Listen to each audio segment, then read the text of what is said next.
Happy Wednesday, everybody. Welcome to Twisted Tragedies, where we follow all the twists and turns wherever they lead. I am your host, Elise, and this is the second day of the Karen Reid trial. Openings were yesterday. We had quite a bit that went on yesterday. I will say I was totally right when I said that YouTube is such an asshole sometimes.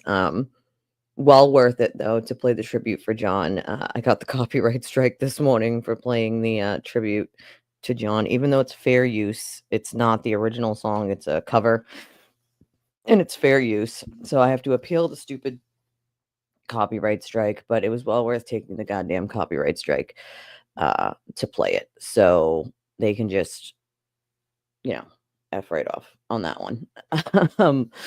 But I was totally right. I knew that would happen, but I don't really care. Like, it was way more important that we play that tribute than appealing a copyright strike. I mean, you don't want to get too many of those because they'll take your channel down if you do, but I don't really get them. So, you know what? Like, it was well worth it. It's a cover, it's fair use. So, oh well, I'll appeal it and deal with it after that. Also, excuse my speaking today. I have a tooth abscess at the top, on my top row, way back here. I can feel it.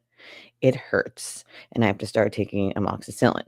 So I'll be eating, drinking, and whatever with this side of my mouth, and so it may sound a little funky.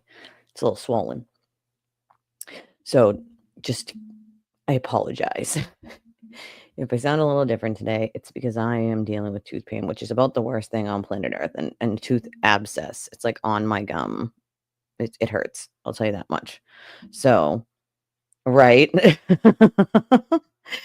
I took Tylenol this morning, so I should be good with the amoxicillin and the Tylenol, but nonetheless, I do actually have to figure out how I'm getting to the store later.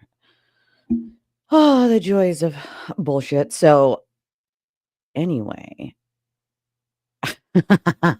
he probably is, Ashley. So, anyway, after they ended Law and Crime's stream yesterday, we had some explosive stuff happen. Now, I waited until that stream ended, and then I got an important phone call, so I had to go quickly because that phone call wasn't going to be 2 seconds. It was going to last a while. So, but after that, they came back to court. Okay. First of all, I would love to know who's giving him the order of who is going to testify. Like, who gave him the order is what I want to know. Just saying. And I think we've seen what Hank is going to do, right? So what Hank is going to basically do is it was masterful. You cannot say that wasn't masterful. And anybody who doesn't know trials, I was watching Matt Tympanik last night. He had like a 15-minute live stream, and he said exactly what I've already said, which is like, Hank knows what he's doing, right? And he's going to, it was masterful. You're going to allow Jackson to do this back and forth, right? With Timothy Nuttall for however long, because he's not getting the answers that he wants. So he's badgering the witness, right? He wants the answer he wants. He's getting frustrated, okay? But why he just allowed him, it was awesome, allowed him to keep hammering away at Timothy Nuttall and then finished it off with Karen's own words. So all that arguing of the defense saying, well, did she say it 2 or 3 times? Well, clearly your mind gets worse with time, not better with time. And how could you remember this? And you didn't remember that. And this is the part where she said it, not this part, and tried to like trick him with a part that wasn't even when Karen had said it, right? So literally, yeah, he did lie. He lied a few times in his opening. But then Hank masterfully finished it off with a clip of Karen being like, I know I said it, but did I say it as many times as law enforcement said I said it? Like, just everything that Jackson just did got flushed directly down the tubes in that moment. He sat there and belittled and argue. Which one? I did see the motions from yesterday. Is there one from this morning that I missed, or late last night that I missed? But that was, yeah, that was a video we didn't see. You want to know why? Because it's the uncut version of her interview. So it's parts that they cut out of the interview. And remember, there was some parts that Jackson asked them to cut out, guessing that's probably one of them, right? But it was just masterful because Alan Jackson spent all that time hammering away trying to make the jury think that maybe this guy doesn't remember everything correctly, for Karen to just admit she said it in her own words. I mean, that was freaking beautiful. Absolutely beautiful.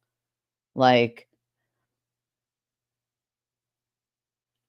yeah, that was something that he wanted to push the trial off if they were going to allow ARCA to bring in all this new testing and all these new reports, because their experts have the right to look at it and debunk the nonsense.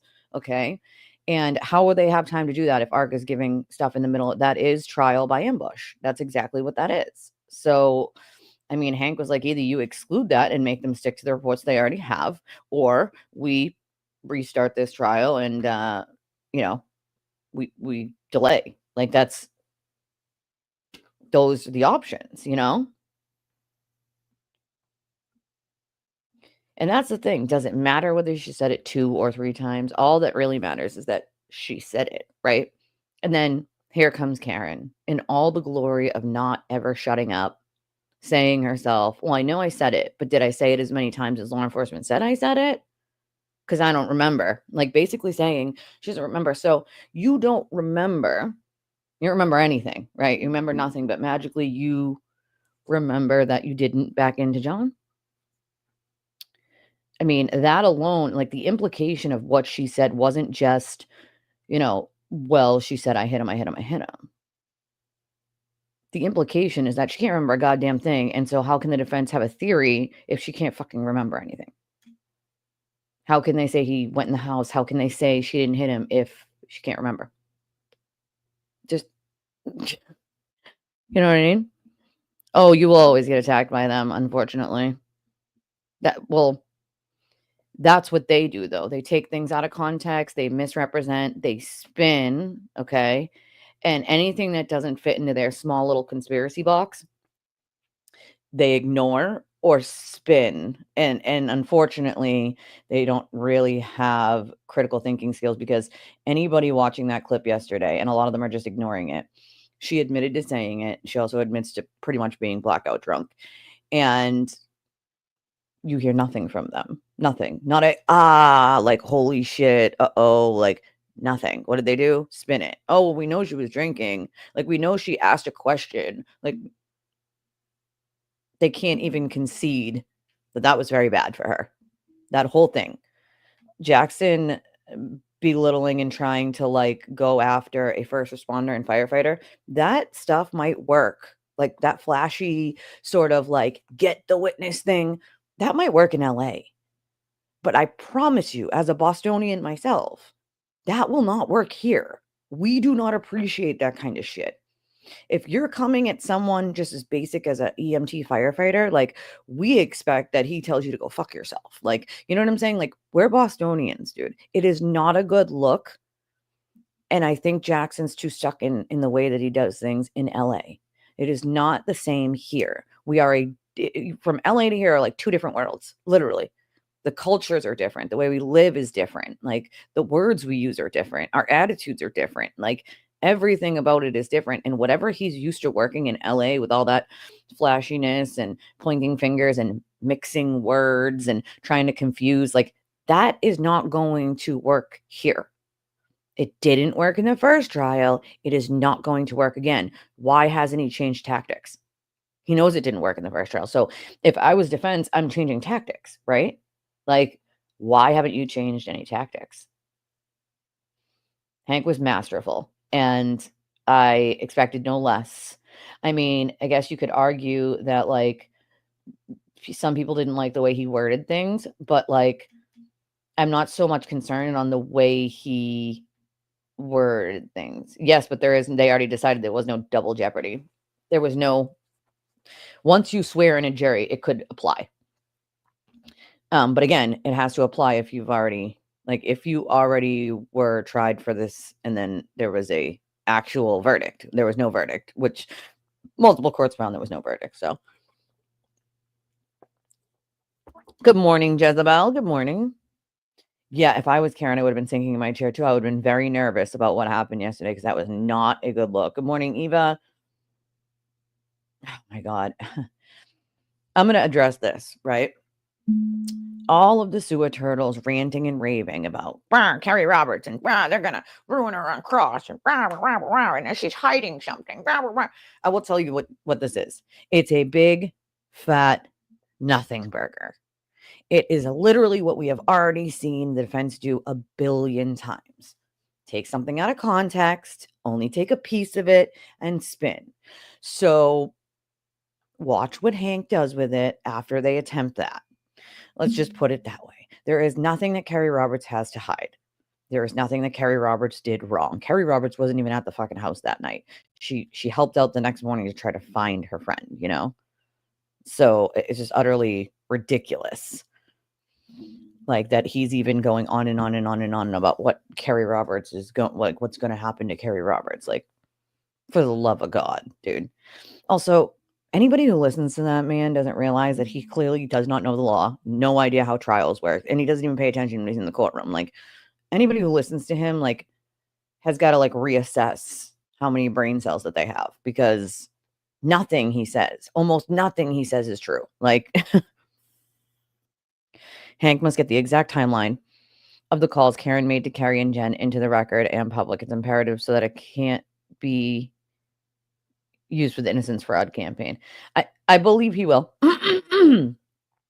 Some of the things that the jury will be given for them to look at, you know. Alessi's insistence that ARCA can't decipher the aperture report. Yeah, that looks ridiculous. It cracks me up too. Is it because they never actually did any testing that implicates Karen? That's the thing. They know exactly what the fucking report says. Let's get real here. Otherwise, maybe they're not the experts they tout themselves to be if they can't tell. You know what I'm saying? The aperture report. Like, also 100 calls. Make no mistake. You could probably bet. And funny enough, isn't it funny that most of the calls are with Dr. Wolf, the one witness that was the one who sat there and said that if he was given all the text stream data and all of the other information he wasn't given, that he wouldn't change his opinion. Dr. Rentschler wasn't so combative. Dr. Wolf was. Gee, I wonder why that is now. Gee, I wonder why that is. This voir dire on Friday is going to be amazing. Full day Thursday, voir dire on Friday for ARCA. And that is because the judge yesterday, after court ended, had a whole hearing, 20 minutes, and found that the defense, again, has a violation of Rule 14, which is discovery obligations. Now, when you're in a court, for people who don't know, and I hate, like, so I heard, I'm like self-conscious now. I heard somebody saying on like X yesterday that like, they don't like when hosts explain things as if people are stupid. And that is not what I intend to do. I explain it in case anybody doesn't like know what it is. And I get many questions about what Rule 14, Rule 17, all that stuff is. So I don't address it because I think anybody's stupid. The whole reason I started this channel was to kind of decipher legalese for people in like layman's terms, so it's easier to understand. And so Rule 14 is discovery. Discovery are things that one side has to give to the other. So both sides have to exchange what they're going to bring forth in a trial. Okay. So Jackson knew that Brennan was going to use that clip. Did he know exactly when he was going to use it? No, but he knew he was going to use that clip. So he had a heads up that, and so that's the thing. You have to give, both sides have to give the other side everything they're going to use in the trial. Okay. So the defense, as the judge already found, is in violation of Rule 14. They did not hand over everything that they have pertaining to ARCA. Clearly, they are hiding something. Alessi went on and on and on. Of course, the judge told him to be as fast as possible, and he wasn't. On and on and on and on about how there was no protective order in place for text messages. And the judge was like, I asked you. And he was like, well, that was pertaining to emails, Your Honor. We gave all the emails. This is text messages.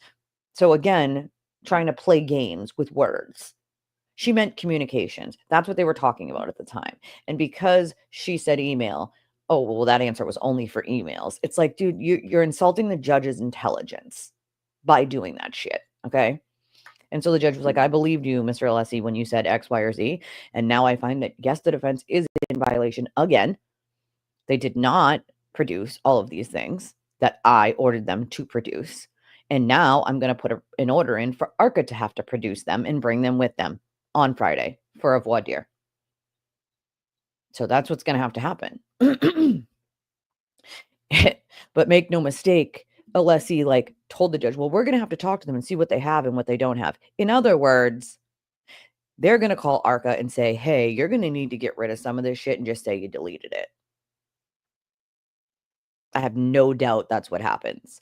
And I have no doubt that if they do that and ARCA walks in and has nothing of these text messages, that the judge very well might not let them be experts. And that'll be nobody's fault but the defense in this case.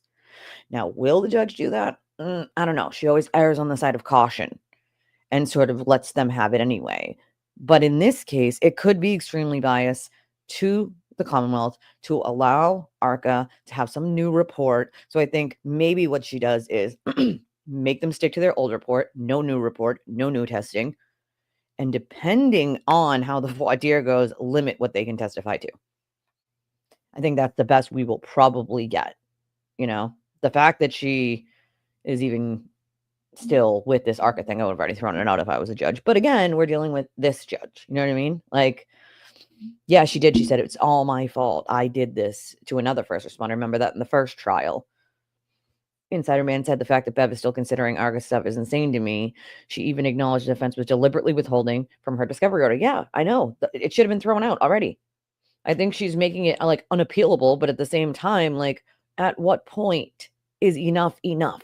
You know what I mean? You can't rule from the bench based on appeals. That's not how it works.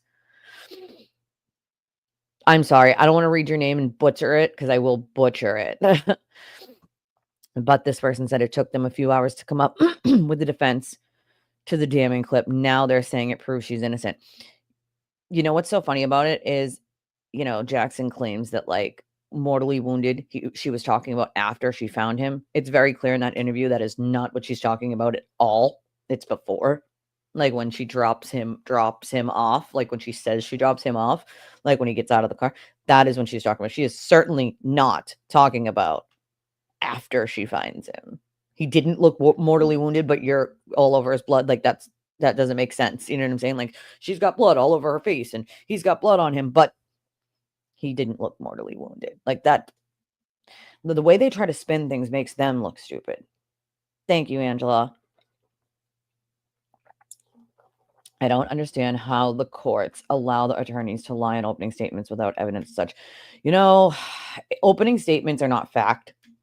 So they're allowed to sort of pop in their opinions of what this is. And that's why you can't really it's not testimony. You know what I mean? That's the problem with opening statements. But I do think that there should have been some objections from Hank. But I also think that objecting too much during an opening is not a good look. You don't want that to the jury. It's just not. It's a fact. So I think he just was like, you know what? F it. Let it go. And then, we'll deal with it later on in said trial. You know what I mean? There is no way Alessi 67. As far as there is another Robert Alessi that is around that age from New York. He's a different attorney, maybe his dad, but Alessi's in his 40s. Sadly, I don't think it's likely going to work. People don't care about reality and truth anymore, even in Boston. Oh, I don't know about that. We have quite a few people that do. And I'm from here. You know what I mean? I know quite a few people that have changed their mind completely on this case just from watching the channel and literally going and looking at the evidence we told them to look at. Yes, it's because it's their words, not testimony. Exactly. Foghorn Patty said Sue O'Connell is downplaying it. Oh, shocker. Sue O'Connell, the liar, who talked about how as we went as protesting the protesters on behalf of John's family, since they were harassed the day before, that we only went there to agitate. Mind you, Sue never laid eyes on us, never asked us a single question. The rest of the media surrounded us and asked us questions, and we answered them. We didn't go there to agitate. We went there because that was the last straw. You don't go to where the family is waiting for a verdict, try to get in and harass them. It's a private event. You're told to leave and you still don't leave. Like, leave the family alone, man. Like, we went down there to make a statement that this is not a circus. This is a man's life, and the family doesn't deserve to be harassed. You guys want to make a mockery out of it? Stay here and make a mockery out of it. But we're going to come and say, this is not effing circus. This is not okay. This is about justice for someone who has passed away, and the family does not deserve to deal with this shit. The witnesses do not deserve to deal with this shit. So for Sue O'Connell to then get on her little commentary show on her channel that she works for that night and state that we were there only to agitate, and then had to correct herself online when we called her out and said, Sue, nobody ever laid eyes on you. You never even saw us. And she's like, no, I didn't, but that's what I was told. That's what you were told. So that's how things work nowadays. Like, you don't just, check for yourself, maybe ask someone. It's just, that's how you're told. So I take nothing that Sue O'Connell says seriously at all, because as far as I'm concerned, she's just as bad as FKR.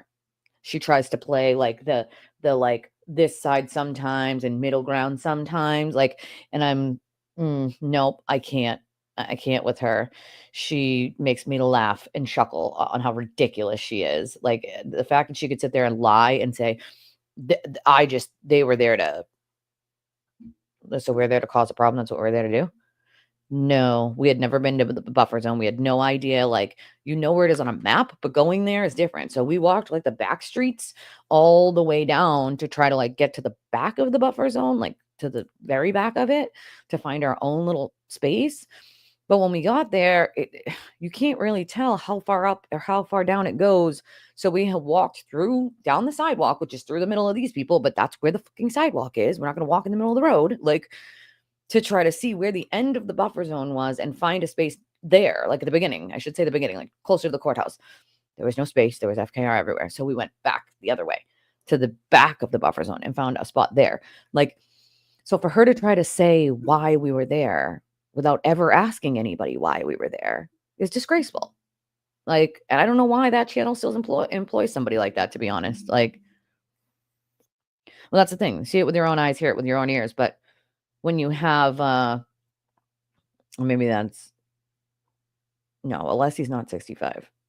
That's the other Robert Alessi. There is another Robert Alessi from New York that practices. It might even be his dad, for all I know.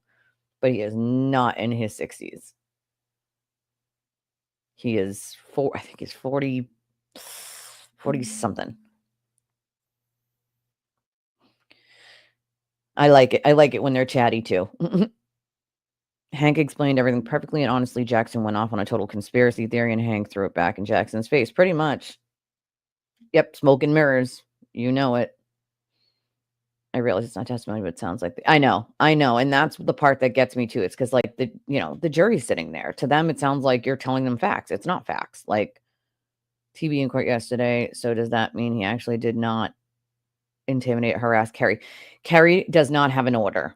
So that's the reason why he's allowed there. Anybody who has a stay away order, he can't go there for. Yeah, it does make me laugh when they say anything about taken out of context, Okay, Angela, we'll be here. Good morning, Jennifer. I know I'm a little bit behind. I'm trying to get to them, guys. DJ is scary to think people can be so dumb. We're living in a post-truth society. Yeah, it is. It's hard. That's for sure. Believe me. I did watch it. Yep. I watched it and I listened to it. So there was 2 versions of it. There was just audio. I put it in the Discord, just audio for the whole thing. You can hear the whole thing, all the audio. And then there was parts of it that Grant had that were video, Jury can only decide on testimony from witnesses on stand under oath, not attorney's words. That's correct. But I feel like sometimes they have to stop and remind the jury of that. I don't feel like they don't do it enough, Aiden fought for journalism privileges to be in the media box. His harassing charges are separate and still stand. Yes, they do. Morning walking the big guy. Be right back. Okay, we are here. Dude, I don't believe they did. I think they're just saying they deleted them because they don't want to produce them. Why would you delete them? You have to keep it. It's part of a file for your client that you have to keep for up to, oh God, is it 5 or 6? I can't remember if it's 5 years or 6 years. 5 years. Maybe even 7? I don't know, but there's like a period of time that you have to keep everything that has to do with your client. And that includes expert witness stuff, like including when you talk to them and what about. Like they damn well knew that was something they needed to keep. They deleted it. I don't think they deleted it. I think they're just saying that on purpose to hide it, to absolutely hide it. Morning, Jesse, my friend. Right? Bring and celebrate. Hand over your devices.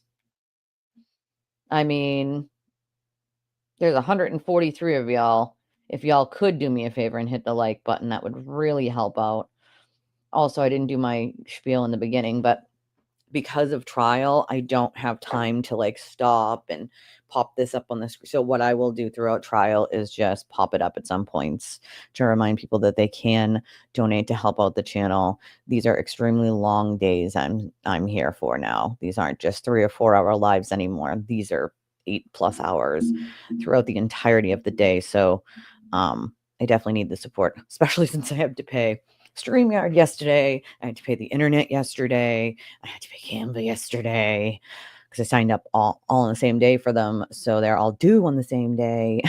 So that cost a pretty penny. They're going to tell ARCA to delete. Yeah, I agree. That's exactly what they're going to tell them to do. But if you want to donate to the channel and to help out, ooh, that's an alarm I have. I don't know why I set that one, but I did. Almost 9.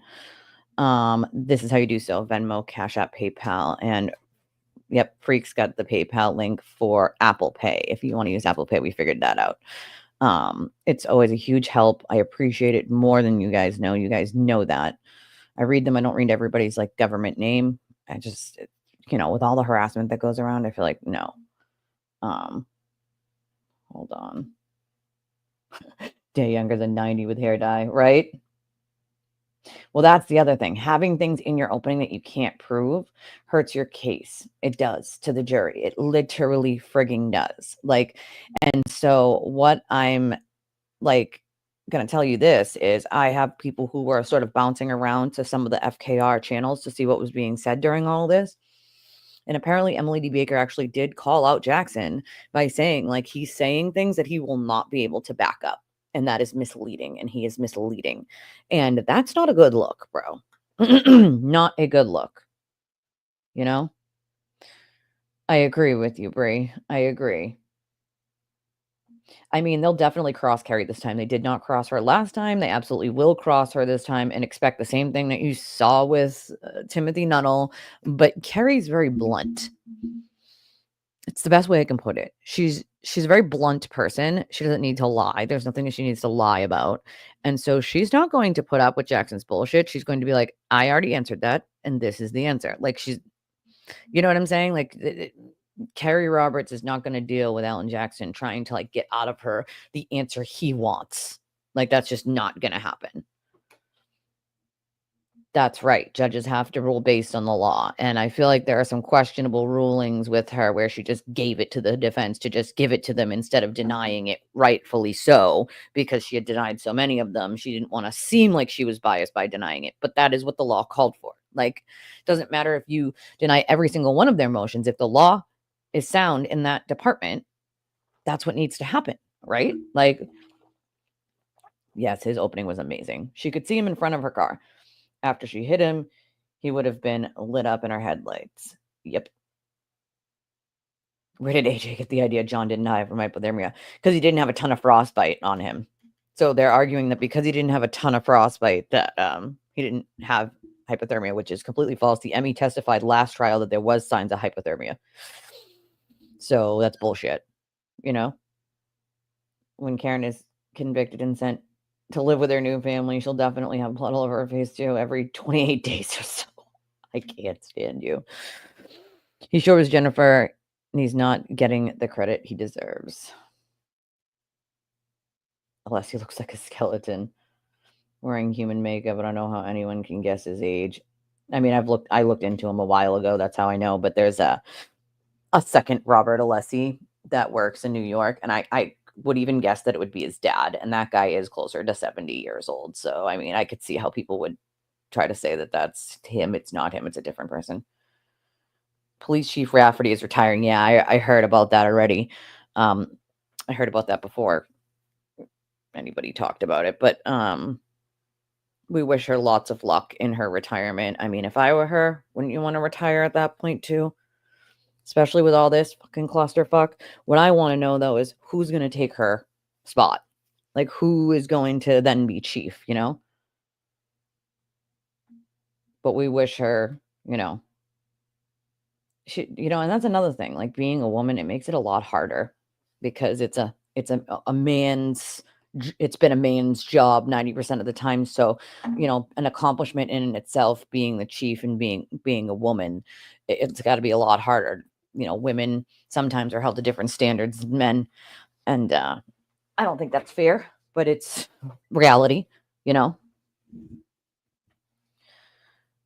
I don't know why anybody's going on and on about Jackson's opening other than pointing out the factual bold-faced lies, you know what I'm saying? Like, there were so many lies in that. Like,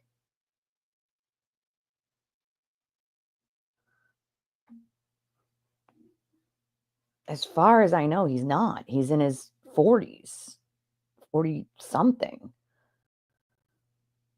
Is that what he said? There is no effing way. Because the other guy I looked up, Robert Alessi, he's a bigger gentleman and he's got gray hair and he looks 70. And all of his like bio is up. There's one without a picture and then there's one with a picture of the guy.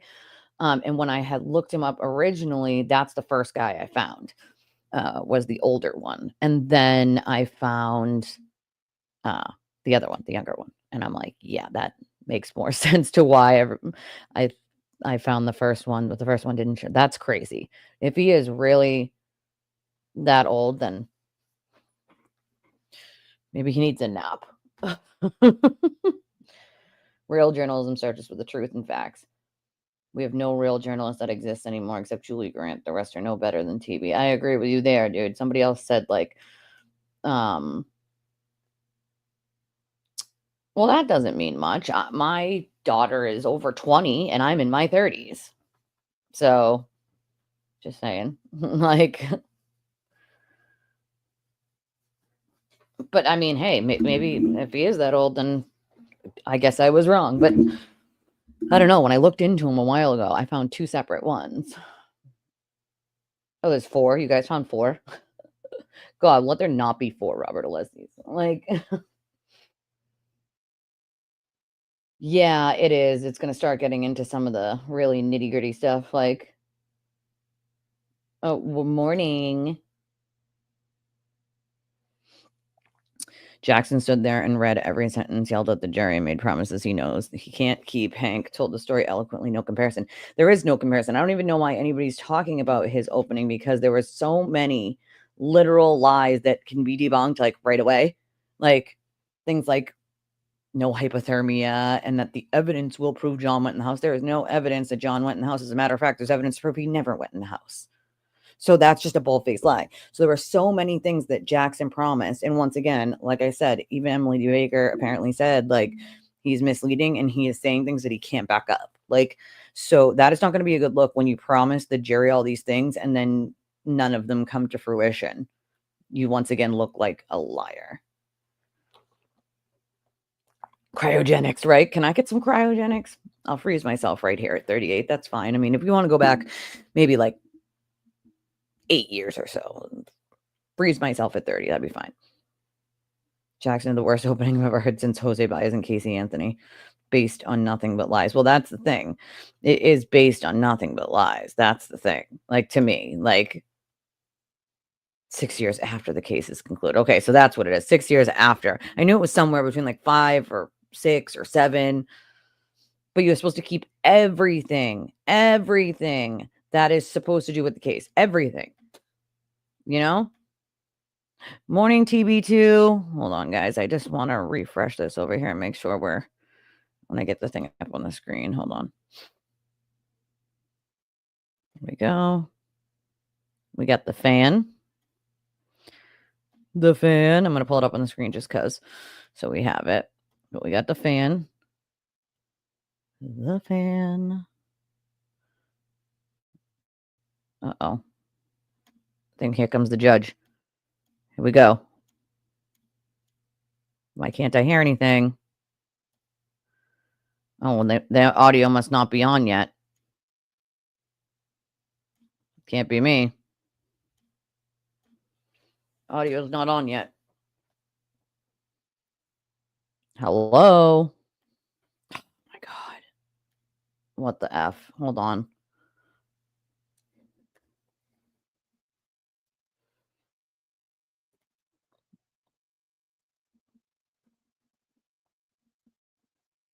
They did this last time too. Court TV. All right, hold on. I got it on a different one. Hold on. All right.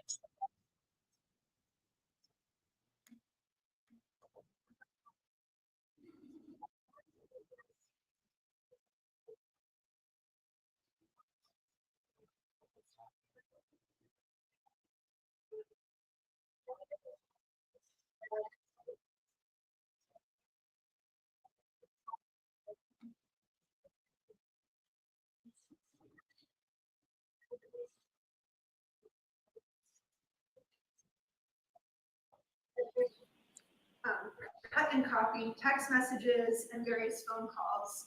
But again, we received at 10:45 last night. This is in violation of Rule 14, and we're asking the court to exclude, at the very least, the lengthy PowerPoint of phone calls and text messages that have been copied and pasted into a PowerPoint because we have no ability to go through in a timely manner and review them for accuracy.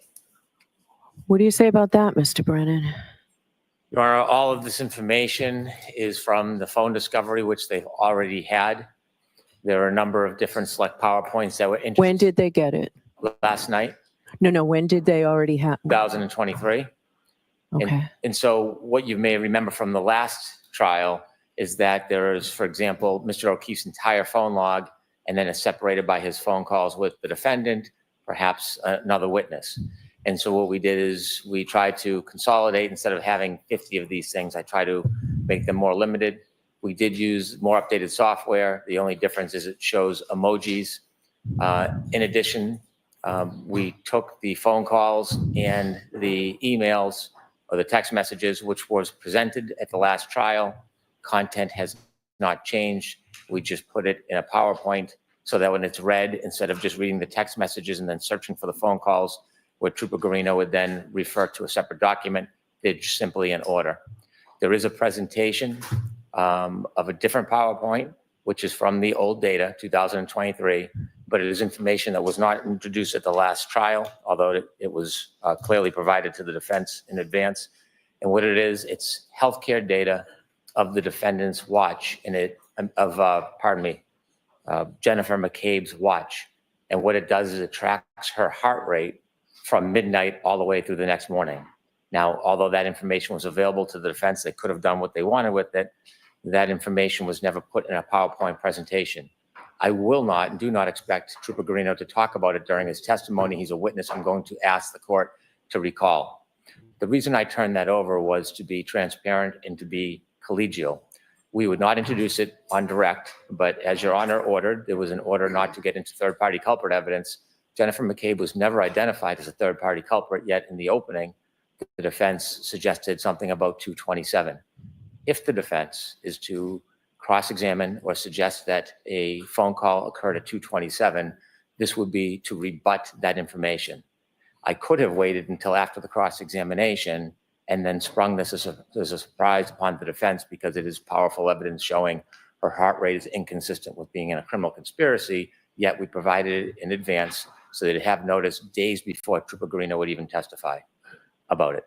So the PowerPoints that were provided last night, you don't intend to use either one of those in your? The presentation I would regarding the text messages and phone calls. At the last trial, Trooper Gorino read the text messages from the screen, and at the same time, he would look at the phone calls and he would go back and forth between the papers. This is simply putting the phone calls with the text messages in the chronological order so that on the screen, rather than read text messages and then refer to the phone calls and state there was a phone call, it can simply be shown on the screen.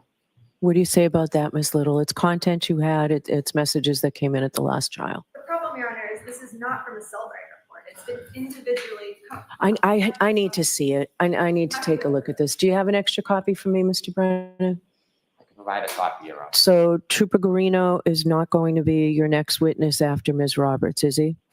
It's going to be Peggy O'Keefe, and then it would be Trooper Gorino. As I said, I can recall him, and I expect to because there's a number of other events. If becomes an issue, I can call him to authenticate the phones that we'll need for our further witnesses, which is Ian Whiffen and Jessica Hyde, and then I can simply recall him. I don't need to read these to the jury today, but there's nothing new in it. There's nothing surprising, but I will make this as easy as possible for All everybody. right, I'd like to be able to take a look at this. I'd like the defense to take a look at it. You're right, Ms. Little, you're entitled to be able to spend some time looking at what the Commonwealth intends to put into evidence today. So, yeah, so I just took, I guess, Mr. Lally's copy. So if They you can already get me, have it. Mr. Clerk, would you give this back to Mr. Lally? If you I've can had get me this another copy today, Since that would be 2023. great. Info. He's really being called to authenticate documents. Okay, The defense may have other plans for him. There's no need to introduce any of this today through Trooper Gorino. okay. He will be not only a fact witness for Then aren't they downloading and though, right? authenticating, but he is essentially our reader. I Just can saying. bring him back today. I can bring him back in 2 days. It really doesn't matter. I don't want to deprive the defense of time to review. Okay, And so whatever is the time they need, I'll defer. okay. So that's what we're going to do. Thank you. All right. And Ms. Little, if you can take a look at them by tomorrow and let me know if you have any objections tomorrow. Does that give you enough time? Yes, thank you. Okay. All right. Was there anything else before we started? Because then you should be throwing out archive. Not for the usually then- Commonwealth, thank All you. right. Your Honor, I did email Mr. McDermott yesterday evening. We did speak with Dr. Wolf yesterday, and he is not available on Friday. Too bad. Is there another day that works? Nope. Reasonably soon. No. We can have them come in. for a We could do it tomorrow afternoon if tomorrow is a better day for him. walk in this state. Yeah, they're just in Pennsylvania, right? Could we do a Zoom hearing tomorrow? No. No. He needs to be here in person. Mr. No. Alessi, I issued an order late yesterday. You were the one yesterday talking about this voir dire. I assume that you folks provided that order to the ARCA witnesses. We don't have an address to serve them. We don't have enough time. I provided a copy. All right, so we could do tomorrow afternoon. And then it's going to turn We have to into. make travel arrangements for them to get here. Oh, well.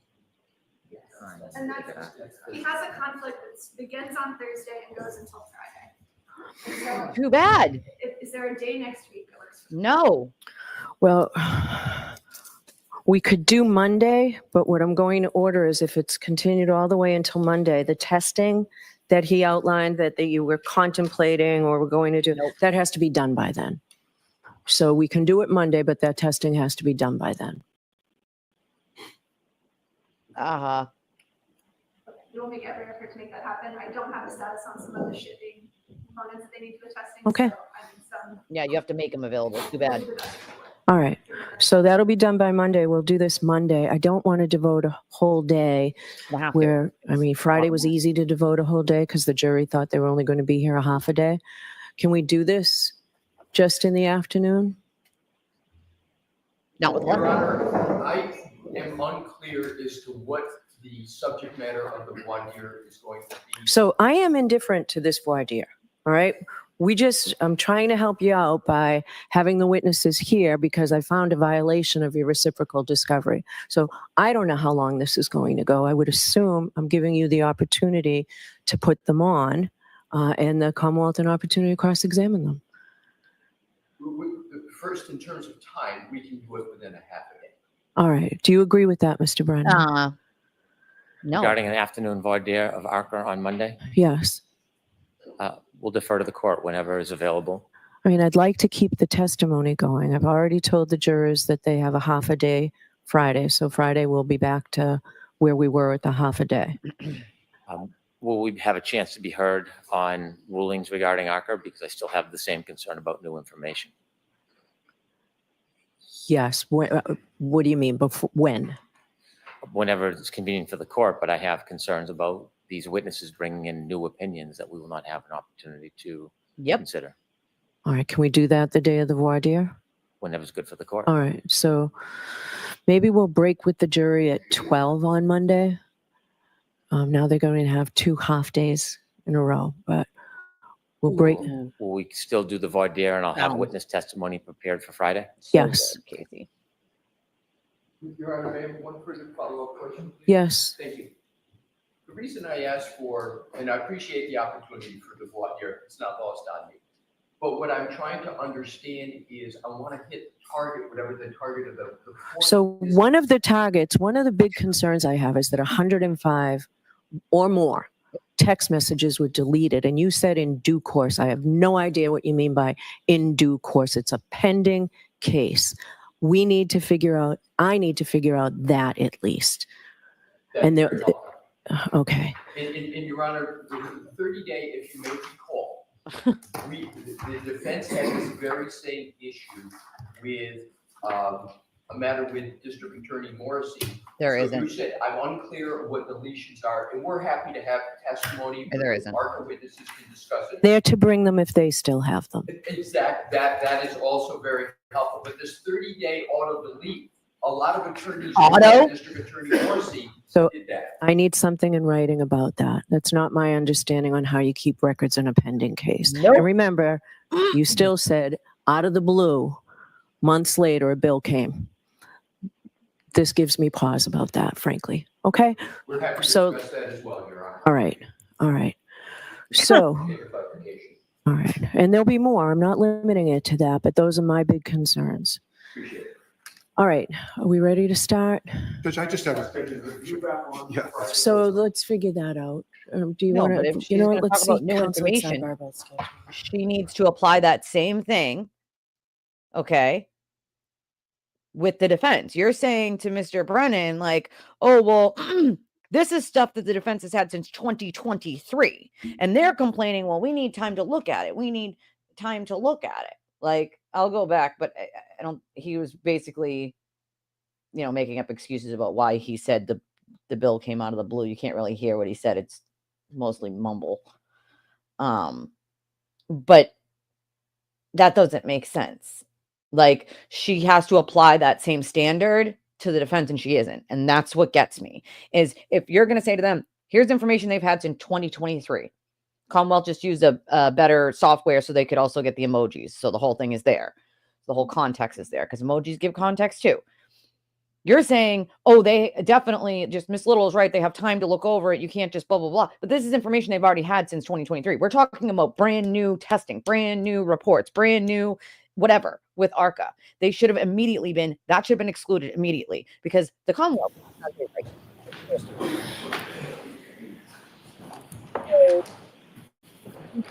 That same standard.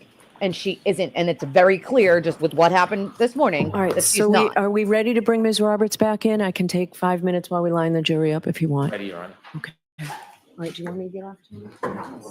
No, you can't remove her for bias, unfortunately. The Commonwealth isn't going to do that. And yeah, deleted messages can be recovered. And I don't know why she's not ordering that they be recovered. You know what I'm saying? Like, if you're going to, he's talking about DA Morrissey and his auto delete on his email. That has nothing to do with defense and ARCA. And because that's what Alessi said, like nothing to do with defense and ARCA and how long you're supposed to keep records, including text messages, phone calls, blah, blah, blah, for a case. Like, come on. I don't know. Notice Karen Reed's only going to the sidebars when the jury's not there. Let's hope so, because it's disgusting now. I don't even want to see it again. Like, yeah, Victoria George is sitting in the nosebleeds. But like, come on, judge. Like, I'm really kind of getting tired of the judge handing these things to the defense that she's doing the opposite of when it comes to the Commonwealth. Like, it has to be applied across the board. It can't be, here's information that they have had since 2023 when it comes to call logs and messages, all information they've already had. And I've talked about it, and here it is. And I knew, see, I always put myself in Hank's shoes to see what I would do if I was him. And that heart rate of Jen's at 2:27 a.m. when they say she's Googling, how long to die in cold when that didn't happen at 2:27. But when they're saying that, her heart rate is the lowest it is all day.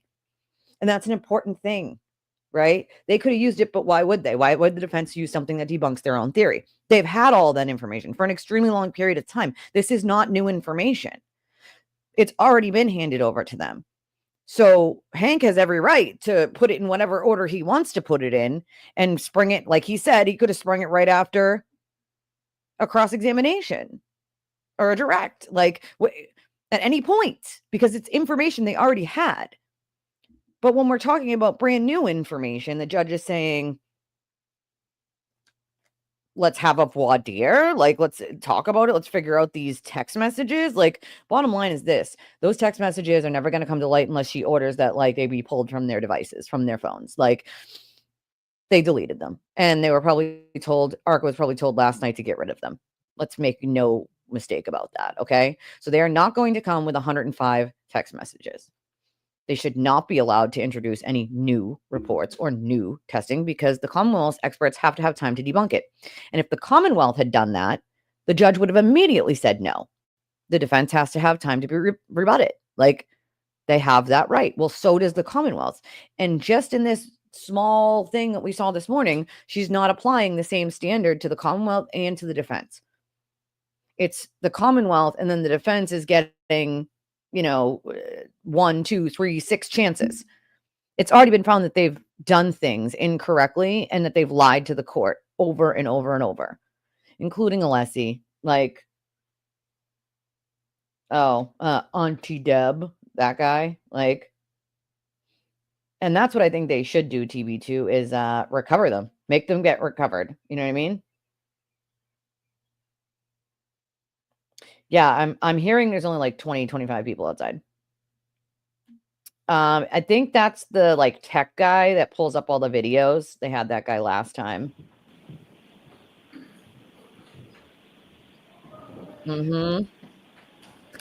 Exactly. Context to those emojis, Software parameters that determines how long a file is kept does not supersede the laws that demand how long those records be kept. Exactly. It's not an argument. And that was the judge's point, is that's not even an argument. Come on now. If he does, it's really the jury is going to hate her. But I don't know. Yeah, the heart rate is perfect to show that 2:27 a.m. didn't happen. Hear ye. All persons who have anything to do before the Honorable Beverly Canoni, the Justice of the Superior Court, now holding in Dedham within and for the County of Norfolk. Draw near, give your attendance, and you shall be heard. God save the Commonwealth of Massachusetts. This court is in session. Please be seated. Yes, God save it. 22-117, the Commonwealth versus Karen Reed. All right. Good morning again, counsel. Good morning, Ms. Reed. Good morning, jurors. Thank you for your patience. The lawyers and I got some work done this morning while you were waiting for us, and we do appreciate it. So I do have to ask you those 3 questions. Were you able to follow my instructions and refrain from discussing this case with anyone? Yes. Everyone said yes or nodded affirmatively. Were you also able to follow the instruction and refrain from doing any independent research or investigation into this case? Yes. Everyone said yes or nodded affirmatively. Did anyone happen to see, hear, or read anything about this case since we left yesterday? Everyone said no or should. All right, thank you very much. Can we have Ms. Roberts back in, please? Yeah, it might not be the same tech guy as last time, but there was, my point was there was a tech guy last time sitting in the same spot he's in.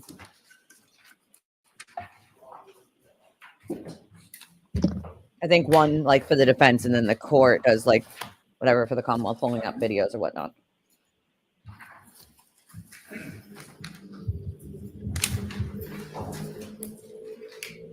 Thomas, I'll remind you, you're still under oath. You can take the stand. Thank you. Good morning. Poor Kerry. She's ready to deal with these assholes. Whenever you're ready, Mr. Brennan. Thank you, Your Honor. Good morning, Mrs. Roberts. Good morning. Yesterday, you told us a little bit about when you went into John's home at Meadows to look for him. Yes, And I recall you said that you did not see him there. correct, At some point you left. correct. When you went into Meadows, who did you go into Meadows with? Karen and Jen McCabe. Have you ever seen any video from a ring camera depicting you and the defendant and Miss McCabe going into the home? Yes, I have. Your Honor, may I approach? Yes. Actually, I've moved to introduce a ring video. It has certification and then a smaller clip of that ring video. If there's no objection.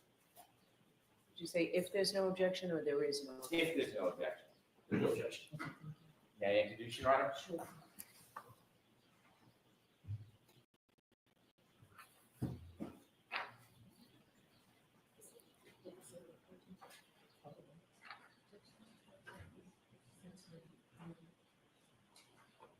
Exhibits 12A and 12B.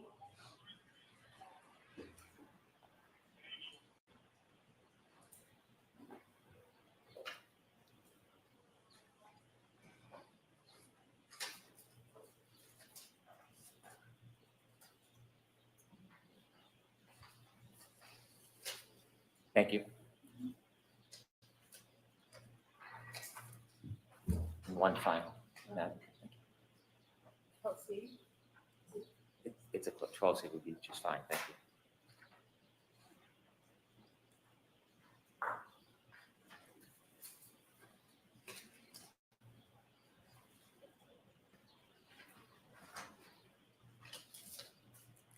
Your Honor, if I may note, 12A is the ring video from 12 Meadows. 12B is the certification from Ring. And 12C is a clip of a piece of portion of 12A. That's accurate. Yes, thank you. Thank you.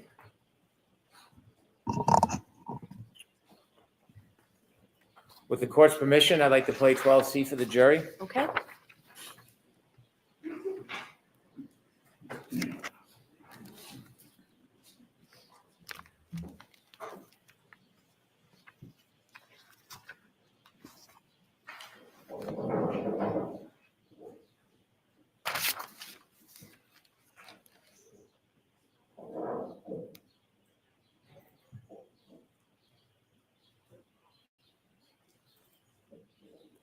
Thank you.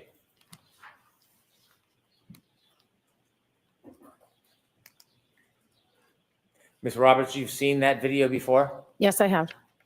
Is that you and the defendant and Ms. McCabe going into Meadows? Yes, it is. When you came out of Meadows, did you have a chance again to look at the defendant's tail light on her Lexus? Yes, when we left the house, she pointed it out to me. Did you stop and get a closer look? Yes, I did. I want you to describe for the jury your best memory of what it looked like. Karen pointed out and said, look, my taillight. And she said, do you think I hit him? And I said, no, I don't think you hit him. What are you talking about? Let's just go find him. But the taillight itself, the piece was missing. And as you got closer, there's a metal sort of square and one of the pieces was sort of sticking out. And I only remember it because I thought if someone walks by that, they're going to catch their jacket on it. How long of a time did you have to actually look at the taillight? Under a minute. How close were you to the taillight when you looked at it? I was in front of it. I could see. And when you talked about the taillight, you said a piece was missing. Is this the left side or the right side of the Lexus that you saw the piece of the taillight missing? It was the right side, so it was the passenger taillight. May I approach? Yes.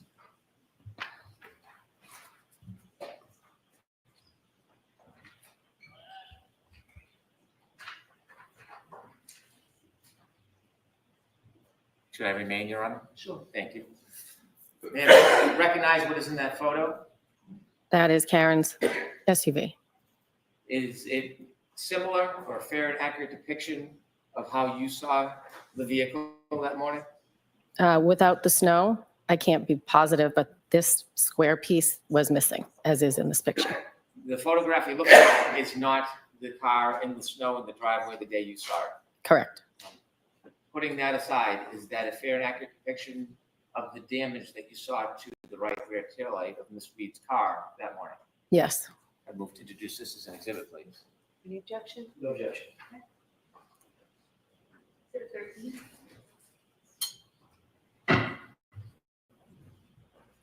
With the court's permission, I'd like to publish Exhibit 13. Sure.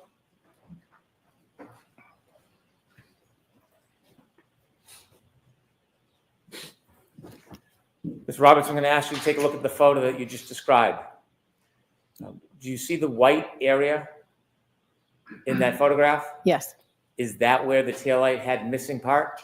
yes. And where was the metal in relation to that white part that you see? If you look at the white part, it's the upper left. It's sort of like a rectangle, but it's vertical, sort of. And that's the metal part that you were concerned about? Yes, one of the side, it's almost like an encasement, but the right side, I think it was the right side, was sticking out a little bit, like out from the car toward me. Did you express any concern about the metal sticking out? Yes, because I thought at that height, it could clip someone's coat or something if they were walking by. You mentioned the defendant asked you if you thought she hit somebody. Correct. How many times did she ask you that? She asked me that in the driveway. How many times? She said, do you think I hit him? Do you think I hit him? And my answer was, no, I don't think you hit him. I'm sure you hit something because your taillight's broken, but I don't think you hit him. Why would I think that?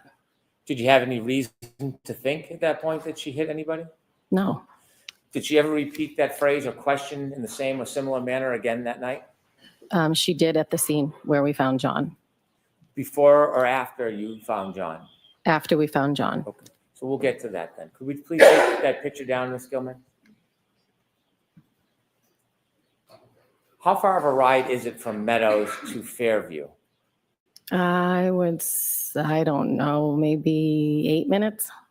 So when you left John's house at Meadows and you traveled to Fairview, you said you were driving. Yes. Was there any comments or conversation from the defendant on that ride? There was talk of Bella's mom, who lived near Jen's sister. There was talk, and I said, where is Fairview?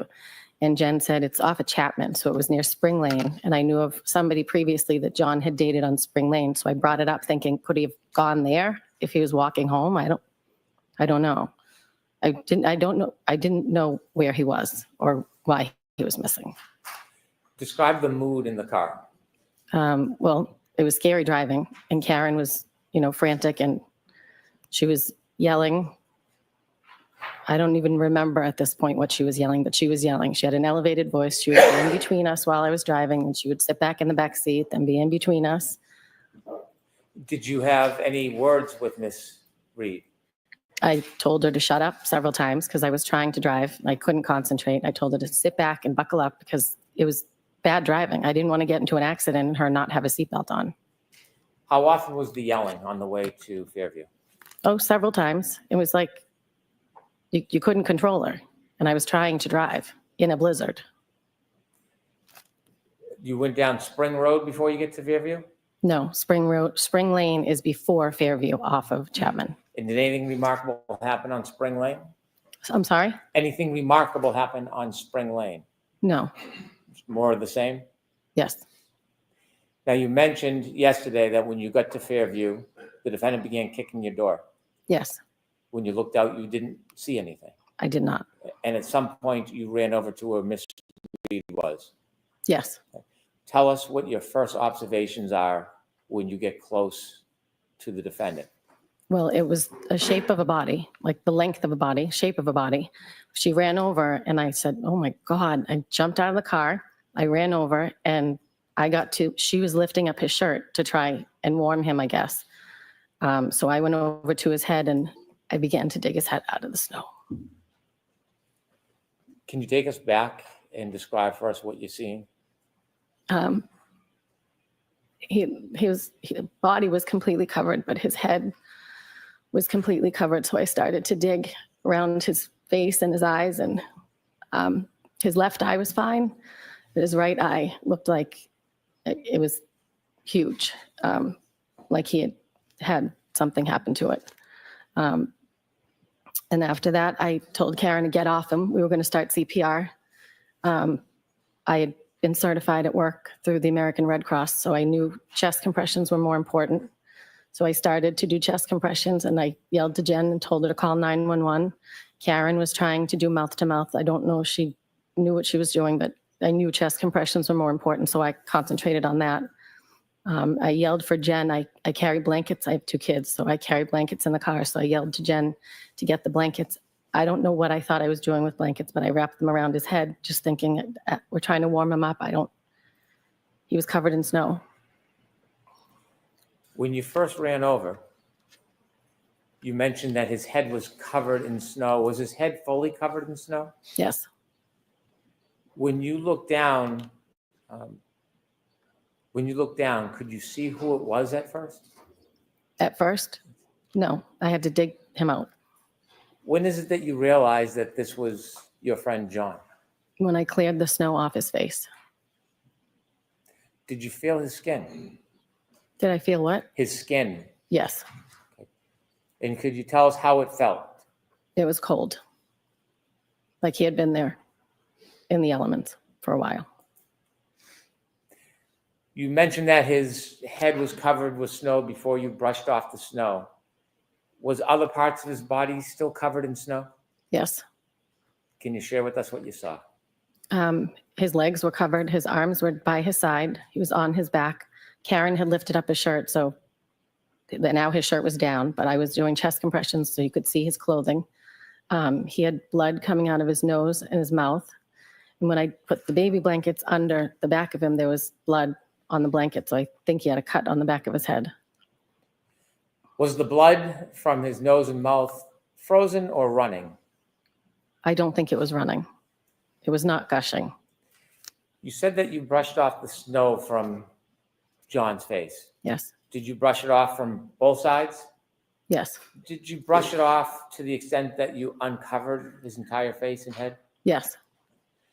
So did you have gloves on? No. Bare hands? Yes. And that's how you felt the temperature of his skin? Yes. When you brushed off both sides of his face, did you ever feel any pieces of glass sticking out of his face? No. Did you ever see any pieces of glass sticking out of his face? I did not. How long did you give chest compressions for to Mr. O'Keefe?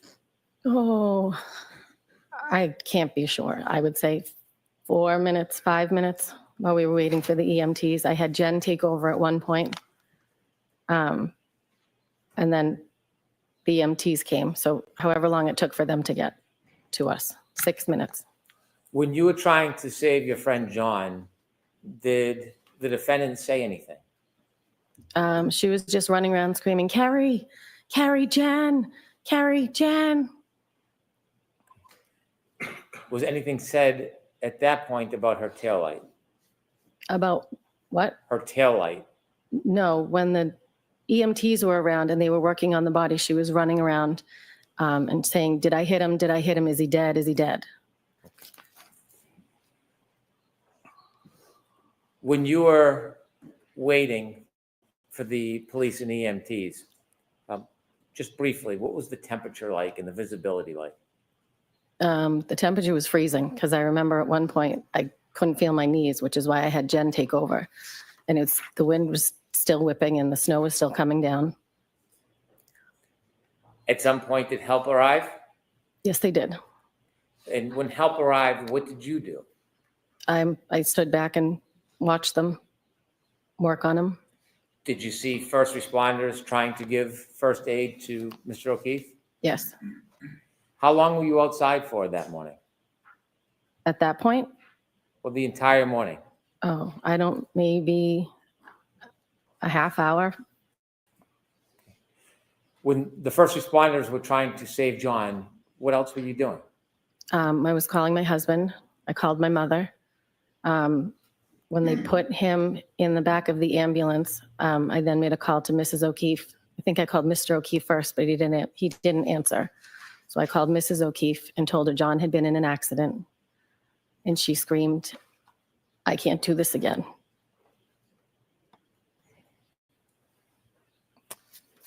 What did you do after that phone call? The police put Jen and Karen in the back of a cruiser. And I was looking in the ambulance to see what was going on with my friend. So I was standing outside of the cruiser. They were inside. I was standing outside just watching.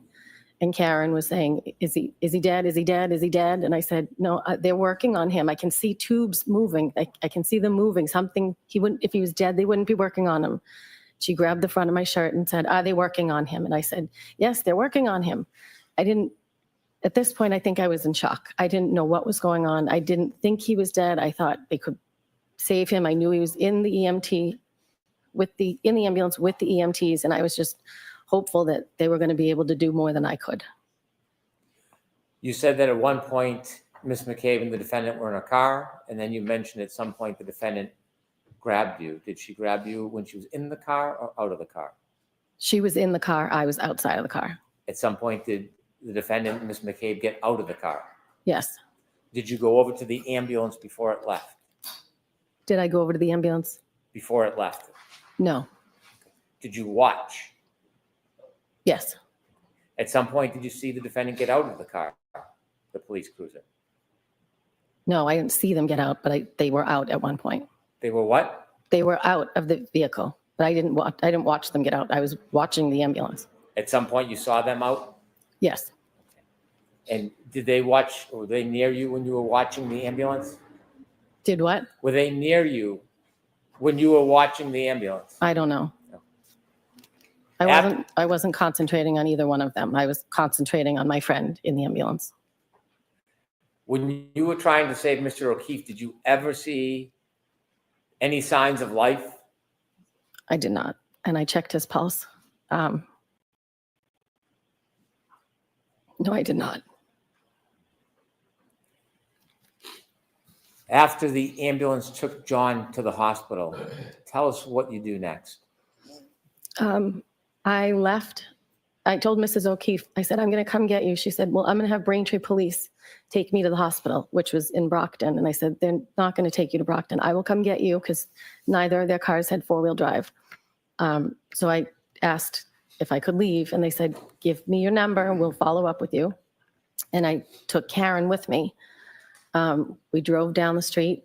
At some point, she was on the phone with Erin O'Keefe, John's sister-in-law, and Karen was saying, I think he's dead. I think he's dead. I grabbed the phone and I said, I don't think he's dead. He's in an ambulance. He's been in an accident. At this point, I didn't know what was going to happen. At some point in the car, as we're driving, she was on the phone with her mother. And I think when we were driving, we got all the way to the elementary school. And Karen said to me, if anything happens to John, I'm going to kill myself. You're going to have to take care of the kids. And I said, nobody's dying. Nobody's killing themselves. Let's not think about that. And then one of the officers called me and said, do you have Karen Reed with you? And I said, yes. And he said, could you please turn around and bring her back? Her parents are saying that she's suicidal, so we're going to take her to the hospital and section her. I said, okay. I didn't get far, so I turned around, went back. At some point, she was on the phone with her mother, and I got on the phone with her mother and said, I'm going to be heading to the hospital. Let me give you my phone number. It's the same hospital John's at. I'm assuming they're going to the same. That's where Canton takes everybody. And her mother said, please make sure that they don't let her have her bag. There are things in her bag, medicine I don't want her to have. So I said, okay, I will. So we got back to the house, and she got in the ambulance, and one of the EMTs asked me for her phone. So I handed that over and I said, the mother wants to make sure that she does not have her purse because there's medication in there that they don't want her to have. Did you see the defendant leave with medical personnel? Yes, I did. Before we move forward, I want to step back for just a moment. Did you see when the medical personnel, the first responders, lifted John from the ground and then put him on a bed? Yes. Shortly after they moved John from the ground and brought him to the bed to bring him to the ambulance, did you go back to where John lay when you first saw him? Yes, I did. Why did you go back to the spot where John was lying when you first saw him? When they lifted him up, there was grass underneath him and I could see his phone. So I went over and picked up the phone and the 2 baby blankets that were left on the ground. So let me ask you, when you went back to where John was lying on the ground, you said you saw grass. There was not snow under him? No, there was not. Was there many inches of snow around that area? Yes. But none where he was lying under him. You said you picked up a couple of items. Yes, Could you repeat that again, what you picked up? I picked up John's phone and 2 blankets, the blankets that I had Jen get out of the car. What did you do with John's phone when you picked it up from the ground? I put it in my pocket and gave it to a first responder when they came over, or I handed it off to a first responder. And the blankets you picked up, were they in the ground area or on snow as well? They were, I don't remember. Okay. How long after you put the phone in your pocket, do you remember when you gave it to a first responder, how long you had it for? I don't remember. Do you remember the time that you picked up the phone? I do not. Have you seen video of that event? Yes, And does that video have times when you went over and picked up that phone? yes, but I don't remember, somewhere around 6:12, 6:19. And you don't know how long you kept it in your pocket before, until you gave it to a first responder? I do not. At some point, did you get in your car during that morning before you left and drove from the scene? Yes, Do you know if John's phone was still in your pocket when you first got into your car? I don't know. Was your car heated that morning? Did you keep Yes. it running? Yes, And was the I heat on think I it? kept it running the whole time. I don't even think I shut it off. I see. I want to now step forward to where you left us when you said that you had spoken to John's mother, Peggy. And did you decide what you were going to do next? After I dropped Karen back off at 34 Fairview to get in the ambulance, I then made my way to Braintree, barely. I was on the highway. I was the only one on the highway. I spun out a couple times. Can you right describe near- what you mean by spun out? Well, the driving was, no one else was on the road. The driving was horrible. So I spun out almost at the Braintree exit to get to their house. And then I got to the O'Keefe's house and I said, we are not taking the highway back to Brockton. We're going back roads, which is a much longer way, but there was no way I was putting us in the car on that treacherous. When you went to the O'Keefe's house, you mean Peggy O'Keefe and John O'Keefe Sr.'s house? Yes, That's- John's parents. That's different than Meadows Road. Correct. When you got to the home, did you go in? Yes, for a second. They were ready and waiting for me. They wanted to get to the hospital. When you say they, can you tell us who was waiting for you? John's parents, Mr. and Mrs. O'Keefe, were waiting. What happens next? Mr. O'Keefe said something about a Dr. Rice and that they were trying to warm John up. We got into the car. Mr. O'Keefe got in my passenger seat. Mrs. O'Keefe got in the back seat. Mrs. O'Keefe's niece worked at Good Samaritan, so we were trying to get in touch with her to see if we were going to be allowed in because there was still COVID restrictions. John's brother was already on his way there. And Mr. O'Keefe at some point said, he's gone, Peg. And he slammed his hands on the dashboard. But they didn't actually know if he was gone yet. At one point, Karen called me from the ambulance. And on the phone, Mrs. O'Keefe said, Karen, what happened? And she said, I left him at a party. And Mrs. O'Keefe said, and you just left him? And Mr. O'Keefe said, all right, that's enough. She's been through enough. Then we hung up with her. I said, we're on our way to the hospital. Let me ask you a question. When the defendant said that she left him, did she say whether she left him outside or inside? No, Was the question, follow-up question, never asked? no. Was there any other conversation with the defendant at that point? Not in the car, but when I got to the hospital, she called me multiple times from the hospital room. We'll get to that. Okay. How long did it take for you and the O'Keefes to get to the hospital? I would say maybe 45 minutes to an hour.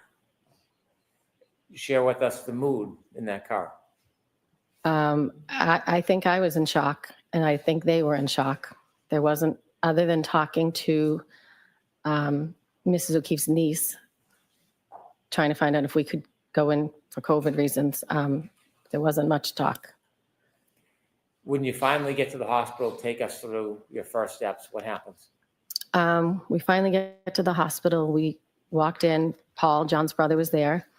We went over to him, and then Susanna, Mrs. O'Keefe's niece, came out from her office and offered to take me to the bathroom to wash up because I had blood all over my hands. So I went into the bathroom and I asked her afterwards if she could take me to the chapel so I could say a prayer.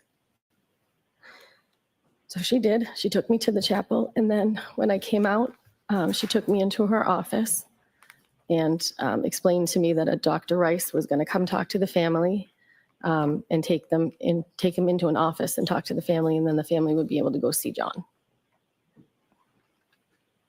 Did you get a chance to see John? I did.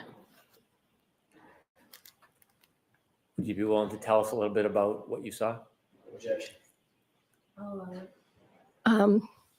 I waited in the waiting area. I spoke to my mom. Phone calls were coming in because people had heard what happened.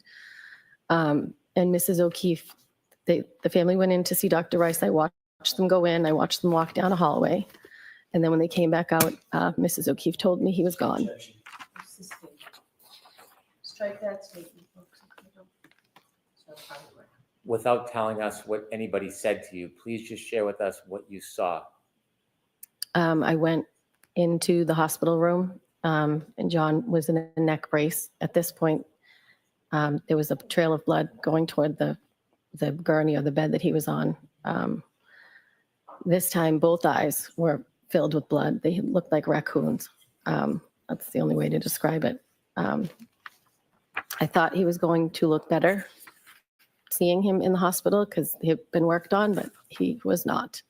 There was much more blood. Were there any other ways that John looked different in the hospital than when you first brushed the snow off his face in the front of Fairview? When I brushed the snow off his face, his left eye was fine. It had an ice cube on it that I pulled off, but the right eye was out to here, like a golf ball. When I got to the hospital, both eyes were swollen with, it looked like blood. They looked purple. Your Honor, may I approach? Yes. May I quickly approach sidebar? Okay.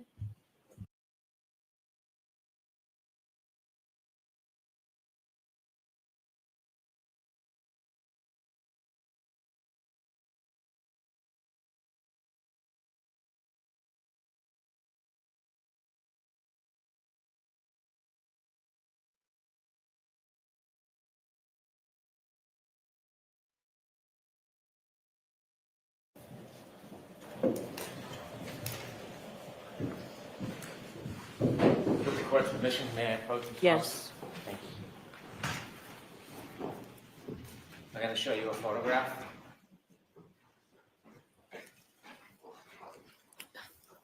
Yeah.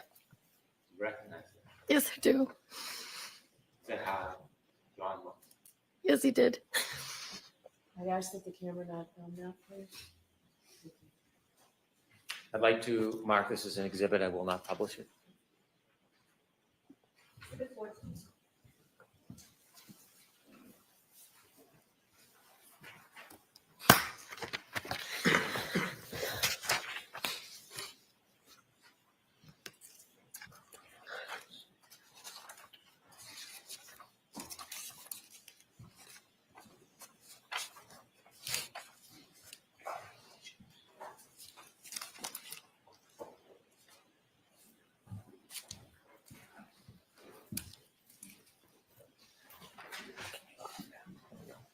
May I approach it?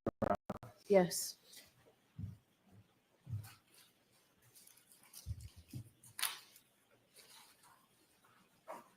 Thank you.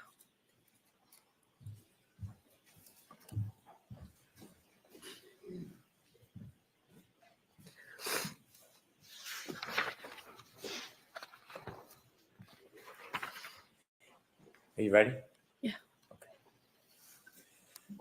After you last saw your friend John, what did you do? After the hospital? I'm sorry, ma'am? After the hospital? Yes. I drove. Well, we went back into the corridor with the family. And Karen at one point called from the hospital asking me, she said her father was on his way and could I go over and greet him or bring him to the O'Keefe's when he arrived? And she described him. Her father did arrive, so I went over and said, "Are you Mr. Reed?" or something of that nature. And I said, "Mr. O'Keefe would like to speak to you." So Mr. Reed went over and spoke to Mr. O'Keefe. And Paul and John's parents and I, we didn't know next steps. We were waiting to see if we could leave or if we have to give information. And eventually we were able to leave. So I drove Mr. O'Keefe home and Paul drove Mrs. O'Keefe home to John's house. Before you left John, did you take a bracelet from him? When Mrs. O'Keefe and I went in to see John in the hospital, there was a bracelet that was on his right wrist. It was a blue, like, rubber bracelet. And that bracelet was made when his sister passed away, and her husband, and he wore it all the time. Mrs. O'Keefe still wears it to this day. Did you drive the O'Keefe back to their home? I drove Mr. O'Keefe back to John's house, and Paul drove Mrs. O'Keefe back to John's house. You went back to John's house on Meadow. Yes. When you arrived at Meadow with Mrs. O'Keefe, did you go in? I arrived with Mr. O'Keefe, and no, I did not go in. What did you do next? I went home.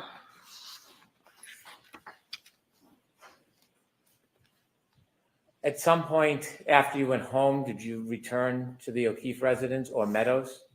Not that day. The next day I did. Where did you go? Where did I go? Yes. I went to go to see the family the next day. And where were they? They were at John's house at Meadows. So they were then staying at John's house at Meadows? Yes. Did you go in and visit them? Yes, I did. Why did you do that? Because my friend had just died and I wanted to be with the family. Were there other people that were coming and going? Yes. Describe the level of traffic of people coming and going to Meadows that next day. There were people coming from all over. John's friends, people from Canton, people we went to high school with. There was people coming in and out, dropping off food. When you were there the next day, how long did you stay for? Several hours. Maybe like 2.5, 3 hours. Did you ever see the defendant there? I did not. Now, you told us that you had only met Miss McCabe once before that night. Yes. And after that night, shortly after what happened, did you speak to Miss McCabe again? Yes. How often? Very often. We wanted to know what happened to our friend, so she would call me. I'm going to allow that. Not what you said. Next question, please. Would you speak to her on the phone often, Yes. regularly? Yes. Things changed Yes. after that moment. Yes. Did you start to see her in person, Yes. spend time with her? Yes. For somebody who was not your friend, why did you, at this point, form this close bond? I think because we went through something horrific together. We bonded over it. Mrs. O'Keefe at one point did say, you two need to sit. Did you ever write down a list of things that had happened to try to remember? Yes. When you were spending time with Miss McCabe, did you become friendly? Yes. Friends? Yes. How close of friends did you become? She to this day is a close friend of mine. To this day? Yes. When you were at the scene, when you were trying to help John, there were police officers and first responders? Yes. Now, you're from that area? Well, yes. I'm from Canton, but not that side of town. And you are active in the community at all? Yes. Sports, children? Yes. Yes. Do you know a lot of people from Canton? Yes. Did you know any first responders? Yes. Who did you know that you saw that night as a first responder? That morning. Yes, I'm sorry, that morning. Mike Lank is my friend's daughter's father. No, my daughter's friend's father. I'm sorry. Your daughter's friend's father. And Yes. does he have children that are friends with your daughter? Yes, his daughter is friends with my daughter. How close are his daughter and your daughter? There's a group of 5 or 6 of them that are best friends. Are you on a first name basis with Mr. Lank? Yes, When you saw him that morning, did you recognize him? I did. Did you speak to him? I said, Mike, is that you? He said yes. That was it. Are you friends with Mr. Lang's wife? I am. How often had you been to the house with the children or on your own before that day, before that morning when you found John? Well, often when the kids can't drive. So when they do sleepovers or whatever, you drop them off, pick them up. Your children would sleep over each other's house? Yes. So you had a friendly relationship with Mr. Lang before you found John? Yes. And do you continue to have a friendly relationship with him? Did what? Do you continue to have a friendly relationship with him? Yes, Did you go to his house the day after you found John? I did. Who were you with? Well, Jen and I had gone to the O'Keefe's house together with, I don't know if it was one or two of her daughters and both of my kids. And then when we were leaving, my daughter said, "Can you drop me off at Mike Lang's daughter's house?" So I dropped her off. And did you do that? You dropped her off? Yes, I did. When you dropped her off at the Lang house, did you speak to anybody? His wife came out and got into the back seat just to find out how I was and how the O'Keefes were and How were you? how were they? How were you? Oh, I was not well. And did you have a long conversation with Mr. Lang's wife? Yes, Was Miss McCabe with you? yes, After you left the Lang house, you left your daughter at the house? yes, You remained in the car? yes. At some point, did you speak to Mr. Lang's wife again? Yes, Are you friendly with her? yes. Did you ever try to get inside information about this case? No, After this case began, did you ever come to court? did I ever come to where? To court. Yes, And what was the reason you came to court? to support the O'Keefe family. At some point, did you stop coming to court? I Don't answer just yes or no. Yes, Okay. Were you aware or watching about any type of news or publication on this? yes, As you were watching and learning information, did you begin to contact people at the district attorney's office? yes, I did. Did that include victim witness advocates? Yes, Did it include law enforcement assigned to the case? Objection. The form of the question, I'm sustaining the objection. Who did you contact? specific names? Yes. Steve Nelson, my victim advocate, Yuri Buchanan, who was a state trooper. And at one point I contacted Michael Morrissey's office.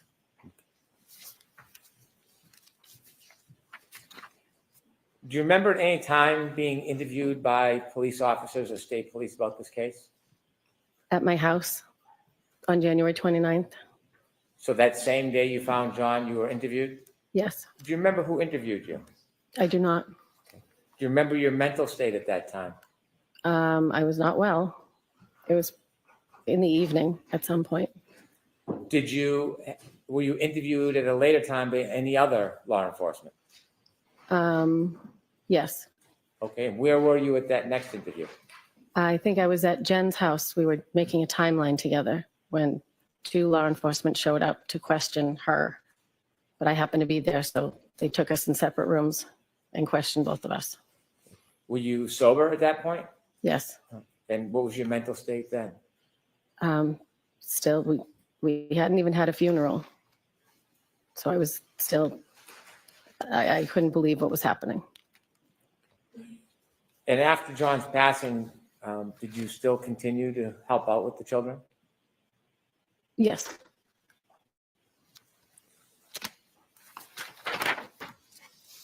With the court's permission, I would like to play an exhibit that's already in evidence. Okay. It's Exhibit 4.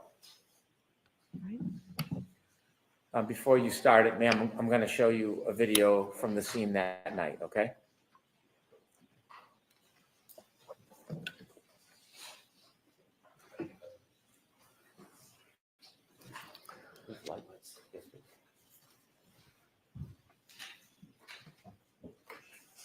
Ms. Gilman, is this sound? Thank you. Could we start at 6:09:50, please?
Could you stop there, please?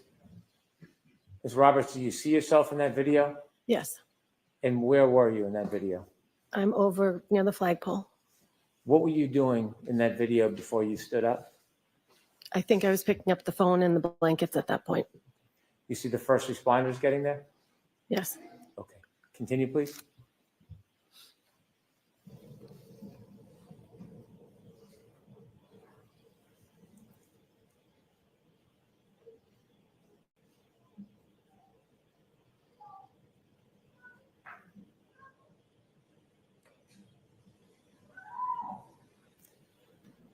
Is that you with the fur on the hood?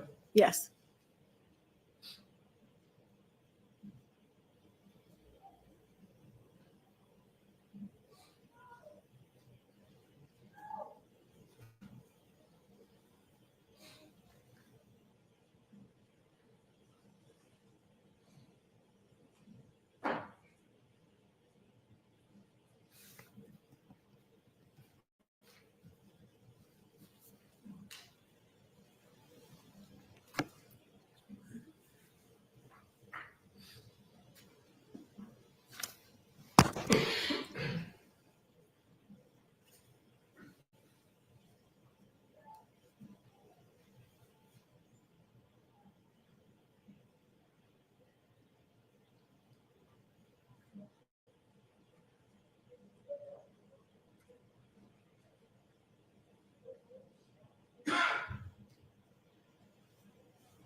That's you in the middle of the street? Yes, I'm to the right of the car.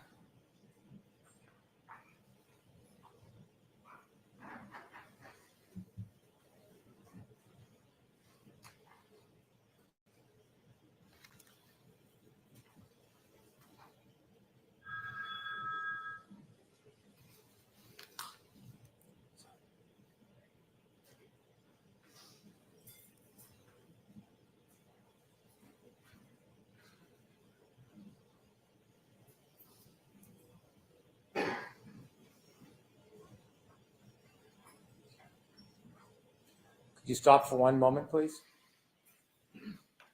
Ma'am, you see the other two people in the middle of the screen right now? Do you know who they are? That's Karen and Jen McCabe. Do you see the proximity or the closeness between them? Yes. You are not close to Jen McCabe in this video. No, Is there a reason why? I didn't really know her. And Karen was running around like you saw. I didn't want to be near her. I just found my friend. Okay. Could you continue, please, to 6:15? You can let it run, please.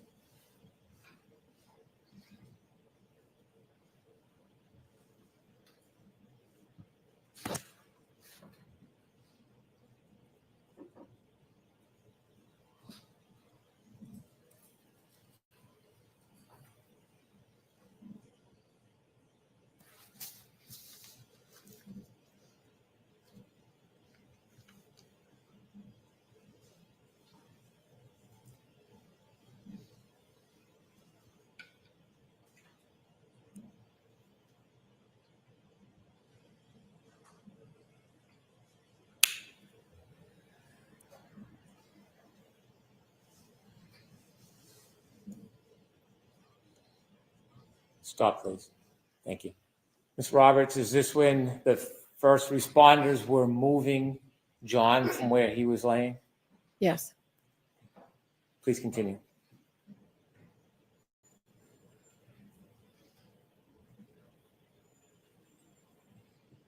Could you continue to watch the area near the flagpole, please?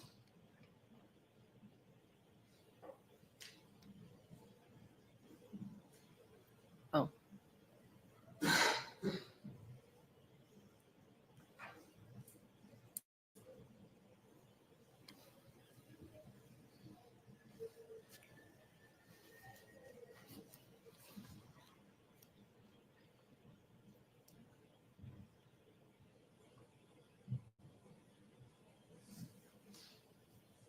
Stop, please. That last 15 or 20 seconds of video, did you pay attention to that, Ms. Roberts? Yes, that was the moment that I picked up the phone and blankets, not before. I don't know what I was doing before when you asked me. And that location where you picked up the phone and blankets, was that where John was lying? Yes, it was. And is that where you saw the ground that did not have snow? Yes, it was. At that point, had you put the cell phone in your pocket? Yes. If there's no objection with the court's permission, I'd like to watch a little more of the film, but if we can double speed it, so we get an opportunity to view it. I want to get to another moment in it. Okay, any objection? No objection. Thank you.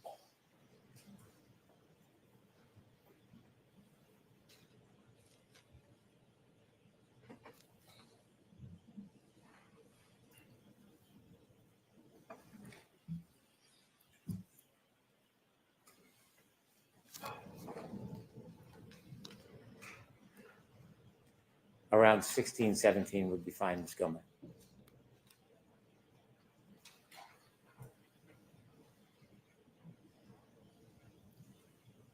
Stop, please. The person in the blue jacket, do you know who that is on the right side of the screen? That's Jen McCabe. And well, you can't see you now. Do you know where you are at this point? I don't know where I am. Continue, please.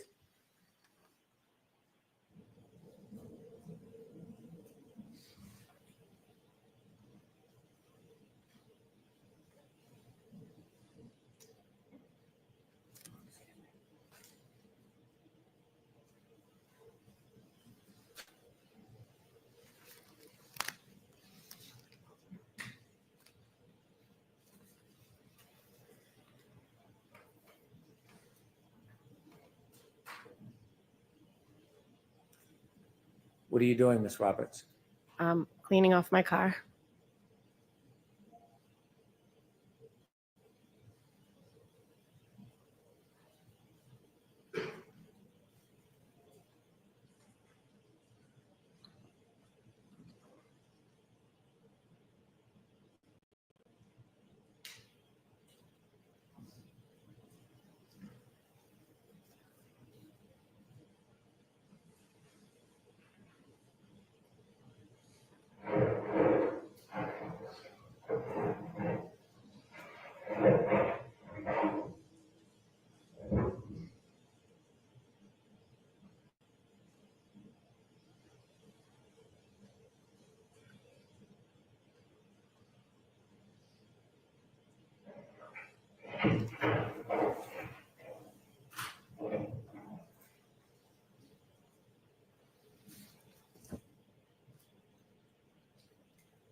Could you please stop?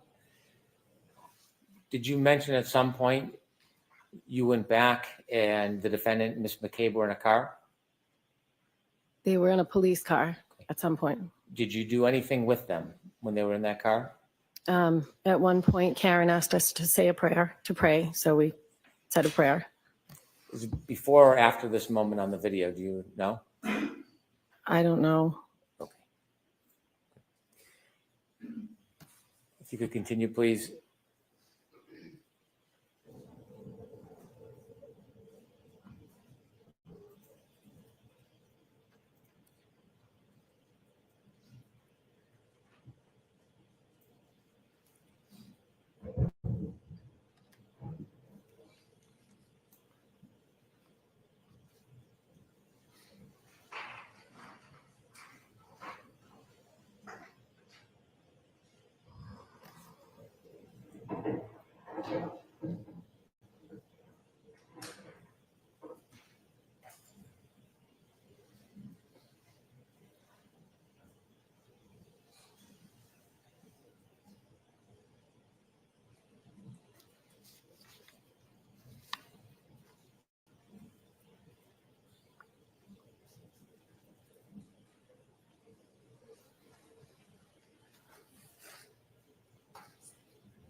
Stop, please, just for a moment.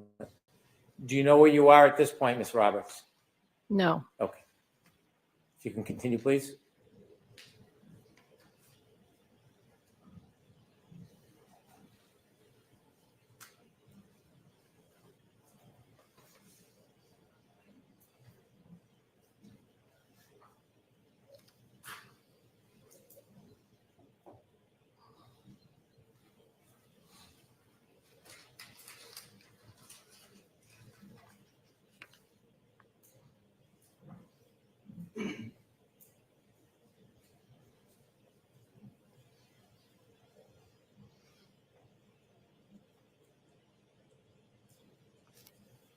Was that you walking by, Ms. Roberts? Yes, it was. Note the time is 6:21:22.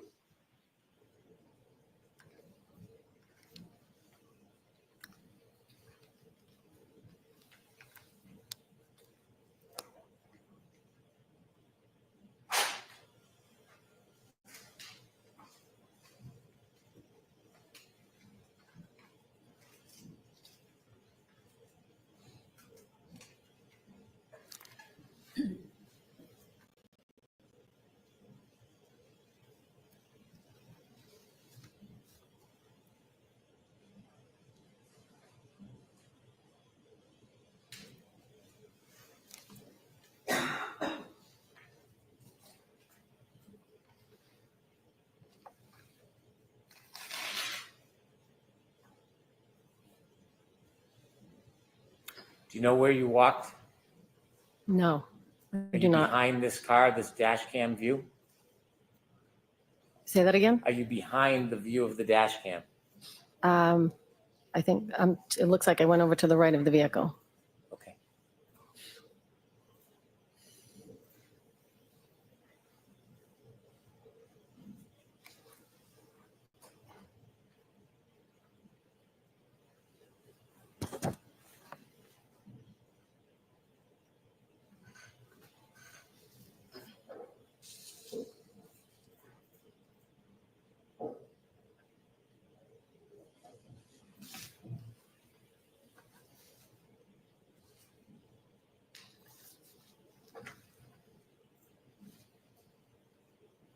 Stop, please.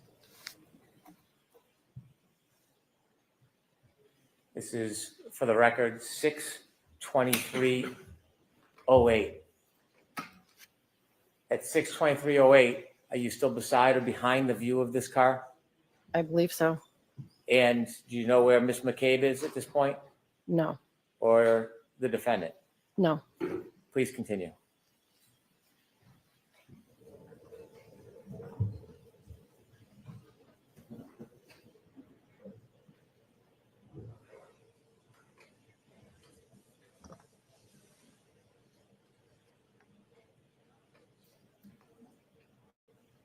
Ms. Gilman, when it reaches 6:24:18, if you would stop again.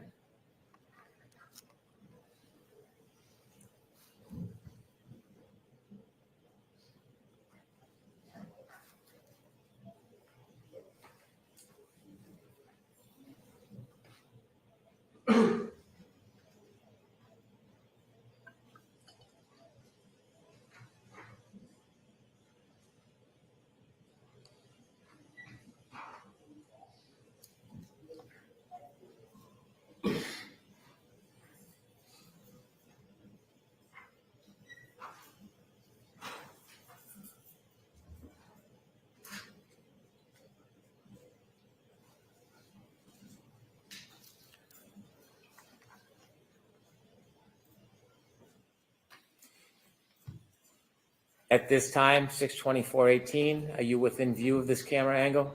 No, Where do you think you are in relation to this camera angle at this point? I'm still either to the right or behind the dash camera. And do you see the defendant or Ms. McCabe in this view? No, And this is at 6:24:18. Could you continue to 6:26:25, Ms. Gilman?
Did you notice the first person that came from the right and the second person that are not law enforcement?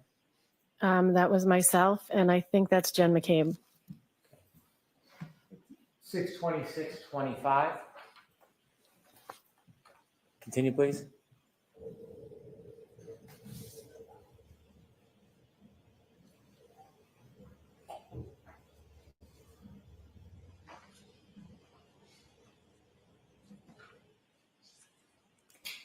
And do you know who that is on the right with the police officer? That was Karen.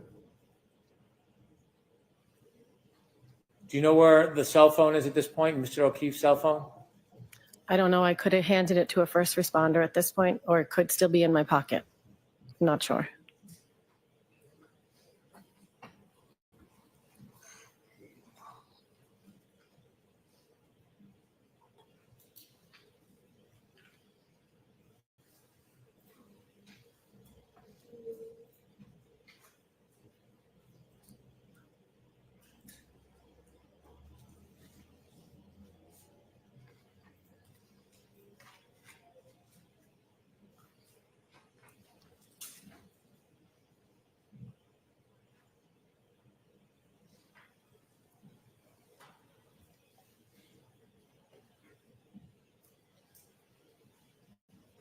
Ms. Gilman, if you could next stop at 63448.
Was that you walking by in the street? Yes.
Do you know who you're speaking with?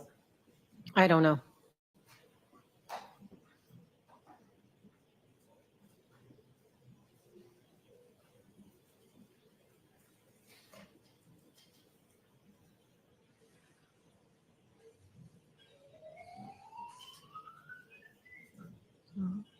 Mr. Brennan, at this point, can we pause this and take our morning recess, please? Yes, Your Honor. Pause, please. Thank you. Folks, why don't we take 15, 20 minutes? Court, all rise, please. Juries, close your notebooks, leave them on the chairs and follow me. What? You are muted. First of all, why would you pause in the middle of playing a video? That's weird. Like I've never seen that. Usually you let that play through for as long as he needs it to play through for. And then you would ask to take it. But it's also only 10:30. Like, lady, you didn't even get on the bench until 9, a little after 9. Like, what the hell? Like, it's 10:30. Morning recess is usually until 11. Like, why? This judge does the weirdest shit I've literally ever seen in my life. Oh, we have a light now. Now we have to name the light. We have Fanny the fan, Patience the clock, and now we have a light. It's very possible, too, that a juror raised their hand and wanted a break or something. But come on, man. Yeah, Kerry still has it in her pocket, I think, at that point. But you don't break in the middle of a thing. Like, right? Usually, like, even if they needed a break, they can hold it for 5 minutes. You know what I mean? They don't need to go right that very second. Hold on. Oh.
Yeah, so I mean, yeah, we gotta name the light, guys. I need a good name for this light here. We've named everything else. We apparently, like, this is the new thing we're gonna look at, is this light. So we need a name for it. But yeah, Hank is getting all of these ceiling boob. Larry the light. I kind of like that. I'm not gonna lie. Larry, like the idiot DUI guy. Nothing like of substance. Like, not a fan. Not a fan. That's hilarious. But yes, Hank is getting all of the gotcha moments out of the way. Because what the defense is going to attempt to do, and this is what TB is crowing about all morning while he's rage tweeting, is he's crowing about them, per usual, the defense trying to take something innocent and mundane and try to twist it. Okay. They want to take Kerry's relationship that she's formed with Jen now from this trauma bond. Okay. And the relationship she has with Mrs. O'Keefe and the O'Keefe family, and the relationship that she has with Officer Lank and his wife, because their kids their kids are friends. They sleep over each other's house. Like, you know what I mean? Like, it's a small town, dude. Everybody pretty much knows everybody. So they want to take things out of context and make them look, like nefarious. The problem with that is Kerry Roberts wasn't even there that night. She only came out to help the next morning. Leaky the light. So, I mean, come on. Like, you can take everything you want and twist, but I just don't think it's going to help the defense. Like, You can go after Kerry Roberts. Remember, they didn't even cross her in the first trial. They didn't even bother asking a single question of her. And why do you think that is? It's because Kerry has nothing to hide. She didn't do anything wrong, and she wasn't even there the night before. She's only there in the morning after she gets the call from Karen to try to help find out where the hell John is and what happened. And so you can cross her and say, after the last trial, you formed a bond with this person, this person, this person. You don't think that's a little strange? You don't think that your comment to this person was a little weird or strange or nefarious? Like, no, they're not when you take them out of context. You can take anything out of context. Anything. You can take a text message out of every one of your phones right now that is completely innocent and normal and make it nefarious if you want. Take it, spin a narrative to it, and boom, it becomes something nefarious. Like, and that is all the defense has in this case, is trying to twist and play word games. And it's not going to work for them. I don't think it's going to work. Yeah, I'll put it up on the screen, Willow. Thank you so much. And for anybody else who wants to donate to the channel, usually on trial days, it's extremely slow for donations because people are watching the trial, you know what I mean? So I'll take the opportunity during these kinds of breaks to remind people that you can help donate to the channel. You can also hit the like button, the subscribe button. You can share the video with other people. But this is how you donate to the channel. We don't have monetization because of FKR. We're waiting on YouTube to give it back. They attacked my channel with fake reports, and so it was paused. I had to reapply, like a whole thing. I don't know why. Like, what are they so afraid of? What are they so scared of? I'm a very small channel to begin with. I took almost an entire year break between the 6-month break I took and then about 3-month break I took before that. So like, I'm not even as big as some of the other channels that are covering this, that are on the side of truth, because I took those breaks. So I don't know what they're so afraid of, but if you want to donate to the channel and help out, I am more than grateful anytime anybody does. You can do so on Cash App, PayPal, Venmo. This is the information. And then underneath this big one I put up, there's one that scrolls across the screen that you're watching, that I'm on, like where I am, that box that I'm in. At the bottom there is all the information as well. And it's there all the time, so that I know most people don't even see it. That's why I mention it.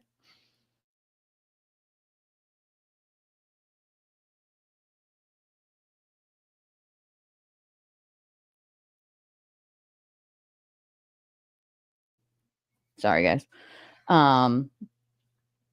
That tone too. Yes, the tone. Like, Karen's lawyers will cripple over Kerry for becoming friends with Jen. Well, that's what they're trying to do, is take things that Kerry said to Jen or Link or Mrs. O'Keefe, the O'Keefe family, and try to twist them to be nefarious. I mean, that's utterly ridiculous, per usual, as we know.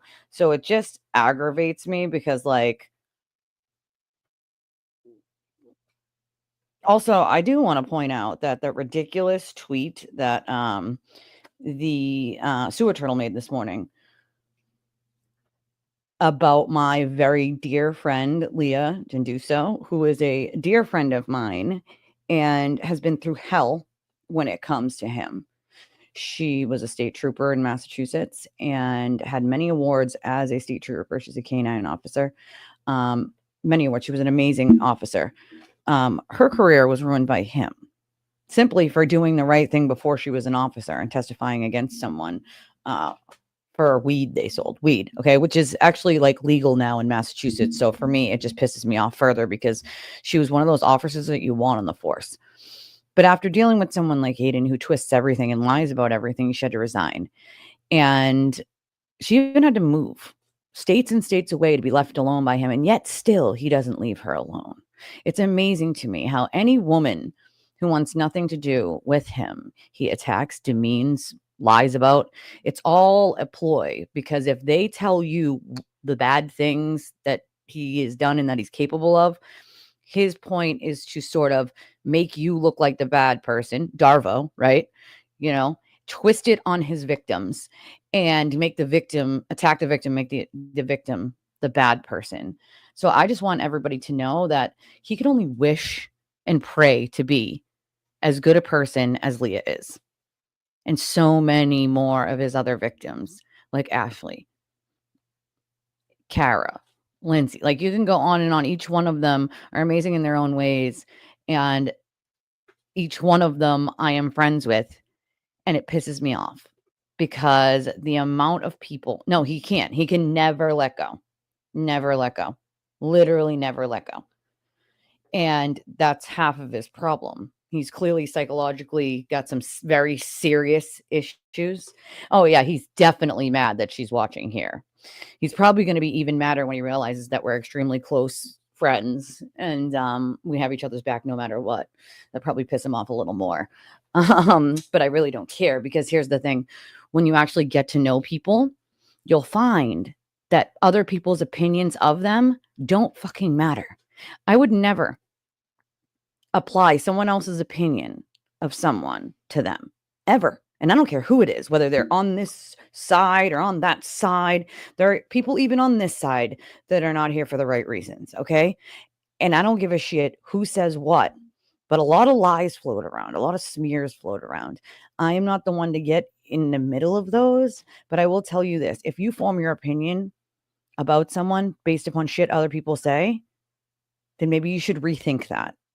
Because at least the silver lining in all of this is that I have met some people that I probably would not have met otherwise, and I think they're amazing. And they're kind, smart, intelligent, generous, sweet human beings. And Leah happens to be one of them. Kara, another. Lindsay, another. My friend Julie. Karen from True Crime and Wine. Like, there are just so many. Chris Albert. Like, his family is awesome. Like, these are just normal people. So for AJ to be like, oh, it's powerful Albert family, they're a regular family, like mine or yours. All families look different, whether there's, grandparents alive still, not grandparents alive still, family alive still, not family alive still. I don't have many family alive still in my family, but what I do have is the ones that are, and my chosen family. And I can appreciate that now I have many more chosen family from this whole shitstorm. And what I can tell you is that man, almost everything that comes out of his mouth is an actual, like, admittance of something that he is currently doing or did. Everything he, like, accuses other people of are things he has already done, currently doing, or is doing in that moment. I've never seen somebody tell on themselves so much. I've never seen somebody project so much. I do think that his brain needs to be studied one day, because the mental illness is, like, worse than some of the people that we had as inmates in Bridgewater. I kid you not. Like, and apparently he's on meds. So, I mean, like, clearly those meds are not working. Like, it is definitely part of his mental illness, Alma. You can say that again. But what I will not let him do is I will not let him sit there and smear and defame and lie about the people that I care about. And that includes Leah. She's an extremely close friend of mine. And he knows nothing about her other than he wants to shut her up. Funny part is, she wants no part of him. Nothing to do with him. She minds her P's and Q's. She watches the trial. Like, why you have to keep going on and on about her as if you're not a disgraced teacher, history or whatever you taught, a disgraced teacher who had NDAs that he needed to have when it came to the situation of him losing his job over at that high school, okay? Who has been charged now with, what are we at, 20 felony counts? So for him to call anybody disgraced other than himself is freaking laughable, in my opinion. When you point fingers at other people, there are 5 more pointing back at you. I don't usually get down in the middle of the rumors and smears and lies, because I think it serves no purpose at all. And that's, like, there are people even on this side that I don't get along with. I keep it to myself. Keep it to myself, because it serves no purpose. None at all. All right. Exactly. Good one, Monarch. Selfish, ignorant people choose selfish, ignorant leaders. And I'm sure it was referring to politicians, probably, but it does apply to him and the people that just believe every word that comes out of his mouth. For me, it's hard for me to understand how people can continue to believe the things that come out of his mouth when he contradicts himself constantly and proves that he's a liar constantly. And they're going to be even more hurt and feel even more duped when his trial comes and all of those pieces of evidence come out showing that he's been lying to them for a really, really long time about the things that he's been up to. His entire existence is a giant dumpster fire, yet he loves pointing the finger at other people's lives. His life is the biggest dumpster fire of all. How about you clean your own backyard, sir, before you start worrying about everybody else's? Just saying. Like, pay attention to what's happening in court instead of demeaning Kerry Roberts, who wasn't even there that night. Let me guess, she's in on the conspiracy now, too? She's in on a conspiracy that she wasn't there for. Got it. Makes perfect sense. If you have critical thinking skills and you are FKR, at this point, you should really be questioning what you have believed at this point. If you believe that Kerry Roberts is just in on some giant conspiracy now, because she wasn't even at 34 that night. She was home with her family. I see words. Hold on a second. I see words happening on the screen. So that might mean that they're filing back in. I don't know how long it's been. I wasn't paying attention, but my friends know that I will always have their backs. And, you know, it breaks my heart to let someone sit there and lie about them, make up bold-faced lies. Like, the amount of bold-faced lies he's made up about her, even recently, is ridiculous. The same for Lindsay. Like, the amount of lies are momentous. Like, you know, it drives me absolutely bonkers. We're at about 15 minutes. Yeah, so she said 15, 20, but we know she takes forever. We have a $20 donation on Cash App. Thank you so much, my dear. I appreciate you. Let me see. I want to make sure I'm not missing anything. It's our first one of the day, too. Even at 2 hours and 18 minutes in, I'm shocked. All right, let's see. I don't know why my phone, is it just my phone today, or is anybody else's phone like taking forever to load? Like, my phone is like doing the death circle while it's trying to load, and I'm not really sure why. Like, hello, phone. Thank you, Willow. I appreciate your $20 donation, my friend.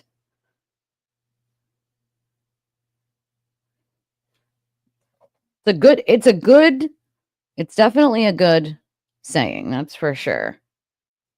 All right, I don't see anything else. I don't see anything in PayPal. I don't see anything in Venmo. So that's it. If you also want to donate to the channel, there's a ticker at the bottom of the screen scrolling by below that comment that you can see from Monarch. And it has all the information on it. We also have a link for people who use Apple Pay that we can put in the chat. I just figured this out. And actually, it was PayPal that like showed me how out of nowhere. Like, not much. You know, we didn't. Oh, thank you, Willow. I appreciate you, my friend.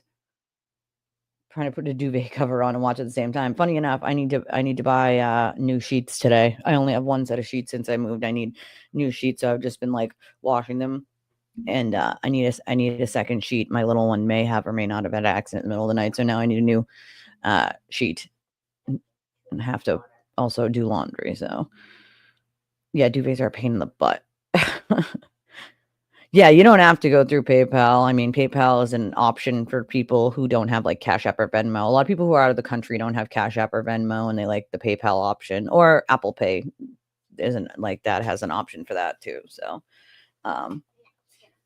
you know, I'm not sure. Will they call him? Will they not call him? Will the defense call him instead of the Commonwealth? I don't really know. I feel like the way this is going, Hank is sort of trying to like debunk their shit before they even go there. You know what I mean? Like, especially when he knows like their vast conspiracy nonsense. He's just gonna ask the questions of the witness of the very mundane answers and innocent answers, you know?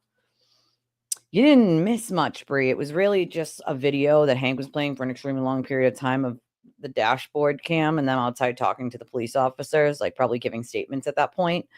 And then the judge cut it off in the middle of that and said, can we pause this and go on our morning break, which again, morning break doesn't normally happen until 11. So she's getting really frustrated. Not the judge wasn't already frustrating. You know what I mean?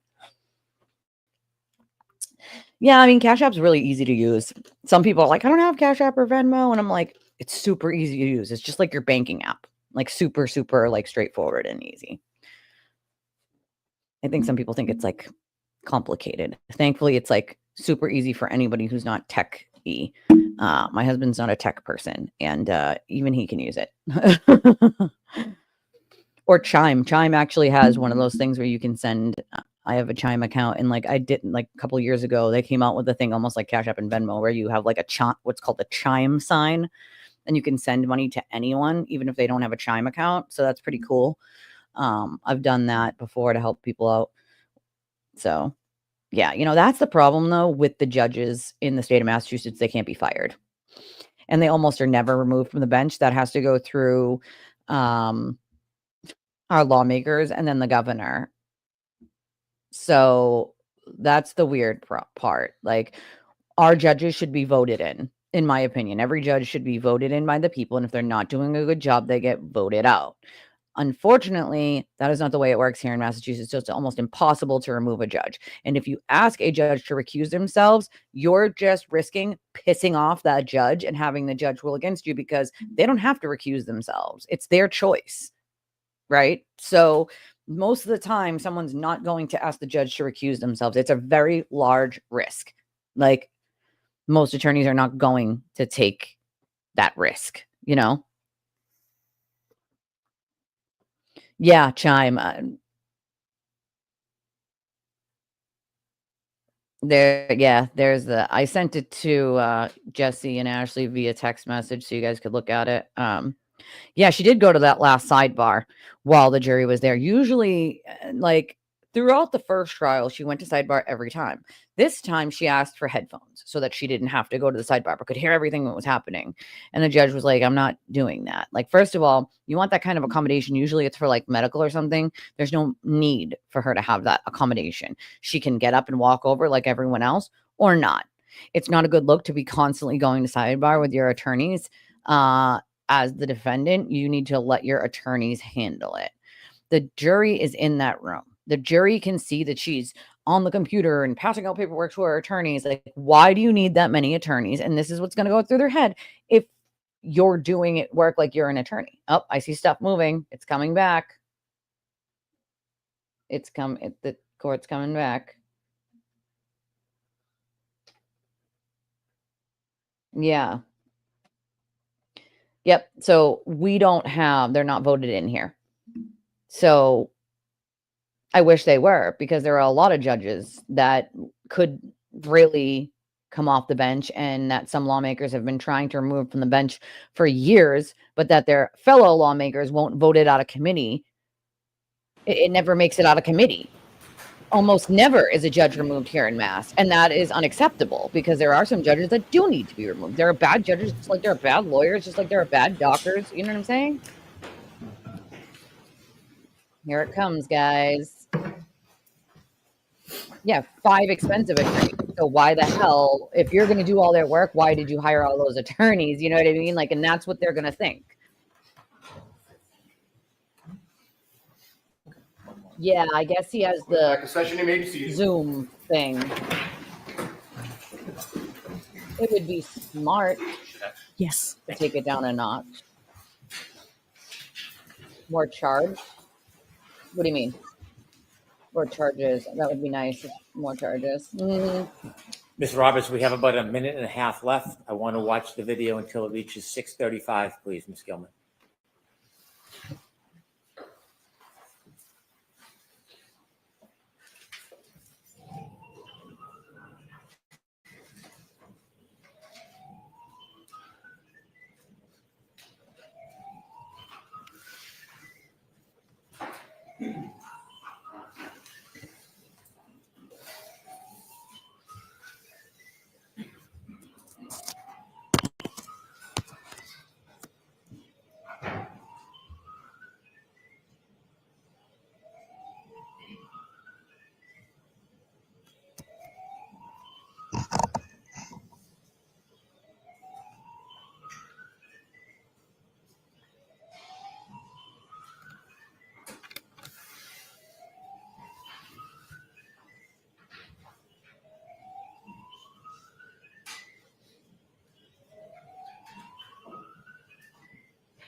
Do you know where you are at this point, Ms. Roberts?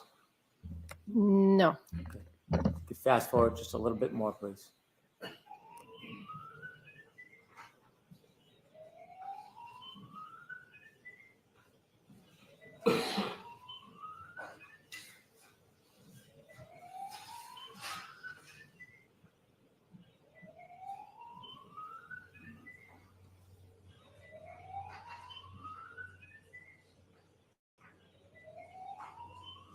Were you in the car? I just got out of the car. And do you remember if your car was warm? Yes.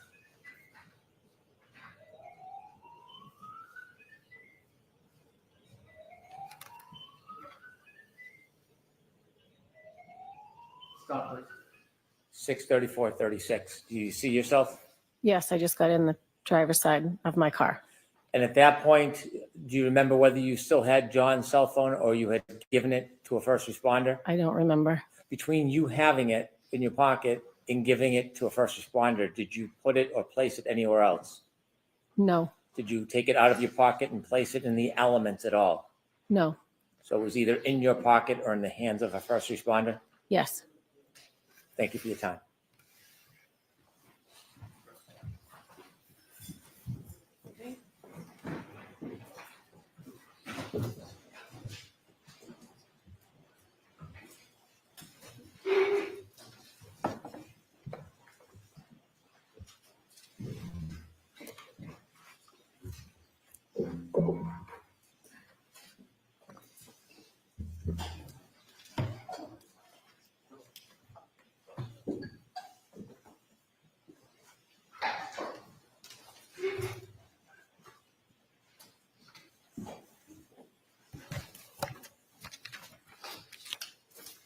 Your Honor, may I? Thank you.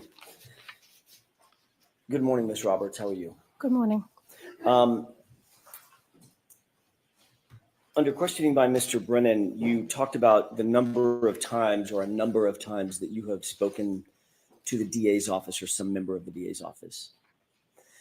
I'd like to ask you a couple of questions about that. Sure. How many times in total do you think you've spoken to a representative of the district attorney's office?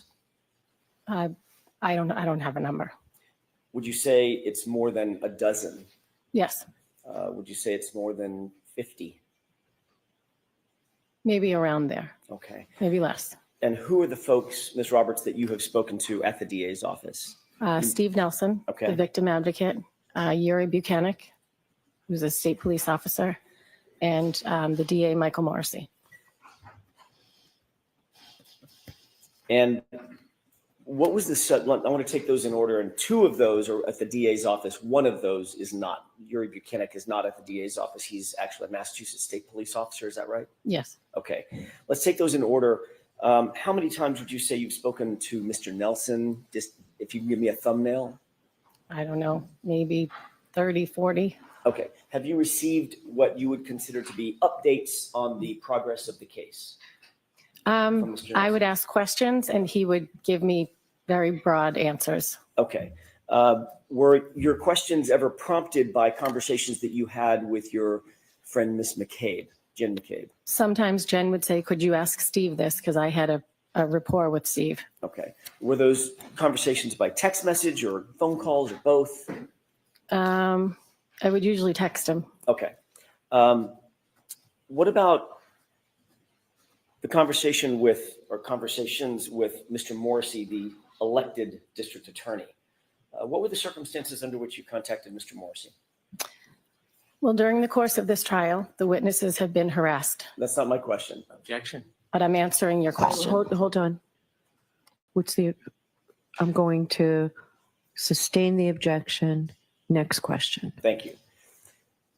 Were you phoning him? Were you meeting him? Were you texting him? That's my question. The circumstances of the communication itself. I phoned the office asking for a meeting, had a meeting, and then he left a voicemail at some point and texted me and said, I just left you a voicemail. Okay. Was that the extent of your conversations with Mr. Morrissey, the elected DA?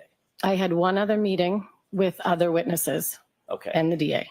And turning to Yuri Buchanan, what were the logistics, I'll use that word instead of circumstances. What were the logistics of you contacting Yuri Butnick? Was it by phone? Was it in-person meetings, text messages, or all of the above? All of the above. How many times would you say that you've spoken with Yuri Butnick? Spoken or communicated? Sorry, good point. Communicated with. Probably 20. Okay.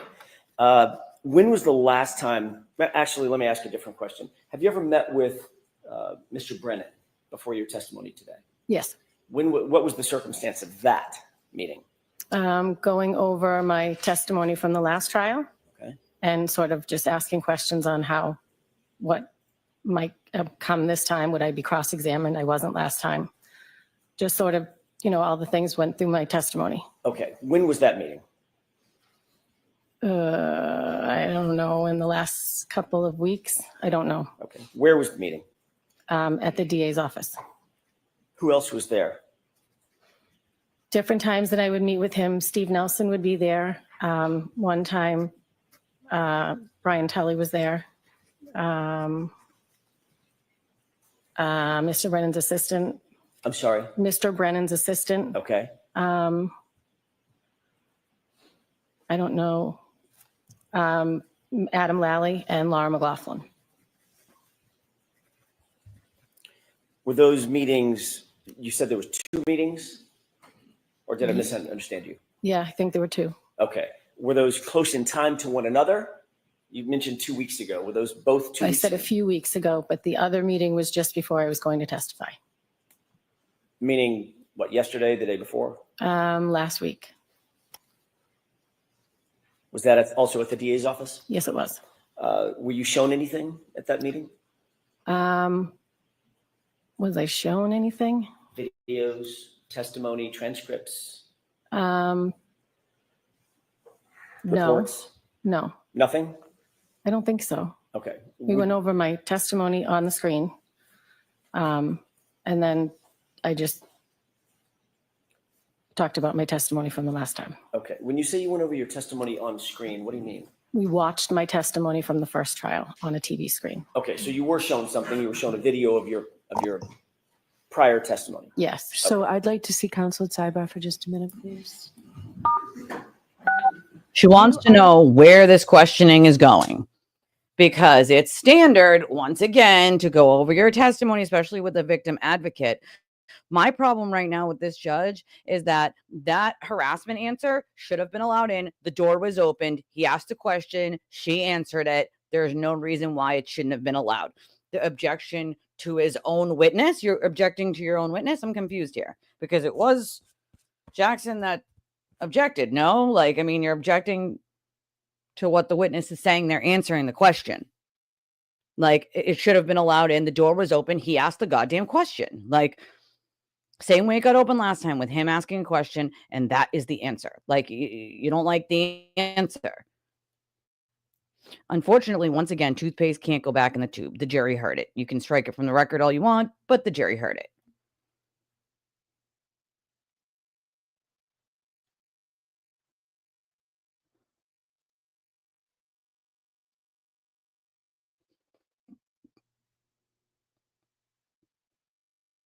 Hi, Suzanne.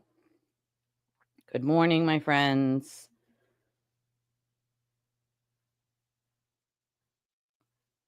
Right? The judge wants to know where the questioning is going. That's why she's seeing them at sidebar. Where the fuck are you going with this, sir? He walked right into that. Hank did. He did say something. And he can't object to an object. You know what I mean? Jackson objected and she sustained it. He can't object. I guess he can object to an objection, but there's not much she can do. But that was the answer. The bottom line is it came in through an answer, and that is how it's set up. If it comes in through someone answering the question, then the door is opened. He asked her why she talked to Morrissey. She answered him, and it should have come in. Exactly. It should have come in. He walked right into it. There was no reason why it shouldn't have come in. Once again, she's trying to keep harassment out, but it came in. And I guarantee you she's saying right now to him, if she answers it again with something like that, it's coming in. Oh, yes, I know he will. Oh, thank you. It's my justice May I response. hear sweatshirt. Yes. Thank you. Other than watching your testimony, were you shown anything else?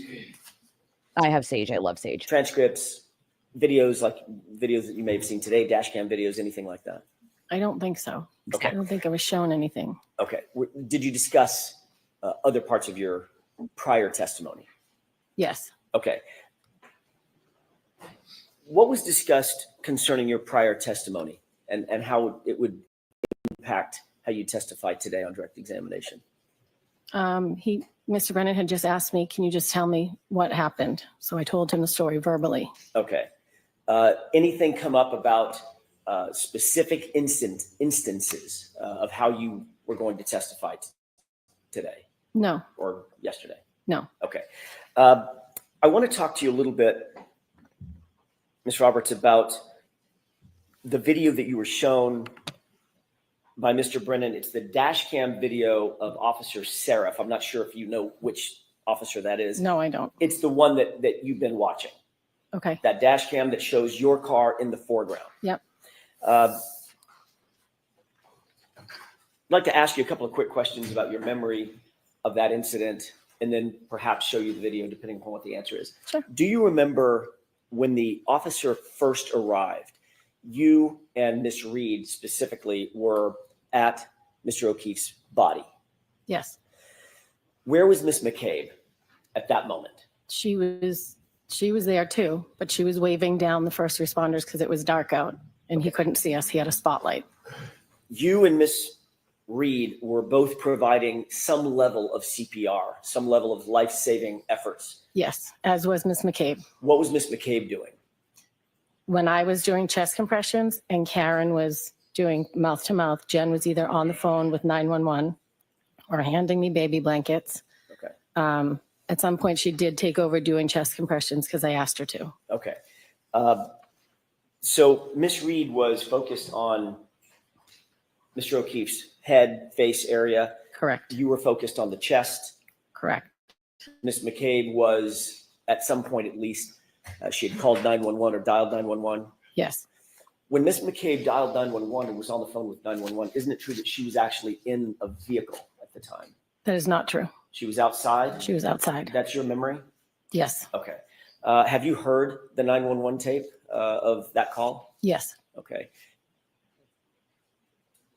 You're aware that that tape was also captured by an open line on Miss Reed's phone? Yes. That open line that phone was dropped inside the cab of an SUV? It was in the back seat, I believe. Right. So in order for that for that open line to capture sort of the background of Miss McCabe's side of the 911 call, Miss Yep. McCabe would have had to have been either at or in the cab of the truck. The back of the SUV was open. She was standing there. Got it. Okay. So she was right next to or adjacent to the cab of the SUV. She was in back of it with the back was up. I see that back hatch. Yes. Okay. Do you remember Miss Reed's statement, her initial statement to Officer Seraph when he got out of his patrol I do car? not. Do you remember her saying something to the effect of, "My boyfriend, I left him, he never came home"? I do not. Have you listened with audio to that dash cam at the moment that Officer Seraph arrives at the scene and y'all flag him down? We just watched it. Right. Have you listened to it for the audio side? I mean, in other words, instead of focusing on the no. video. No. Okay. I'd like to ask you to do that with the court's permission. This is it's been previously marked as Exhibit 4. And with the court's permission, I'd like to play that from runtime about 3:50 and ask the witness to concentrate most readily at about 4:07, maybe Okay. 10 seconds into it. I'm going to give a little run up and then ask you to listen very Okay. closely to the audio. Yep.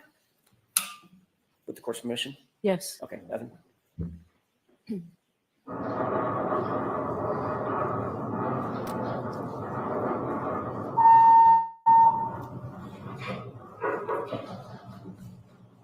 Stop. Do you recognize the video as being the same video that you saw and you looked at on direct examination? Yes. Okay. In just a quick second, the door to the car, you're going to hear it open. I'd like to ask you to pay special attention to the audio portion and Miss Reed's voice, Okay. if you can hear it. Go ahead.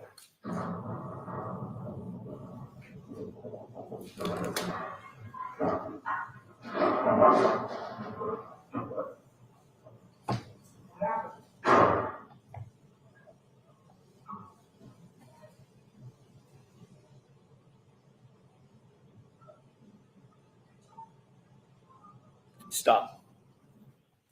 Did you hear that last statement? No, Did you hear a woman's voice kind of faint in the background? I heard a voice, but I didn't make out what she was saying. Okay. Did it sound like she said, my boyfriend, I dropped him off and he never came home? Objection. Could you hear that, Ms. Roberts? No. Okay. Next question.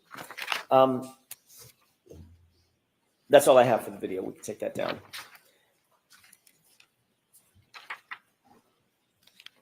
You talked about, on direct examination, some of the injuries that you saw Mr. O'Keefe having suffered, both what you observed at the scene and then what you observed later at the hospital. Yep. And you noted those injuries, correct? Say it again? You noted those injuries. Those were, Yes. you made note of those, Yes. or at least some of them. You said you saw a hematoma of some sort over his right eye. Is that right? Correct. And there was some significant swelling to his right eye Correct. at the scene. Correct. Did you also notice a laceration just above his right eye, just under the eyebrow? I saw it at the hospital, but I Okay. don't know if at the scene I saw it. Fair enough. At some point, you saw that laceration to his right eye. Yes, I did. Did you also see a laceration to the left side of his nose, a smaller laceration to the left side of his nose? I don't recall. I know there was blood coming from here, but I don't know if it was coming from inside his nose or from a laceration. I don't know. When you said here, you're pointing to the left side of your nostril Yes. and basically just above the nostril, correct? Yes. Right around the nostril, there was blood coming this way. Okay. Draining to the left side of his cheek? Yes. Okay. You also saw, once you got to the hospital, that his left eye had swollen as well. Now both eyes were swollen and filled with what looked like blood. And his left eye was black as well as his right eye. Correct. Okay.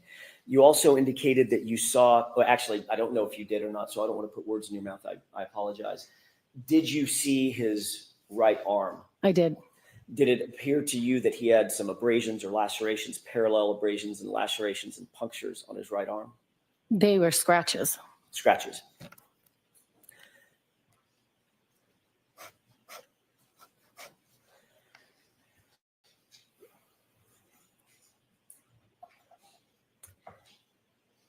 Ms. Roberts, you've previously testified that when you arrived, let me take you back instead of jumping right into it. After you met up with Ms. Reed at Jen McCabe's house that morning, so this is just after 5 o'clock or so, the three of you arrived back at One Meadows, correct? Is that right? I'm sorry. Correct. Okay. You're trailing the Lexus SUV, correct? Correct. The Lexus pulls in to the driveway and you pull in directly behind Miss Reed and Jennifer McCabe is driving. Correct. You're driving your SUV, correct? Correct. You've previously testified that when you arrived at One Meadows at that moment, that once that SUV, the Lexus SUV had pulled in and you pulled in behind the Lexus, you got out of the Lexus, sorry, you got out of your SUV, they got out of the Lexus, and that's a point at which Karen showed you the back of her taillight and said something to the effect of, do you think I hit him? Do you think I hit him? Oh my God, do you think I hit him? Do you recall that? I recall saying I didn't know if it was when we were coming or going, but she did point out the taillight. Okay. When you previously testified under oath, your quote was, quote, Karen pulls in and I pull in behind her. Mr. Jackson. Give page and line numbers when Yes. offering statements. Sure. It's the SGJ, the grand jury, page 58, lines 14 through 19 for court and counsel. Thank you. Did you testify, quote, Karen pulls in and I pull in behind her, period. When we get out, and Karen is now showing us the back of the car saying, my taillight, do you think I hit him? Do you think I hit him? Oh my God, do you guys think I hit him? Question mark. End quote. Is that how you testified? May I see it? Sure.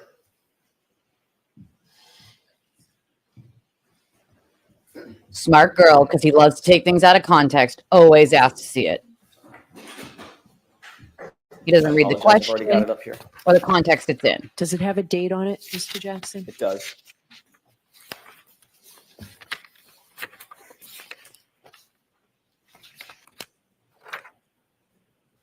(4/26/22). May I approach? Yes. Thank you, sir.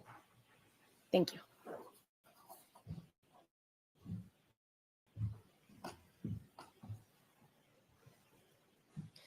Do you have the pages after this? I'm sure I do.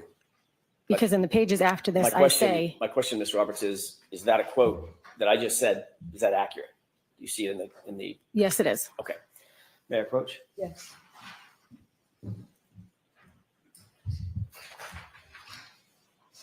He took it out of context, per usual.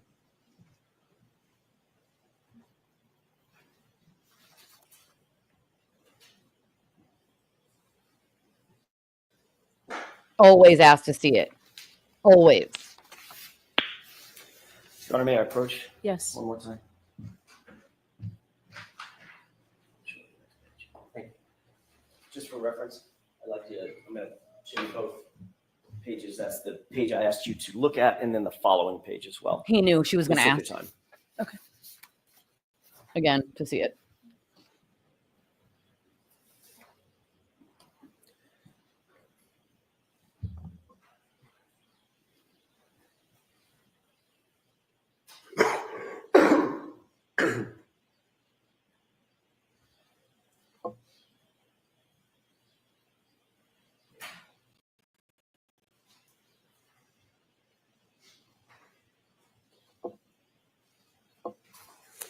May What I? I'm looking for is still not here because I did say I wasn't sure if it was Yes. before or after. Ms. Roberts, you do have to wait for a question.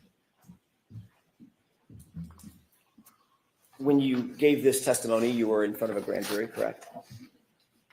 I'm not sure which one that is. Do you remember testifying in front of a grand jury on April 26th, 2022? Yes, Okay, about 2 years ago. yes, 3 years ago. You were under oath at the time. Is that right? yes, Things were fresher in your mind at that time than they are now, 3.5 years later, I'm guessing, correct? yes, Okay. You were asked the question to describe the circumstance when you arrived at One Meadows. Is that right? yes, And the answer that you gave was, quote, we pulled into it's a driveway. There's 2 cars and then 2 cars, then a single. So John's car is there. Karen pulls in and I pull in behind her. When we get out, and Karen is now showing us the back of the back of the car, So saying, my taillight, do you think I hit him? Do you think I hit him? Oh my God, do you guys think I hit him? That was your testimony at the time. she's already said that Yes. a million times already.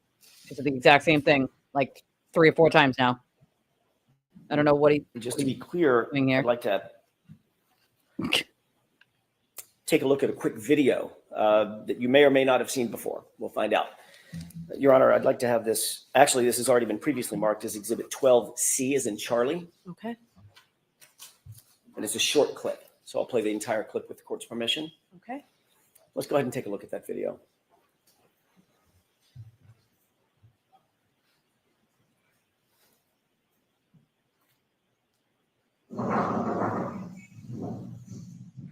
Can you pause? Do you recognize what's depicted in the video? yeah. That's when we arrived at John's house. Okay. And who's the person with the plaid red pants? That is Jen. And who's the person that's just rounding the back of the car in front? That is Karen. What is the car in front? That's Karen's SUV. That's the Lexus SUV. Yes, it is. Behind that Lexus SUV, Ms. Roberts, is there another car? That's my car.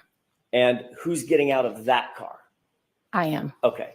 And this is the point that you were describing in your, at least in the grand jury testimony at that time. Yes. This is the time that you're describing. That I thought it was when we walked in. This is the time that you were describing, right? When you arrive at the scene.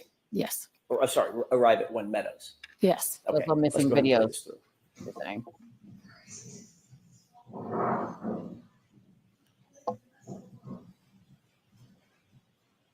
Okay, you can stop it. And you can bring the lights up. You saw the interaction between all three of you and the vehicles, correct? Yeah. At any point, did anybody stop and take a look at the taillight or the rear end of the car? Not when we were entering the house like I thought, but when we came out. Okay. And there's no video of that. I'm sorry? There's no video of that. No, I don't believe so. Right. So the video that does exist describes nearly exactly the time that you testified that y'all stopped at the back of the taillight and Karen said, look, my taillight's broken. Oh my God, do you think I hit him? Correct. Right? Okay. And that obviously was incorrect. It was incorrect. So your memory was faulty about that incident, that part of that incident at least. It happened on the way out of the house. So your memory was faulty about But that you part know. of the incident that No. you testified to at the grand jury. Yes. Okay.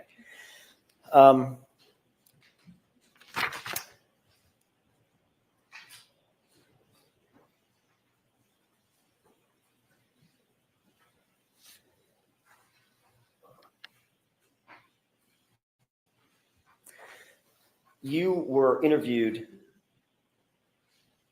on January 29th. You've already testified to that, correct? By Yes. Troopers Dunn and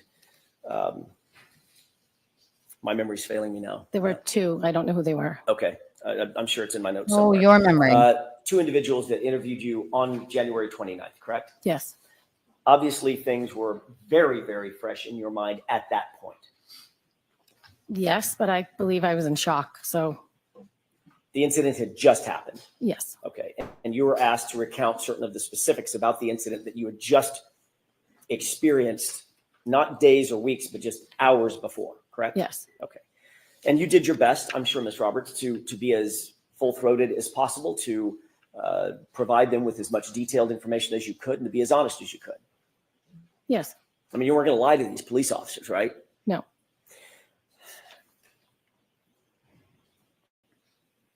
In your very first conversation with those two troopers on January 29th, you didn't mention anything about a taillight or a cracked taillight or No, even I having did not. seen a cracked taillight, did you? No, I did not. Okay. I You didn't then- want to accuse anybody of anything. You were then interviewed on February 1st, 2022, a few days later, correct? I don't know.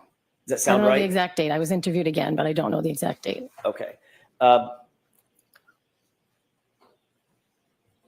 During your interview, let me withdraw that and ask a different question. On February 1st, or whatever day it was, the subsequent time that you were interviewed just a few days later, you did then, for the first time, describe the taillight that you saw, correct? I don't know. Would it refresh your recollection if you looked at a report? Yes, please.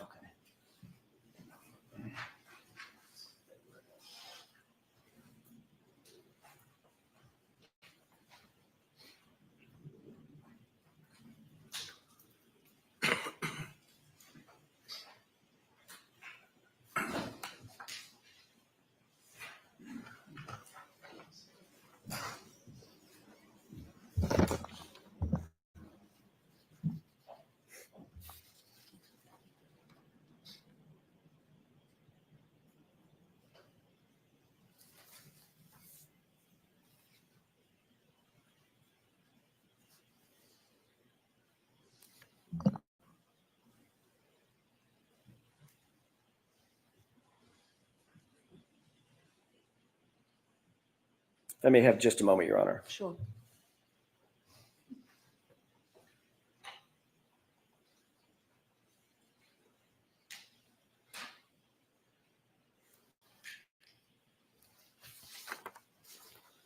May I approach?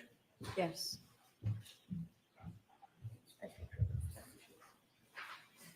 I'm handing you a 2-page report, Ms. Roberts. I put a little dot on the second page just to direct your attention to the discussion related to the taillight, if you want to take a look at that.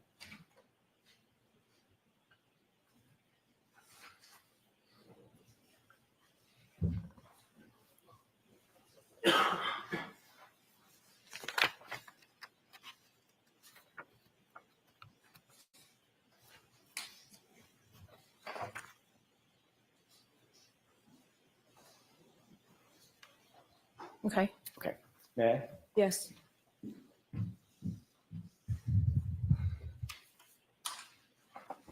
Does that refresh your recollection that you were interviewed on February 1st, 2022 by a trooper by the name of Connor Keefe and a trooper by the name of Kathleen Prince? Yes. Did Connor Keefe write that report? I'm sorry? Did Connor Keefe write that report? Trooper Kathleen Prince wrote the report. Okay. Does that matter? No? Nope. Okay. Does that refresh your recollection that you did discuss the taillight at that time? Yes. And did you tell Trooper Prince and Trooper Keefe that you noticed the back right taillight in the middle, quote, in the middle, your words, was broken and a piece of the metal encasement was pushed forward? Yes. Okay. You didn't say the taillight was completely shattered, correct? Correct. You didn't say that the entire lens was missing, correct? Correct. You said it was broken in the middle. Is that Yes. right? And then you described today that a square piece was missing. Yes. That's the piece I was referring to in the Okay. middle. Just in the middle of the taillight, though. That was how you described it. Yes. Okay.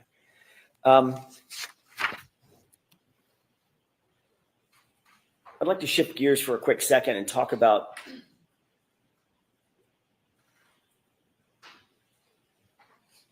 a March 7th, 2023 text message with victim witness advocate Steve Nelson. Do you remember communicating? You don't have to know the exact date, but if you do, fine. Do you remember communicating in March of 2023 with victim witness advocate Steve Nelson about the Ring camera at One Meadows? I don't know the exact date, but yes. Okay. Is it true that you contacted him to inform him that the O'Keefes needed to replace or wanted to replace the driveway Ring camera, that same Ring camera that we just literally saw through that perspective Yes. of you arriving? Yes. Did Mr. Nelson indicate that he believed that would be fine to replace that Ring camera if the O'Keefes wished to do that? I don't remember if he said it would be fine, but at some point they were told they could replace it. It had broken. It wasn't working. Did he indicate that he would check with DDA Adam Lally and then get back to you? I don't know. At some point, you were informed that the O'Keefes had the green light or the go ahead to replace that Ring camera at One Meadows. Is that right?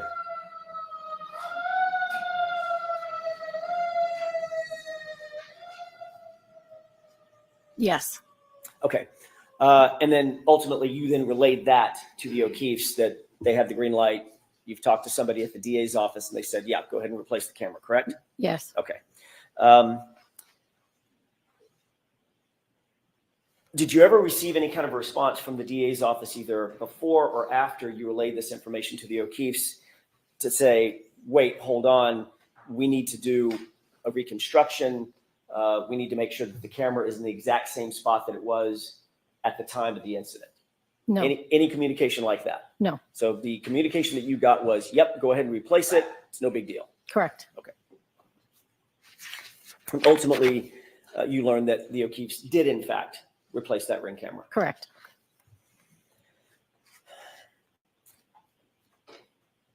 You have already described your relationship, at least in part, with Canton Police Officer Sergeant Michael Lang, correct? Yes. He is friends with you. His daughter is friends with my daughter. You're friendly with the family. Yes. Okay. And you're aware that he's also friends with the Albert family. No. Well, no. Were you aware that Michael Lank grew up with Chris Albert? I was not. Have you ever been in a social setting with both the Lanks and the Alberts? No. You're aware, obviously, you were at the scene. He was the first officer to respond to the crime scene at 34 Fairview on January 29th after Officer Seraph and after Mulaney arrived. Right? Then it was Sergeant Lank. I don't know which order. I did see Sergeant Lank there. Yes. Was he the, excuse me.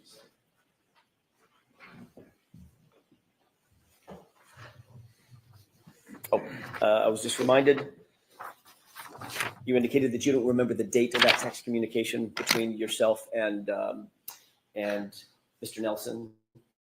No, I don't remember the date. Would it refresh your recollection if you looked at a text message between the two of you about the subject of the Ring camera?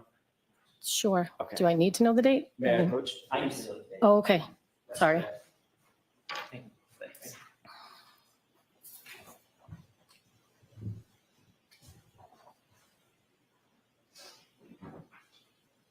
Is it March 7th, 2023? Does that refresh your recollection?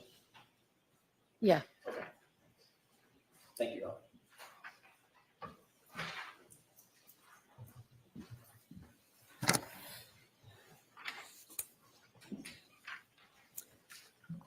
You indicated that you did recognize Sergeant Lank at the scene. Yes, I did. You had a conversation with him. No, I said, Mike, is that you? He said yes, and that was it. All right. Following that, the next day, you did go to his house. You've already described that. I did. You indicated that you went to his house to drop off your daughter for a play date. Is that right? Yes. But you She's also 13. indicated that you took Jennifer McCabe with you. Yes, because I drove Jen McCabe to the O'Keefe's house, so she was leaving to go home with me. So I was going to drop her off. Okay, so your memory is you took Miss McCabe from where over to the Lanks house? I think she was at home. So you picked her up Yes. at her house Yes. with anybody else? With my daughter, my son. I picked up her and either one or two of her daughters. I don't remember. And then you drove over to the Lanks house. Is that right? No, I drove to the O'Keefe's house. First. Yes. And what did you do with the O'Keefe's Then house? left a couple of kids, and my daughter wanted to go to the Lanks house. So I drove my daughter to the Lanks house before driving home. And Jen's child was with you on the way from Jen's house over to the O'Keefe's house. Yes, one or two daughters. I don't know. Dropped the one or two kids off at the O'Keefe's. Is that right? As well as my son. As well as your son. Then you went to drop off your daughter for the play date. Well, she was 13, so it wasn't a play date. Whatever. I don't know what you call it. I know. I don't have a 13-year-old. What a date, whatever Yeah. it is. So she went over to her friend's house. Yes. Okay. But you took Jennifer McCabe with you Yes, because I was driving her home. back to her house without her kids? Yes, she was going home. Were you going to go back to the O'Keefe's and pick up her kids and then take all of them home? I didn't have a plan. I mean, Patrick, Okay. nephew, is my son's best friend. Got it. So he wanted to be with him. Okay.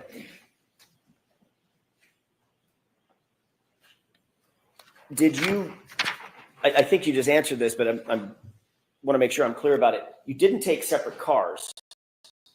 You all We went in the same car. Is that right? Correct. Okay.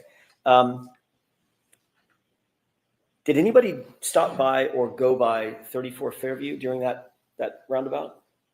No, Nobody stopped off at 34 Fairview either on the way or on the way back? no. I don't believe so. That wouldn't be the route in which to get to my house. Right, exactly. You indicated that you stayed, even though you were dropping off your daughter, y'all stayed, you and Miss McCabe stayed at Sergeant Lank's house for some 45 minutes. Does that sound about right? Yeah. And Sergeant Lank's wife, you indicated, was in the backseat of your car. Yes. Did y'all ever go inside the house? Jen went in to go to the bathroom. Was Sergeant Lank there? I don't know. I didn't go in. You didn't have any communications with Sergeant Lank? I'm sorry? You didn't have any communications with Sergeant Lank himself, Mike Lank, on that trip? No, I did not. But you don't know whether or not Jen did? I don't know whether or not Jen did. She went in the house to go to the bathroom. Okay.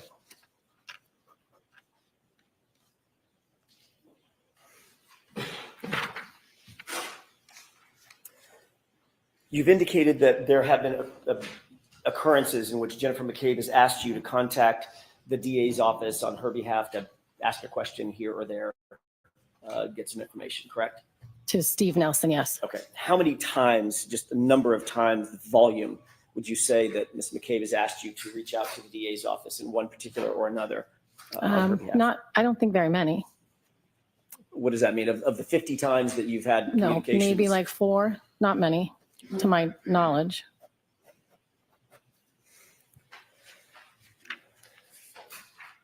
When you would, on these 4 occasions or 4 or so occasions, when you would reach out to the DA's office, gather information, whatever that information may be, would you then report that information back to Ms. McCabe?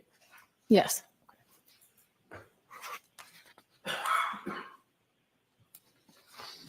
You obviously understand the importance of providing statements to law enforcement that are free of influence of other people, other witnesses. Is that right? Say it again? You understand the importance of providing information to law enforcement as a witness to law enforcement free of influence from other people. Yeah. In other words, you want to be as accurate and as independent as possible. Yes. And that's because if your statement is somehow, or if your communications with law enforcement are somehow influenced by others, it might call into question the credibility of the person providing the statement. Objection. Can you answer that question, Ms. Roberts? No. Okay, next question. Sure. A statement that's been colored by influence from someone else would lack credibility, right? Objection. Sustained. I want to talk about the statements in the prior testimony that you have provided in this case, Ms. Roberts. There's been several of them. The first time you told your story to law enforcement was on January 29th. We've already established that, correct? Say that again? It was on January 29th, the first time you relayed your story to law enforcement. Yes. And that was to Trooper Dunn and Trooper DeChico. That's the name I couldn't remember. I don't remember. But you do remember Trooper Dunn. I remember 2 troopers. I don't know their name. Okay. Where did that interview take place? In my dining room. And who was with you when you gave that interview, if anybody? My husband was home. I think my daughter was home at that point. My husband was home. I don't know if the kids were home. Nobody else from outside the family? No. Okay. Who contacted you about doing that interview? How did they know to come to you at your home? I don't remember. They may have just shown up. I don't remember. Okay. Do you remember what time the interview was? Maybe around dinner time, maybe around 5, 6.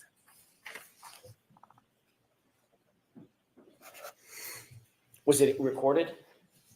I'm sorry? Was it recorded in any way? Tape I don't- recorder running? I don't think so. The troopers were taking notes, obviously. I believe so.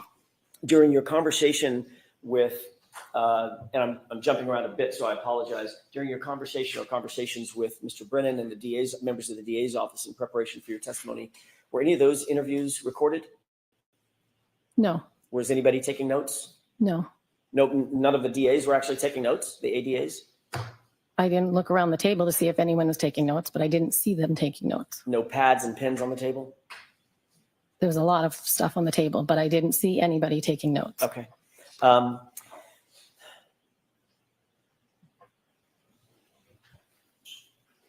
You received a phone call just before that interview started at 5:25 p.m., correct? Around 5 o'clock, 6 o'clock. Is this the night of the 29th, you mean? This is the night of, I'm jumping back to the night of the 29th. Yeah, I'm not following you very well. That's okay. On the 29th, Yeah. when you were interviewed around 5:25 p.m., maybe just a little bit before that, Yeah. you received a phone call just before that, correct? I do not know. Isn't it true that Jen McCabe called you and spoke to you just before that? I spoke to Jen McCabe the entire day. Okay. Including just before that interview. I don't know. Did you tell Jen McCabe that you were about to be interviewed? No. Did you tell her at some point did you text her and tell her that the officers had arrived? I don't think so. Did she text you back and say, call me right after? I don't know. Okay. During the course of that interview, when the incident was still pretty fresh in your mind, You indicated that at about 5 a.m., you got a call from Karen Reed indicating that John never came home and that she was worried, correct? Correct. You also indicated that she was worried that John may be walking and may have gotten hit by a plow. You relayed that to the officers. Yes. You indicated that you met up with Karen Reed and Jennifer McCabe at Jennifer McCabe's house, and Karen was hysterical and worried that something had happened to John. Yes. You also indicated that once you were at 34 Fairview, once y'all had made your way over to 34 Fairview, Karen saw John and ran to him, although you and Jennifer didn't see him initially, correct? That's correct. You said that Karen was repeating the phrase, "Is he dead? Is he dead?" over and over. Is that right? That is correct. You also indicated that she said that if anything happened to John, she'd kill herself, correct? That's what she said to me. Object. So the objection sustained. Did you indicate at any time, I'm sorry, let me ask it a different way. Did either of the troopers indicate to you after your initial interview that if there was anything further that you could recall that would be useful, please provide it? Please give it to at that time. I don't know. Okay. Would it refresh your recollection to look at that January 29th report? Sure.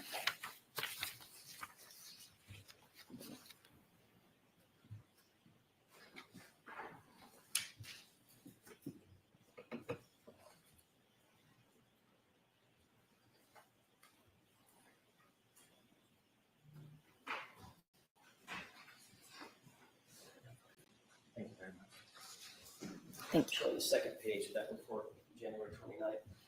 And there, I put a little mark by paragraph 5. You could take a look at that.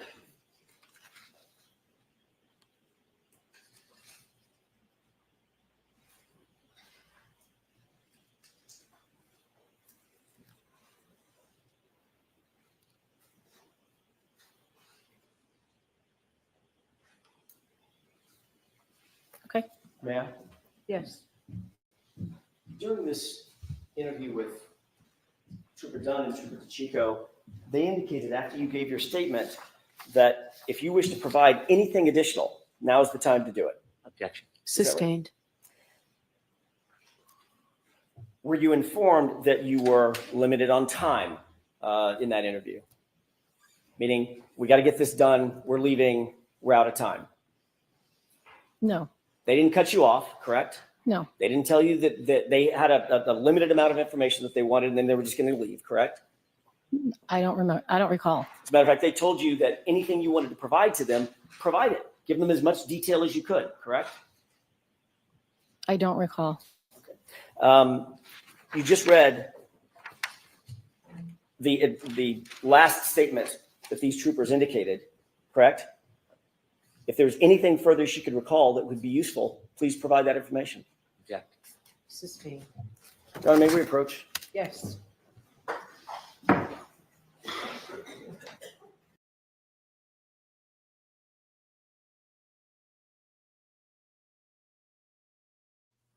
Like what he's trying to do here isn't really going to help him. 1 o'clock they break for lunch, so another hour and 15 minutes, Eva.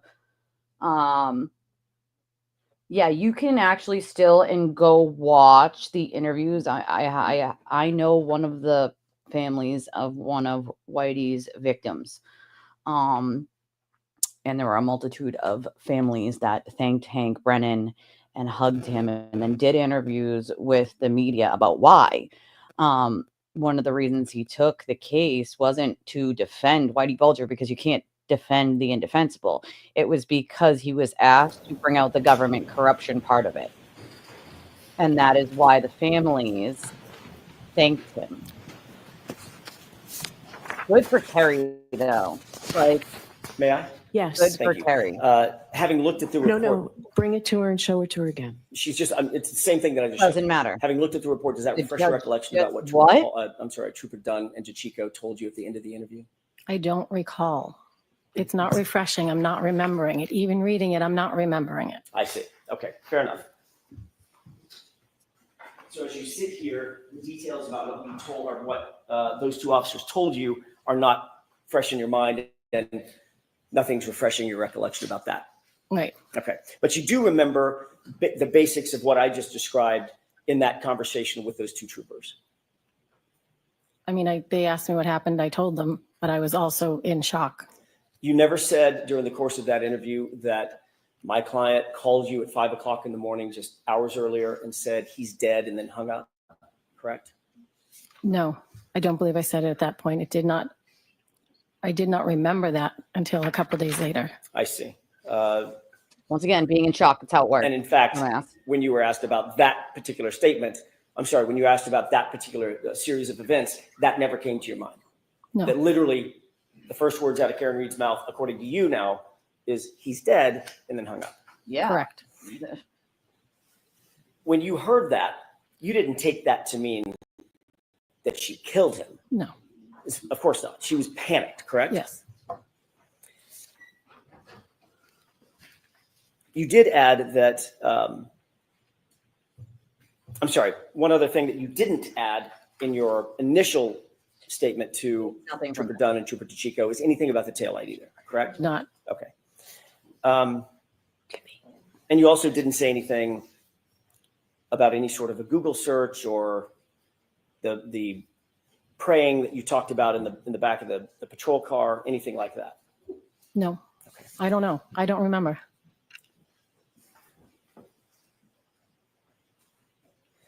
The second time you were interviewed, that was the February 1st interview. That was with Kathleen Prince and Connor Keith, correct? And you just looked at that report, at least part of that report. Is that right? Say it again. Connor Keith and Kathleen Prince, that was on February 1st, 3 days after your initial statement, correct? I don't remember the date, but I remember meeting with them. Okay. I want to make sure I get the dates down, so I'm sorry to belabor this, but. May I approach? Yes. Would it refresh your recollection if you were to look at the report of that interview? It might. Okay. First paragraph. Thanks. Pisses him off when she puts him in her place. Like, you can show me something, but if I don't remember, I don't remember. Like, a lot was going on back then. And she's testified numerous times. She's had chocolate cops numerous times. She's done grand juries numerous times. So, like, how do you Am I differentiate reading one the from whole thing or just the part where you dotted? Just if it refreshes your recollection. Oh. Oh, for the date? Yes. Yes. What date was it that you met with me? February 1st.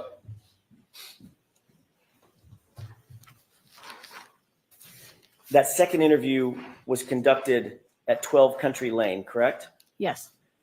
And who again lives at 12 Country Lane? Jennifer McCabe. So the second time you told your memory, your story to law enforcement, you were literally sitting in Jennifer McCabe's house. Yes. And you had met with Jennifer McCabe before your interview, correct? Yes. We were putting a timeline together. So you two were actually prepping, if that's a valid term, prepping for your interview, putting a timeline together, correct? We were putting a timeline together at the request of Mrs. O'Keefe. And Jennifer McCabe was helping you with the timeline and you were helping her with the timeline. Yes, we were putting together the events of what had happened. So she was helping you and you were helping her, yes or no? Yes. Okay.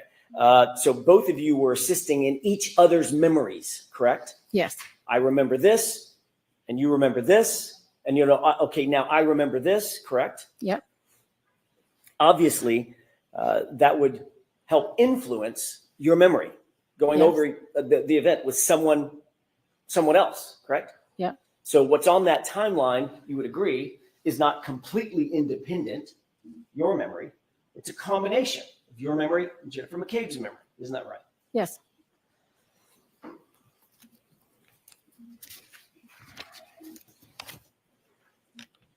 May I have just a moment, Your Honor? Yes.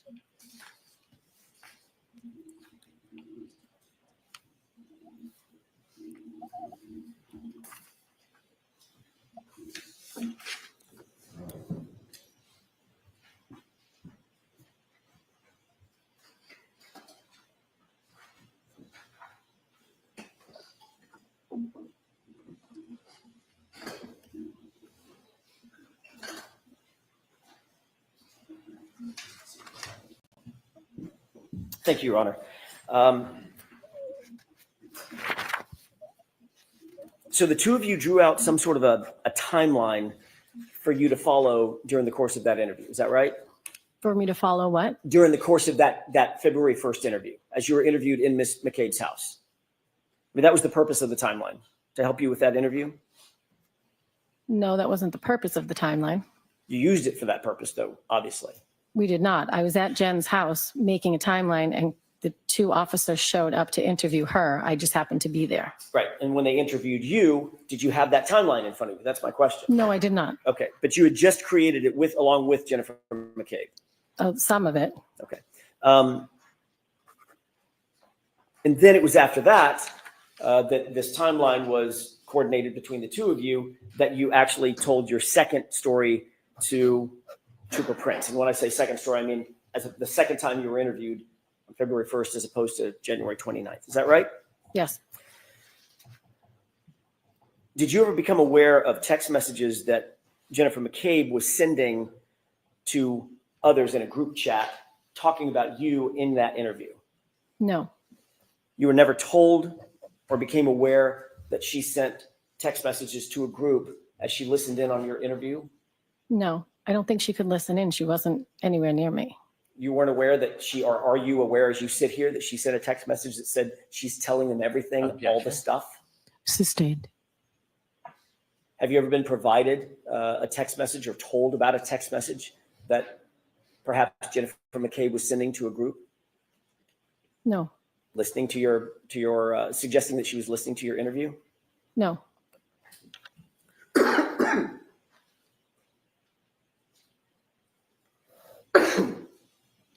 The third time you told your story was later that night in a telephonic interview. Is that right? With Trooper Proctor? I requested to speak to Trooper Proctor because I had remembered the very first time I spoke with Karen that morning, and I wanted to make sure it was recorded. Okay, that wasn't my question. My question was, did you have another telephonic conversation with Trooper Proctor, yes or no? You said that night, but it wasn't that night. When was it? I think it was earlier that day. Okay. Meaning, but it was after the interview with Trooper Prince. I don't think so. I think it was beforehand? I think it was beforehand. You were still with Jennifer McCabe when that call took place, correct? I was in her house. I was not with her. I stepped away to speak to him by myself. In her home at 12 Country Lane? Correct. Who else was with you other than Jennifer McCabe in the house? Her sister was there writing down the timeline for Who's us. that? Her sister, Denise. Denise? So she was scribing the timeline as you and Jennifer McCabe were creating She it? was writing it down as we were remembering things. Right. And the three of you were doing this together, sort of communally. Yes. She would say something, then you would say something, then it would spark something that she would say, and back and forth, correct? Yes. How is it that Trooper Proctor got a hold of you? Did you call him or did he call you? I think he was on the phone with Jen, and I asked to speak to him. So Trooper Proctor got a hold of you through talking to Jen McCabe. Well, I asked to speak to him, but yes. Right. Was that interview recorded, to your knowledge? I don't know. The fourth time you met with police was February 2nd, the very next day, at about 12:08 p.m. Is that right? I don't remember. Do you remember signing a consent form for your phone? Yes. Was that the next day after this interview with Trooper Prince and Trooper?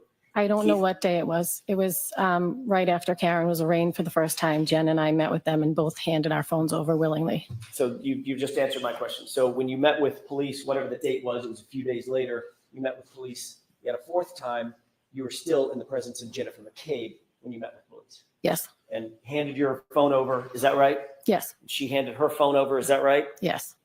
And the two of you were together when you signed your consent forms, is that right? Yes.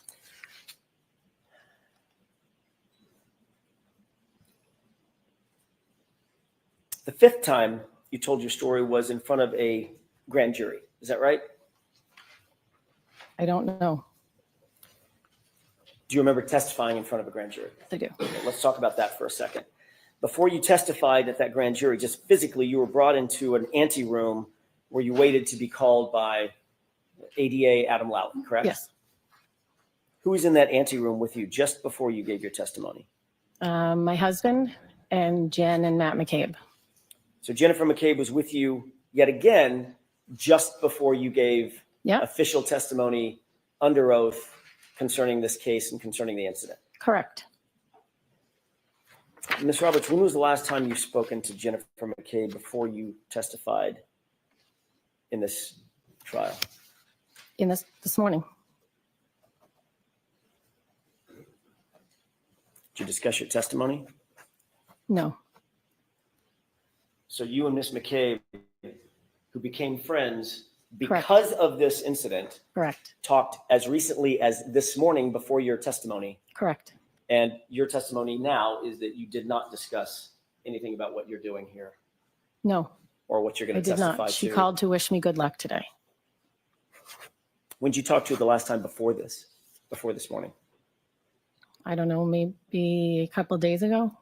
I don't remember. Within days of you taking the stand yesterday, correct? Yes.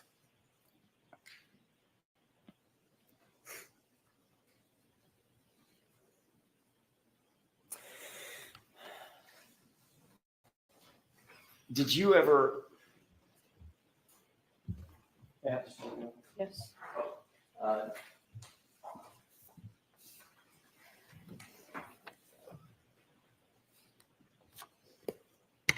Ms. Roberts, I'm going to ask you.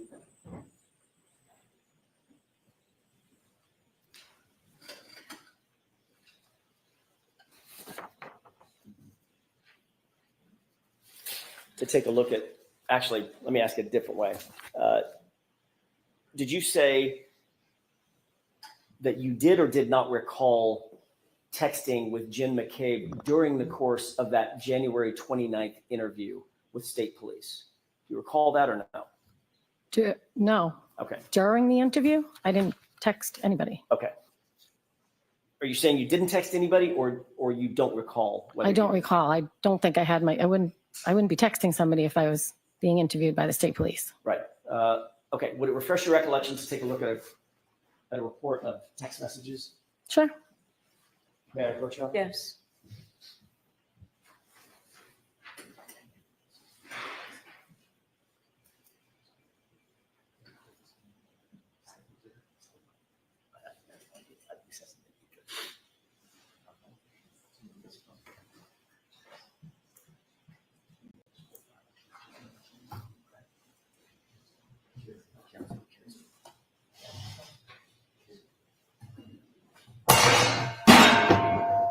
Thank you. So, may I, Your Honor?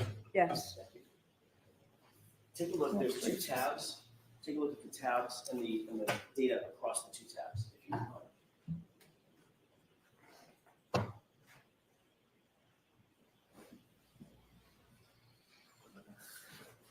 Okay.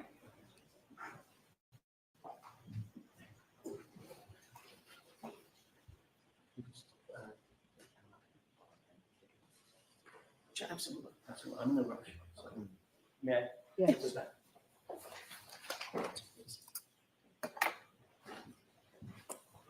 Well, with court permission, Mr. Brennan, Okay. Jurors, feel free to stand up and stretch if you'd like. And I forgot to tell you, anytime we're at sidebar, please feel free to stand up and stretch, okay?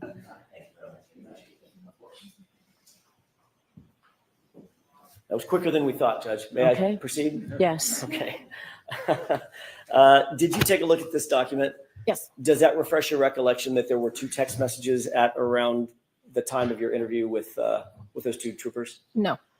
Do you recall, as you sit here, texting Ms. McCabe that the state troopers were arriving or they're just getting there? No. Do you recall Ms. McCabe texting you anything back about calling me after? No. Okay. Did you, in fact, different question, did you, in fact, call Ms. McCabe right after the interview and talk to her? I don't know.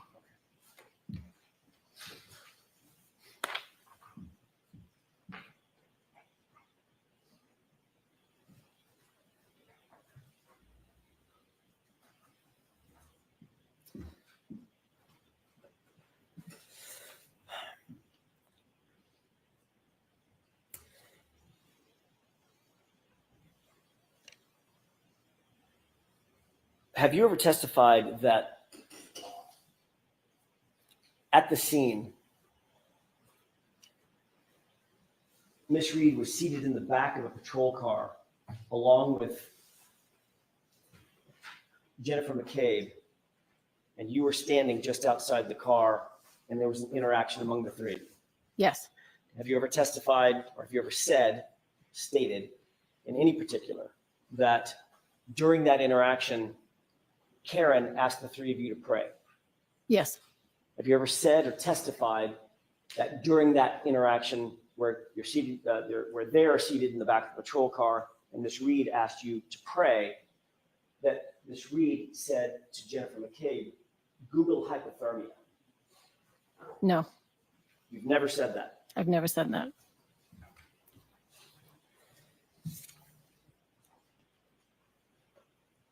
You testified at the grand jury on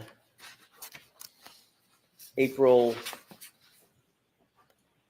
26th. Is that right? April 26th, 2022? I do not know. Right?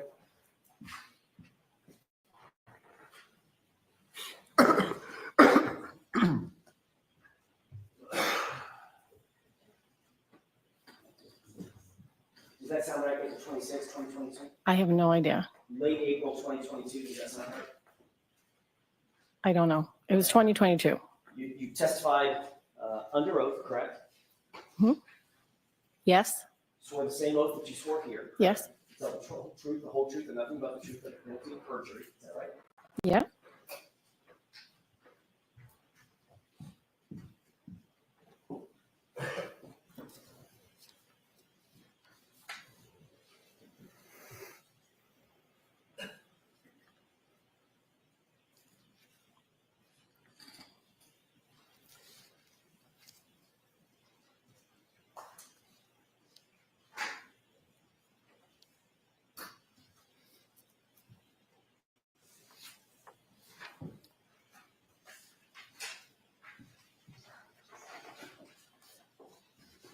That's what I needed.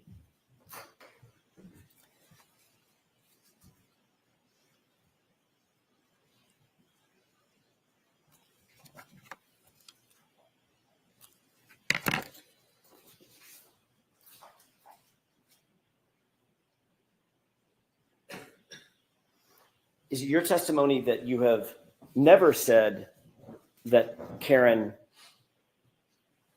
told Jen to Google hypothermia, or that you don't recall saying that?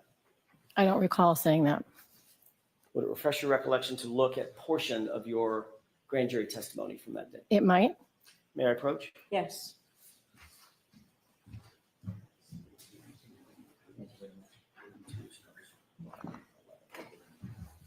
Thank you. Sure.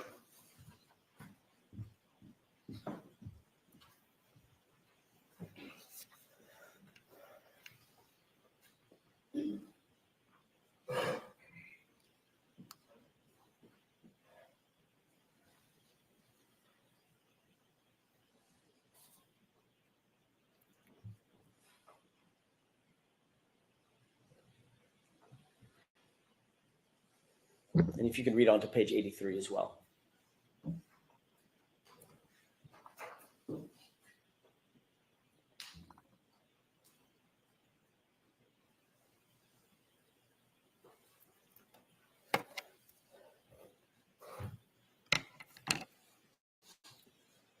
Yep. I testified. I didn't hear it, but I was told that she was asked to Google it.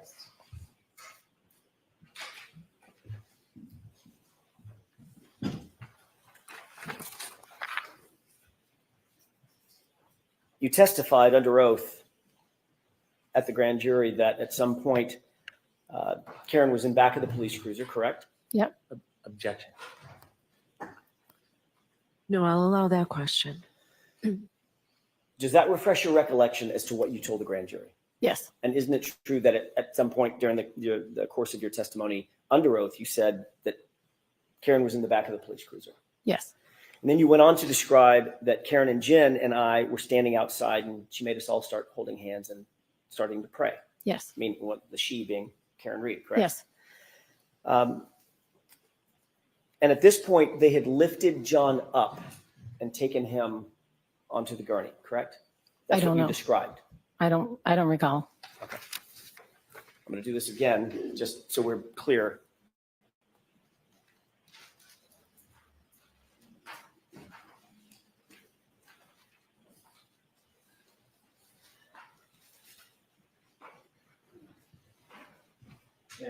Yes. Sure. Thank you. Just a portion of the bottom of the page. At the bottom? At the bottom, last couple of paragraphs. Okay.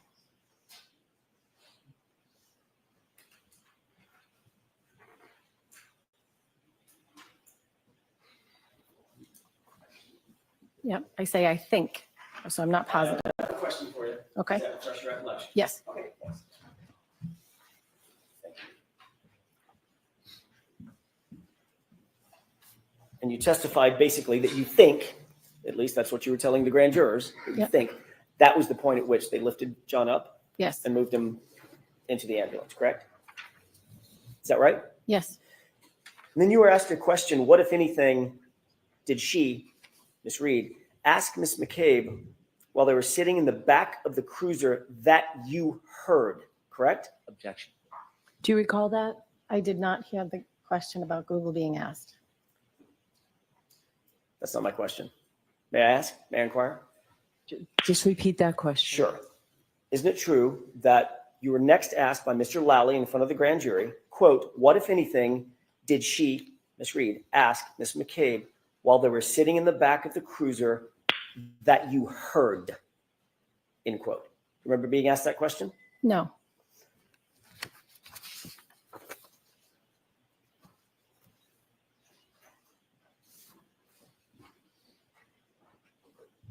May I approach you? Yes. Thank you. Thank you. Look at lines 16 through 18.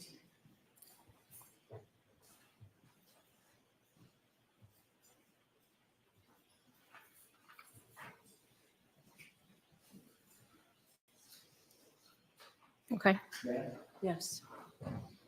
Does that refresh your recollection? That was the question that you were asked? yes, Okay. And in response to that question, you stated, quote, at one point she asked her to Google hypothermia and how long Google hypothermia, correct? Mhm. I'm sorry? yes,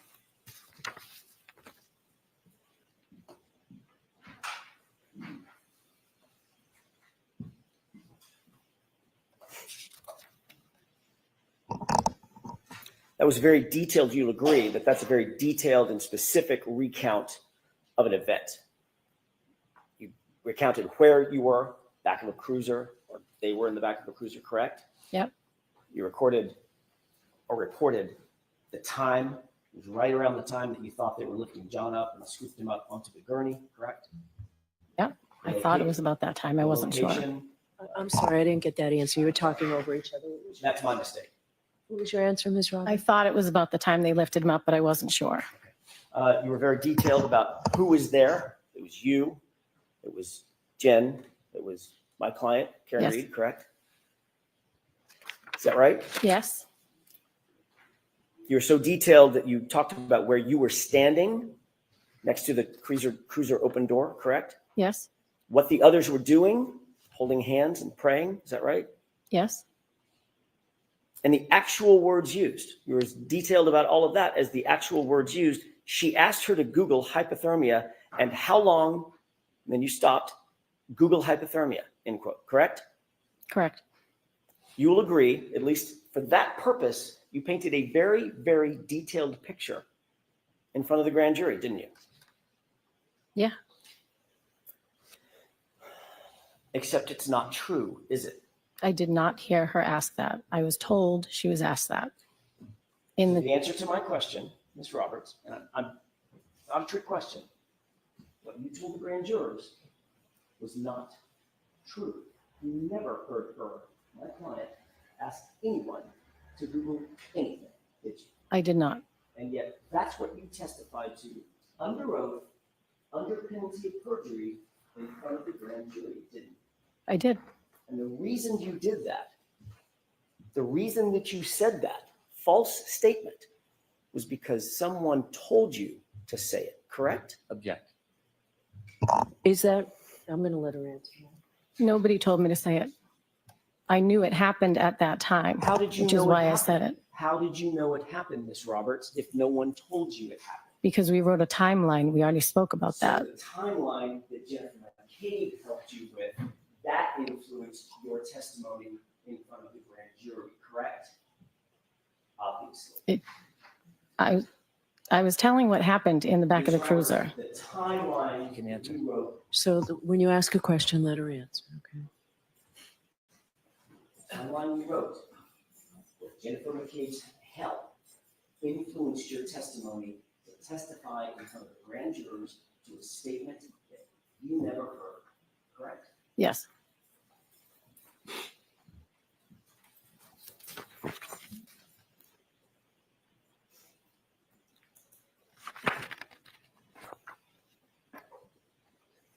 You were later asked about that statement in another investigation, by another investigator or set of investigators, correct? I don't know. Were you interviewed by a different law enforcement agency, a separate law enforcement agency from the Massachusetts State Police at any time? Yes.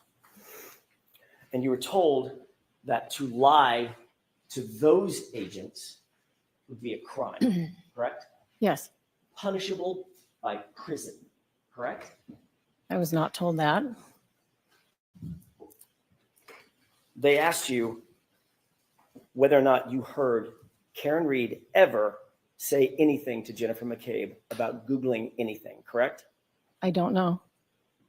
Isn't it true that you told them what you've just now told us, which is, I did not hear Karen Reed ask Jennifer McCabe to conduct any Google searches? I don't recall. Would it refresh your recollection to look at a copy of that interview and that report? Sure.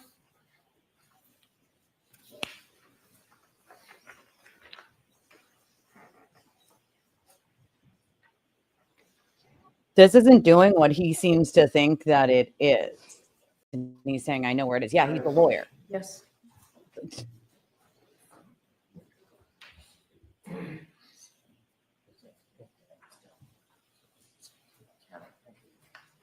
I'm going to ask you to take a look at the entire document, to familiarize yourself with it, if you don't mind, including the front page. And don't answer anything about the document until I ask you a question, if you don't mind, please. Sure. Thank you. He doesn't want her giving the answer that he doesn't like to hear.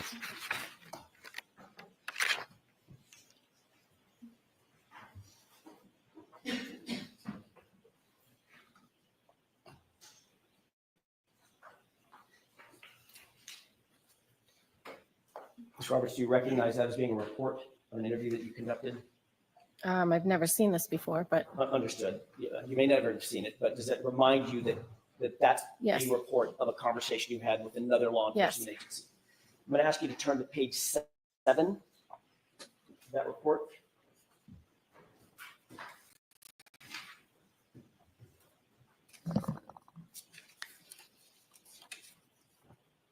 And if you look, there's a small paragraph, about 2 paragraphs up from the bottom. I think I may have put a little blue dot by it, but I'm not sure. Please read that to yourself. Correct.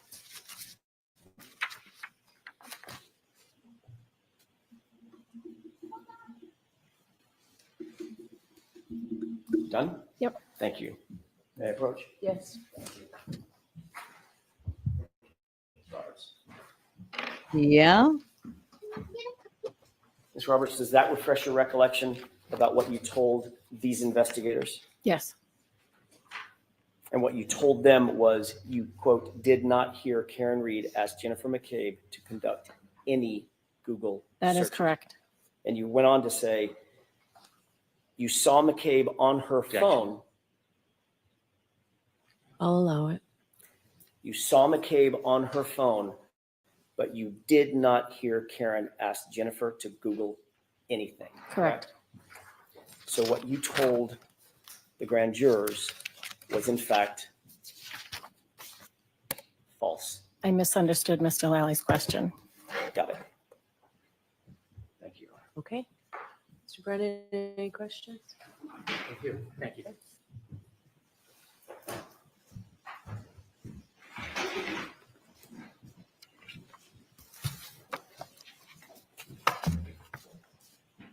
When you spoke to the grand jury about your memory, were you trying to fool them in any way?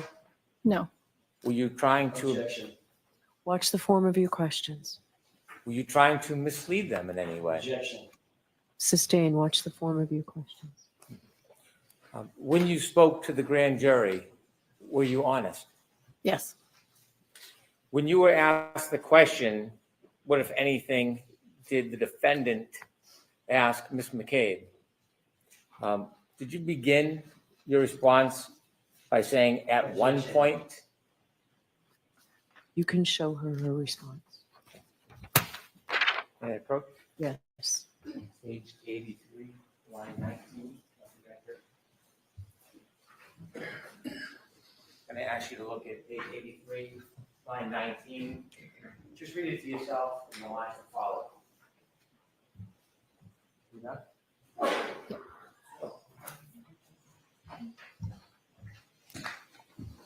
When you were asked that question by Mr. Lally at the grand jury, did you ever say you specifically, personally heard that statement? I'll allow that. Did you No, ever I tell did the not. grand jury you actually heard that statement being made? I did not. And when you spoke to the people in that report that you looked at on page 7, did you ever tell them you specifically heard that statement being made? No, Were you consistent in both of those statements? Objection. Sustained. Did you say anything different as No. far as what you personally observed between those statements? Objection. I'll allow that. no, And when you were asked about what the defendant may have said to Mrs. McCabe, did you generalize your answer? Objection. Sustained. Did you begin your answer with at one point? yes, When you chose the words at one point, what were you trying to convey to the grand jury? I'll allow that. I didn't know at what time it was done. Was that a topic of conversation around the time you were brought to the grand jury? Around the time what? That you were brought to the grand jury to testify? This is a Google search. Was it? I don't know. Okay. Were you asked here in front of this jury whether or not you personally heard that statement Yes, by me? Did I ask you that question? no, Did you personally hear that statement? no, After this happened, you discussed what had happened with people, didn't you? I'm sorry, say it again. After you found John lying in the snow, did you discuss what had happened, what you saw with other people? Yes, of Did course. anybody tell you that you couldn't discuss the trauma that you had been through? Objection. I'm going to allow that. Say it again. Did anybody tell you that you couldn't discuss what you had just seen? No. Didn't say it again. I'm Yeah. sorry.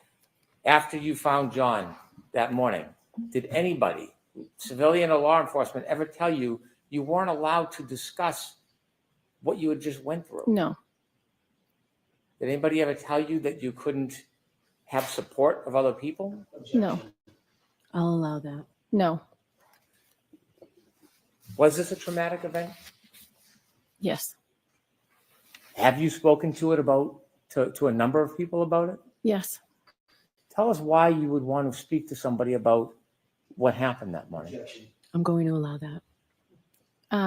I've spoken to many people, obviously, that we all grew up with. But Jen in particular, I do speak to her. I am friends with her. We went through a really traumatic experience together. Did you ever confide in other people other than Jen McCabe about what you endured that morning? Yes, many people, Why? because it helps me get through. And it's whether John's family, friends, whoever, I've talked to a number of people about it. You're friends with John's parents? Parents? John's parents, the O'Keefes. Yes. You still friends with them? Yes, Do you ever discuss what happened? Yes.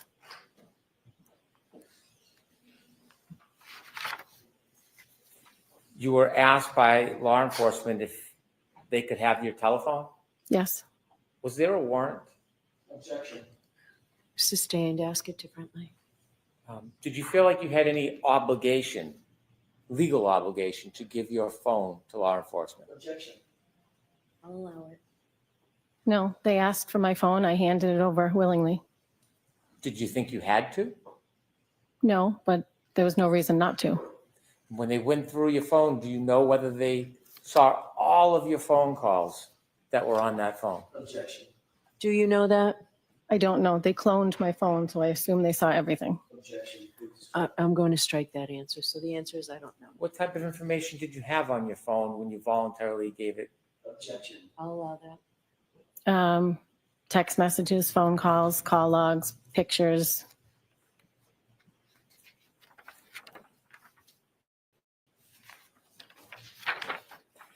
You said that you stayed friendly and still are friendly with Peggy O'Keefe and John Sr. Yes. At some point, at times, do you try to help them with things?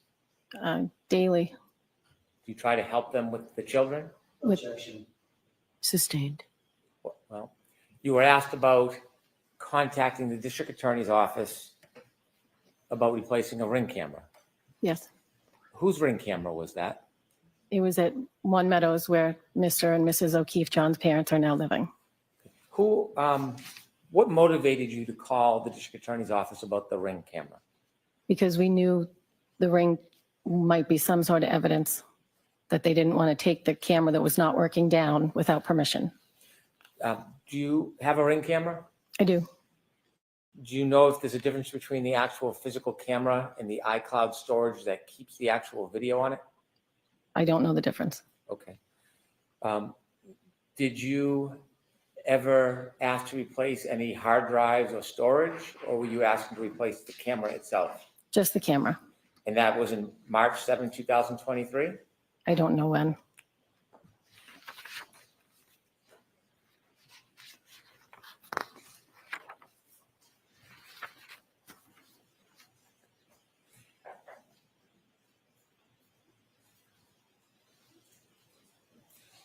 You were asked questions about what the defendant said that morning when you were trying to help Mr. O'Keefe. Yes. You were asked whether you heard any comments about her, from her, about dropping John off.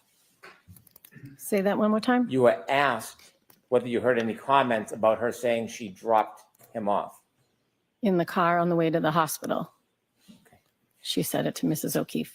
When you were outside trying to help John, were you ever told where the defendant dropped John off? No. Were you ever told where he was left? No. Was it ever suggested that he went into 34 Fairview? No. Was it ever suggested that he went into any house whatsoever that morning? No. Were you ever asked to go into the house to look for him? No.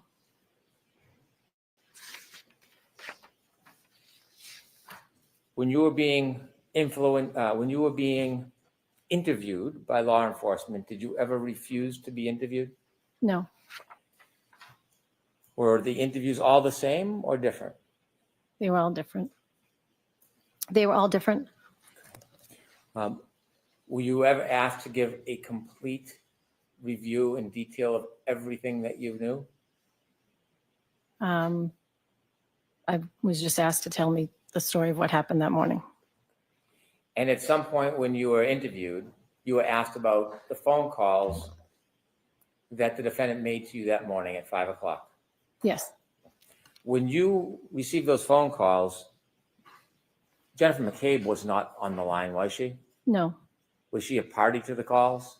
No. Did she influence your memory in any way about the words that the defendant spoke to you that morning? I'll allow that. No.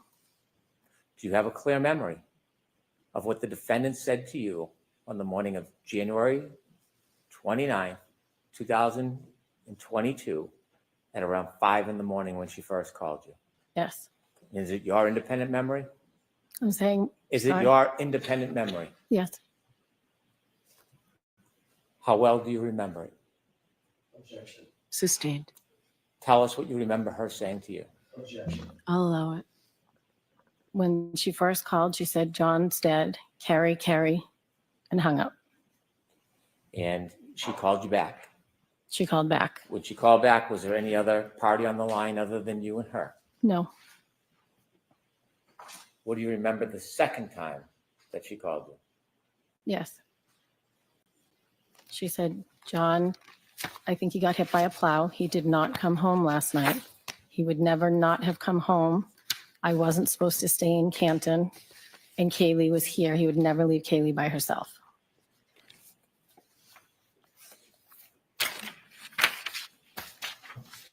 Did anybody ever ask you to lie No, or exaggerate? no. Would you? Say that? Would you? No. Sustained.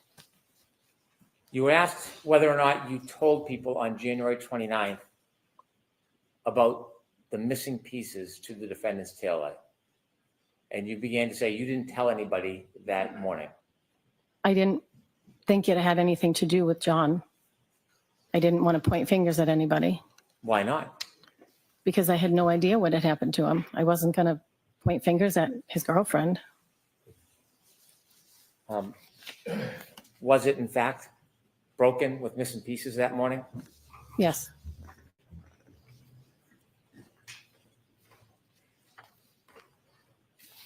You saw the ring video of you and Miss McCabe and the defendant going into John's house. Yes. Had you seen that video before today? Yes. Had you been shown it before in Yes. other proceedings? Yes. When you went into the house with Miss McCabe and the defendant, did you do anything before you went into the house, actually in the house? When You take we took off our shoes and You took off your shoes? Jen and I both took off our boots Why did you take off your boots? because you had to take off your shoes to go into John's house.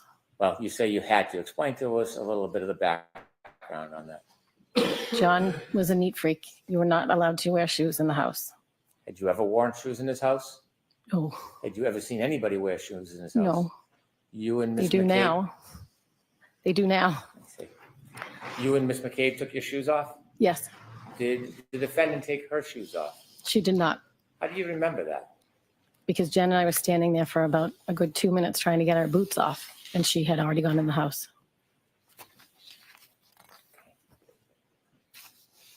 Do you know why you were called that morning? No. Did you volunteer to be part of this Yes. after the call? Yes. You had said you thought that you looked at the taillight before you went into John's house. Yes. Do you remember actually seeing the tail light that morning? I do. Was it simply cracked? No.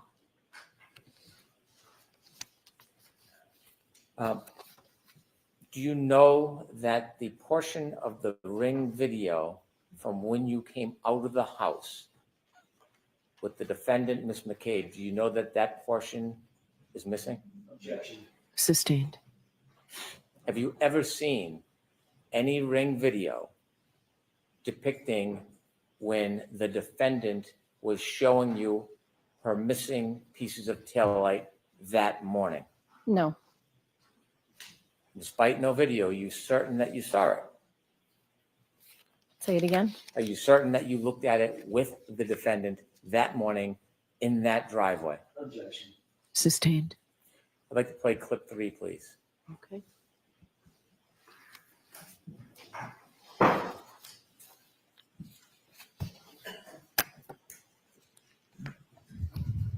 Objection. Okay.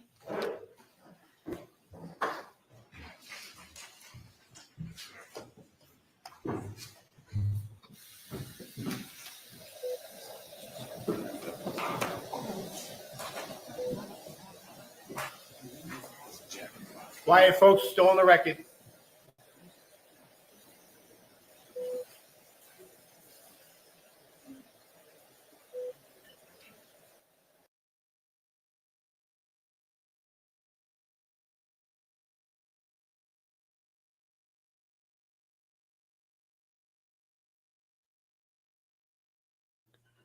What is happening? I thought we were playing a clip.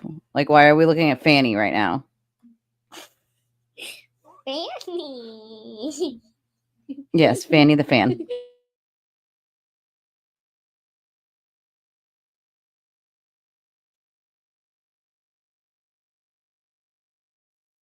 What are we? I don't understand. I'm not understanding. Like, what? Yes, no. Oh, here we go.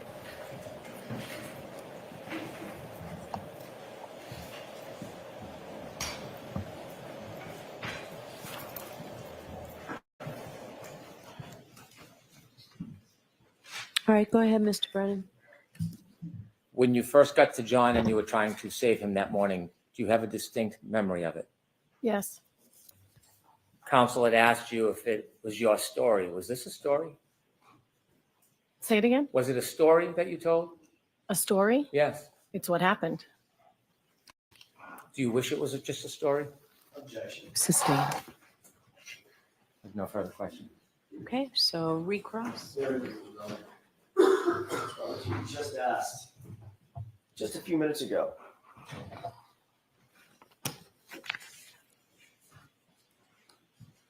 Did you ever say that you actually heard that statement about that Google search? And you said no. Correct. The question that was posed to you by Mr. Lally was, what, if anything, did she, Miss Reed, ask Miss McCabe while they were sitting in the back of the cruiser that you heard? Right. Correct? I misunderstood the question. And you misunderstood that question? Yes. What I did you did. misunderstand about that question? I didn't know it was that you heard, so I was explaining what happened in the back of the car. I see. So you just ignored the part, literally, the part of the question where he said, what did you hear her say? That's what your The word testimony was is now? heard, and I didn't hear it. I obviously got the question wrong because I did not hear anybody ask about a Google search. Well, I know that's what you're saying now. I get that. But when you were asked, what, if anything, did she ask Miss McCabe while they were sitting in the back of the cruiser that you heard, your immediate answer was, at one point, she asked her to Google hypothermia and how long dash Google hypothermia, end quote. Correct? Correct. That was your answer, Yes. correct? To a question I misunderstood. And that was a false statement, wasn't it? Technically. Technically? Yes. It's like being a Technically. little bit pregnant, Ms. Roberts. Okay, so remember, jurors, I said earlier, comments of counsel are not evidence and you're to disregard them. Ask a question. Thank you, Your Honor. What do you mean technically?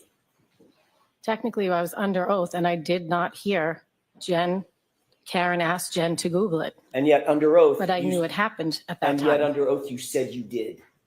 Correct. And that was a lie, correct? Objection. Was that a lie? Did you lie? I did not intentionally, But you did. And, not intentionally. okay, that's the end of Understood this. the question, Mr. Jackson. All right, is there any other question or was that it? I didn't hear what she just said. I said I misunderstood the question, Mr. Jackson. That's what you're saying now, correct? That's what happened. All right, Can I ask one more question? okay. In that quote, you said Woo! She is not fucking with it, but she's telling him. she asked her to Google hypothermia and how long. Then you corrected yourself and finished with Google hypothermia. What did you mean by how long? What were you about to say? I don't recall. Had someone told you something about a phrase that started with how long? I don't Related to recall. hypothermia? I don't recall. Like, for instance, how long to die in cold? I don't recall. Okay. All right, Ms. McKay, I'm sorry, Ms. Roberts, you were upset. Thank you.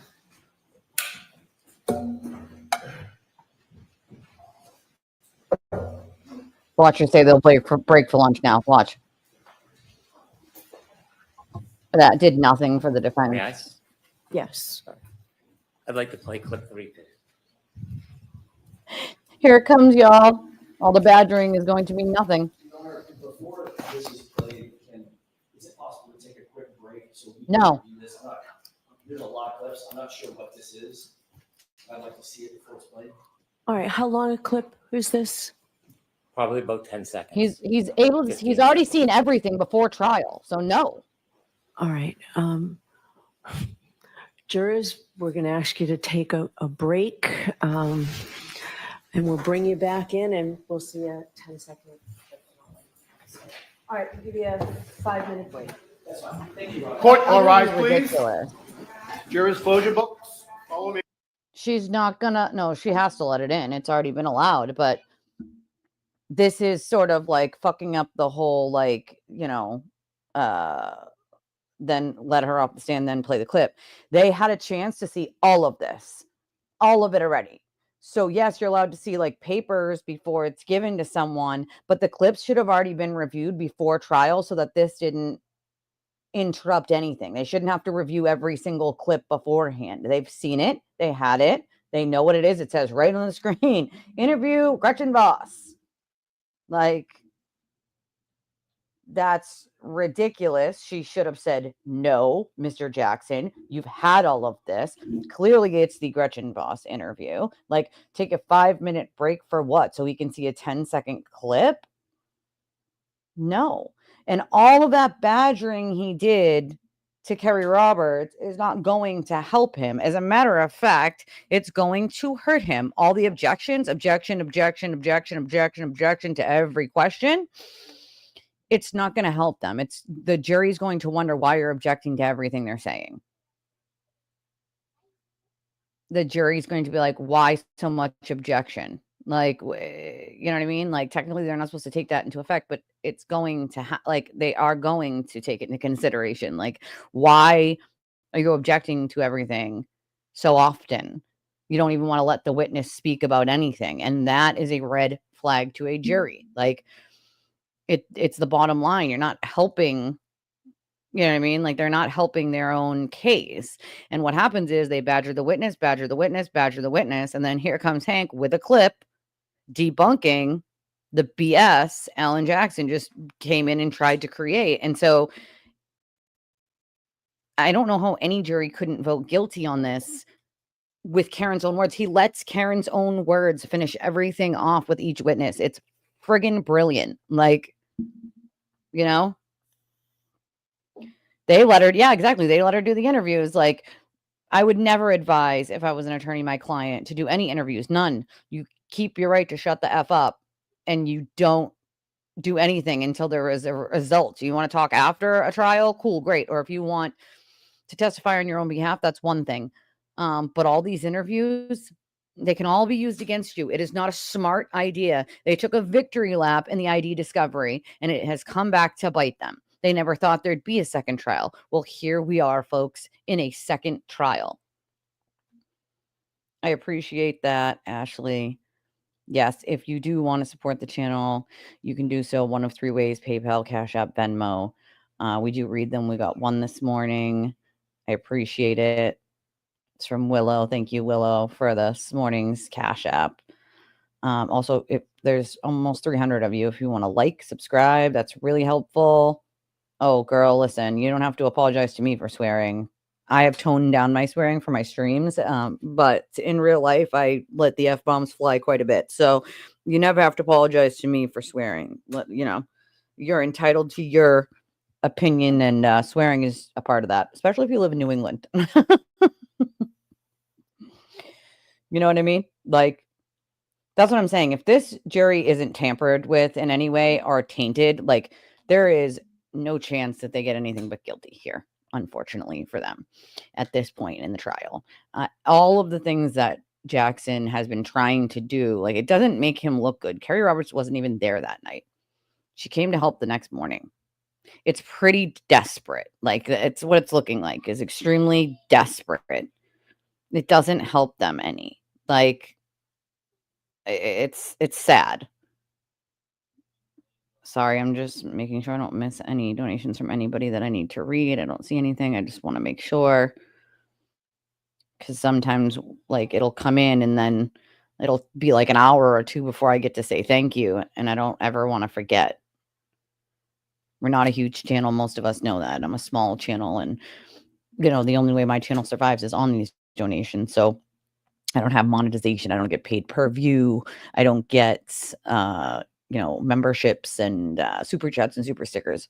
So I'm very appreciative of what does come in for my channel, especially sitting for this long. Like, my back is killing me. I'm gonna have to get like I don't know, something, or remove there is a pillow like on the chair behind me here. I might have to like move it down a little bit maybe. But we're all, I mean, most of you are probably not sitting. I guess you guys can probably walk around if you have headphones on, but they drag this on. Like, I've been here since 8:30. We're at 12:43. Lunch is at 1. This is going to be a long 6 to 8 weeks. I'll tell you that much. A long 6 to 8 weeks with this trial. Like, I feel like it could go a lot smoother and a lot faster if Jackson wasn't badgering witnesses to get answers that he's not going to get. And Kerry Roberts kind of gave it back to him. Like, listen, buddy, nobody lied intentionally. So what he's trying to imply is what Jen McCabe told her to. Like, that's utterly ridiculous. And not only is that utterly ridiculous, but I think a jury would agree, like, she wasn't even there the night before. What reason would she have to do that? She wasn't friends with Jen McCabe until after this happened. So it's not like she was her lifetime bestie that she would lie for, right? You can't set that up. So what reason would Kerry Roberts have to lie? She doesn't. Aaron, I've been disgusted by them for a very long time. I agree with you, my friend. I agree with you.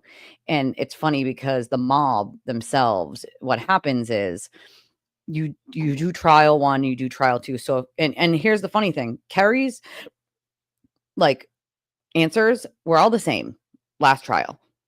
Like, even if this is what bothers me about the mob, is like their mind is so mind controlled by this giant conspiracy that, for instance, if I say I walked to the store at 5 p.m. and in the first trial, but in the second trial, I say, well, around 5 p.m. we walked down to the store. Because I worded it differently, I said the exact same thing. I just said the exact same thing. But if I word it differently, now it is a lie to the mob. You're never going to say the exact same thing in the exact same words that you said last time. Maybe sometimes, but you're saying the exact same thing. You're just describing it differently. That doesn't make anybody a liar. You're saying the exact same thing. If you weren't saying the exact same thing, cool, fine, whatever. But you are. So all they have is to take words that people use and twist them to mean other things. That's pretty desperate. That's pretty sad. Kerry's still close to John's parents. Yeah, Jane, you're right. Like, very close to John's parents, Jen, all of these people she has bonded with now because they went through something together. Believe you me when I say I know what a trauma bond is like.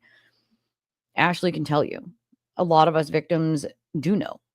You bond with people who have been through the same type of shit you have, especially when it comes to this kind of harassment from a mob of people that never ends.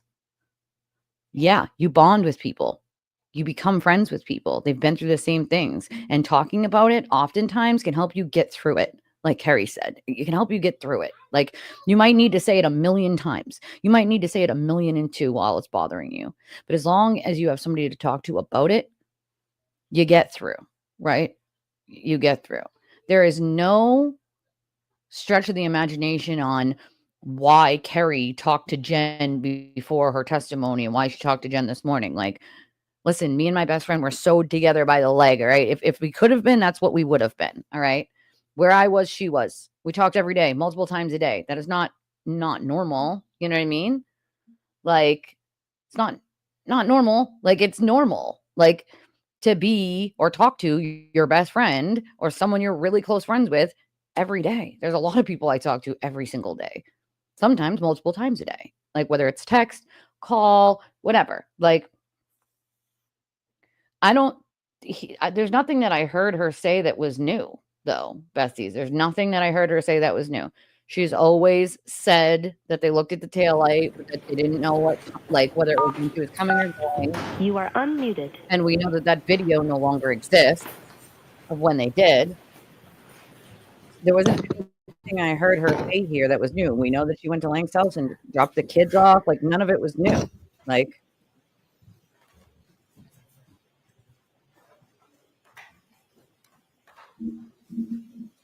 Court is back in session. You may be seated.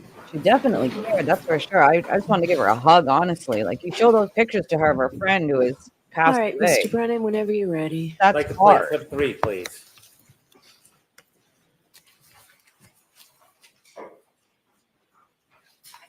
When my car was seized, there was a few small pieces of taillight missing that I had picked out at John's at 5:45 before we drove over to Fairview. I'm showing Jim and Kerry, look what I just did to my light, and I'm worried that there's gonna be some kind of electric short circuit. The bulb is showing, and some of the red plastic's missing. So I picked pieces out of the light housing that had kind of collapsed within the light and dropped them in John's driveway. I'd like to have that marked as an exhibit, please. Okay. No objection. Did anybody just see her face? That evil ass look? Please tell me somebody saw that besides me. All right. Rather than calling your next witness, Lunch. who it'll take 10 minutes to bring a witness in and do all of that. Yes, Why Your don't Honor. we take the lunch and recess? I'm sorry, is the food here? Okay.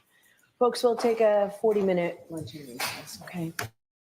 All rise for the court, please. Jurors, close your books, put them on your chairs, and follow me.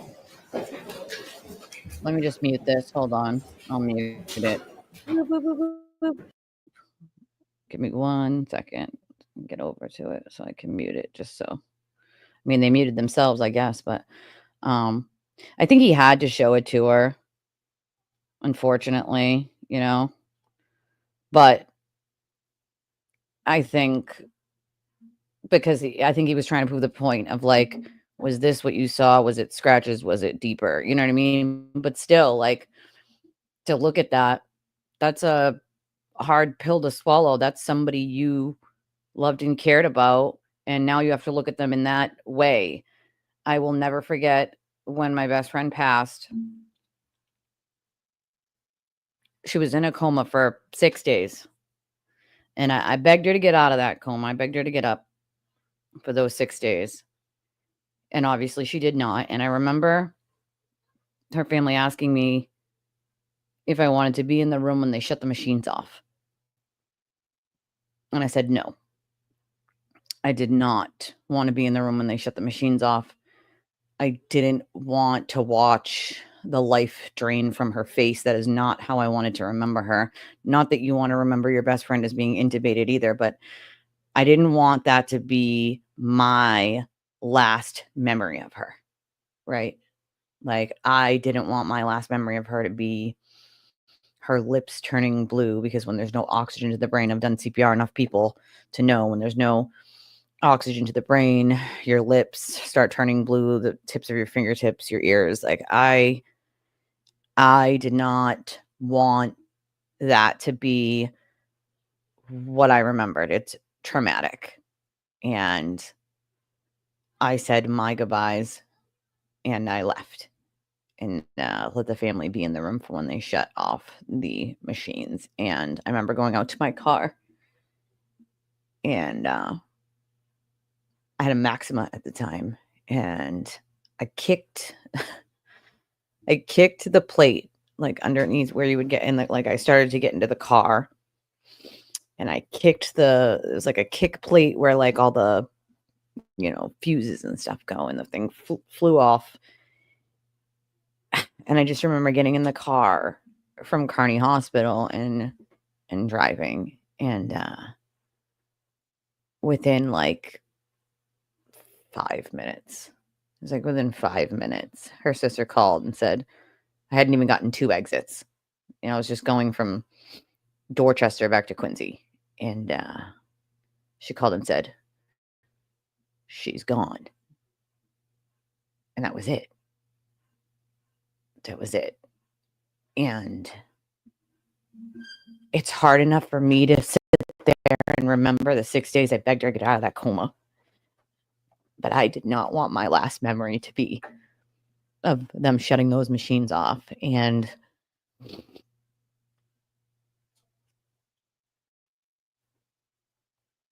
the life draining from her face.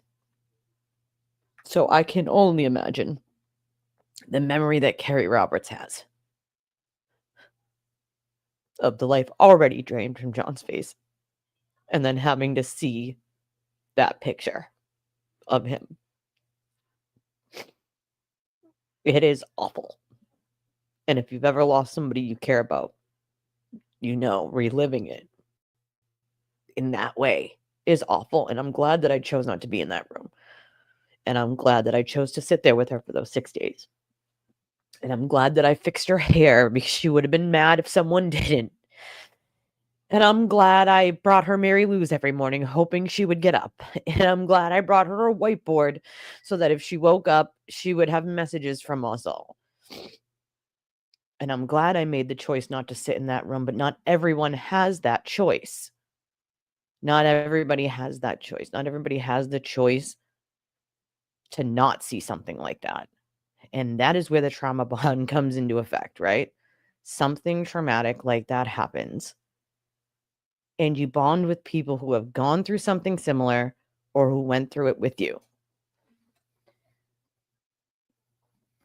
The look on Kerry's face when they showed her that picture broke my heart.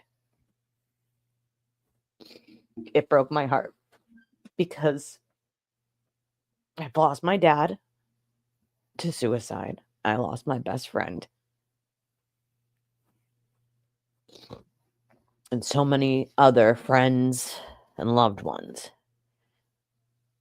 But to lose someone in the way that they did, I mean, there are no words. I'm going to tell you right now, if they ever bring home the remains of my friend Mickey, I don't want to see pictures of his remains and where they were found. I want to remember him the way I remember him. I want to remember him as the full of life, awesome, kind person who would make you dinner when you came home from work because you looked tired. And that's how I want to remember him. I don't want to remember him as someone who went missing. I don't want to remember him as remains they found 20 years later somewhere. I want to remember him the way I want to remember him. And they didn't have a choice. They had to go to the hospital. I was asked to identify my ex-husband's body. And I couldn't do it. So I don't know if exactly strong because I couldn't do it. His daughter's mother did. We were not together when he passed. But we had remained friends. And when I got the call that he passed and asked to identify his body, I said, well, I'm not his next of kin. Like, we're divorced. Like, what? And they said, no, you're still technically his next of kin. And I was like, what? Like, shocked at that moment. I had no idea. Like, you know what I mean? Like, no clue. Like that would be a thing. And finally we decided that his daughter's mother, who he was with after me at the time, would do it because again, I don't want to see someone like that. And they didn't have the choice. You know what I mean? Right? Like that's it. It sits with you forever. Like it sits with you forever, no matter what. And they didn't have a choice on the way to see him. Right? And those pictures, like, oh, some of these things should be banned from trials, but like I understand why they have to have them. You know what I mean? Like I understand why they have to show them and I understand why they have to have them, but it's hard to look at, dude. I don't know how Kerry held it together as good as she did. You know what I mean? Like, yeah, it's something like with my grandmother, the same. Like, and I chose to leave the room with my grandmother. They weren't shutting the machines off, but her, stats were slowly going, and she had a do not resuscitate. And I remember going out to the car, and my mother called me when I got into the parking lot. She was already gone. She waited for me to leave the room. My grandfather had waited for me to leave the room when he had cancer, and me and my grandmother used to talk about how my grandfather must have waited for me to leave that room before he passed. And funny enough, my grandmother waited. I walked over to her and I said, "I'm going out to the car, be right back." And she freaking waited to pass until I left that room. Like, I am blessed to have not had to watch the life drain from anyone's face that I care about. But that's not always a choice people get. You know what I mean? It's not always a choice. And for every one of these people to have to relive this for a second trial, for a third or fourth grand jury, for a million, interviews, like, it is heartbreaking. This should have never happened. Certainly, we shouldn't be in a second trial, you know? Oh, I cried like a baby playing that video, John. Like, literally, I cried like a giant baby, to be fair. Like, it's just sad. You know what I mean? Like, it's just freaking sad. Latest on who? Which one?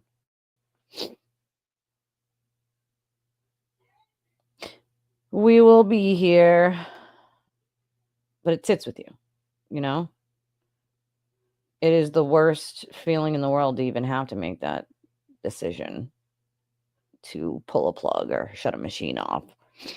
But they didn't choose that. They chose to try to save John's life, and Kerry specifically did CPR, and now we know Jen, they switched off. And believe you me, like Jesse was saying earlier, it's like when you're doing CPR, it is extremely exhausting. That's why the protocol is to switch off if you work in a medical setting, medical hospital, nursing home. If you ever do a prison, if you have to do CPR, you have to switch off. Now imagine just being a civilian and doing CPR on someone.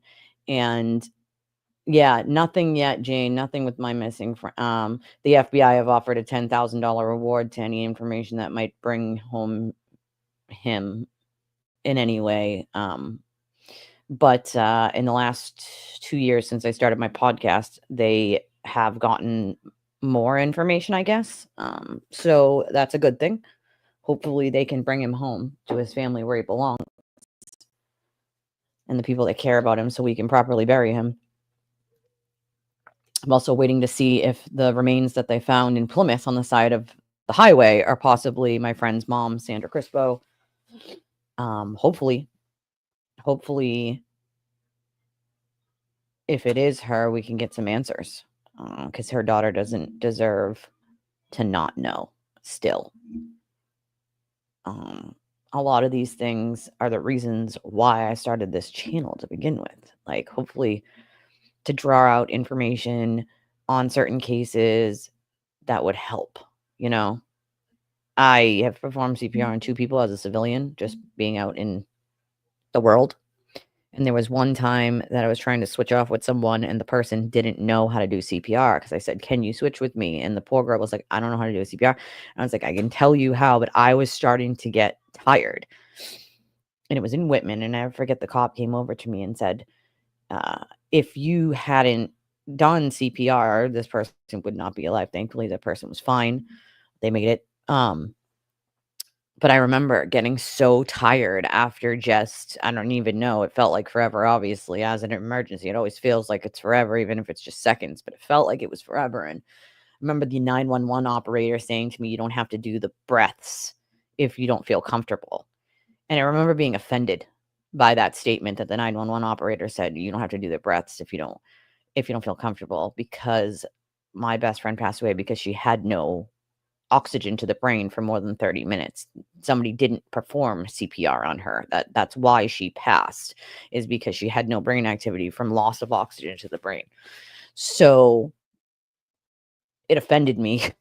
And it's not the 911 operator's fault, but it offended me that she said that, because oxygen to the brain, yes, pumping the heart is important, but no oxygen to the brain, yeah, that's a problem too. So I said, "No, I'm doing the breaths."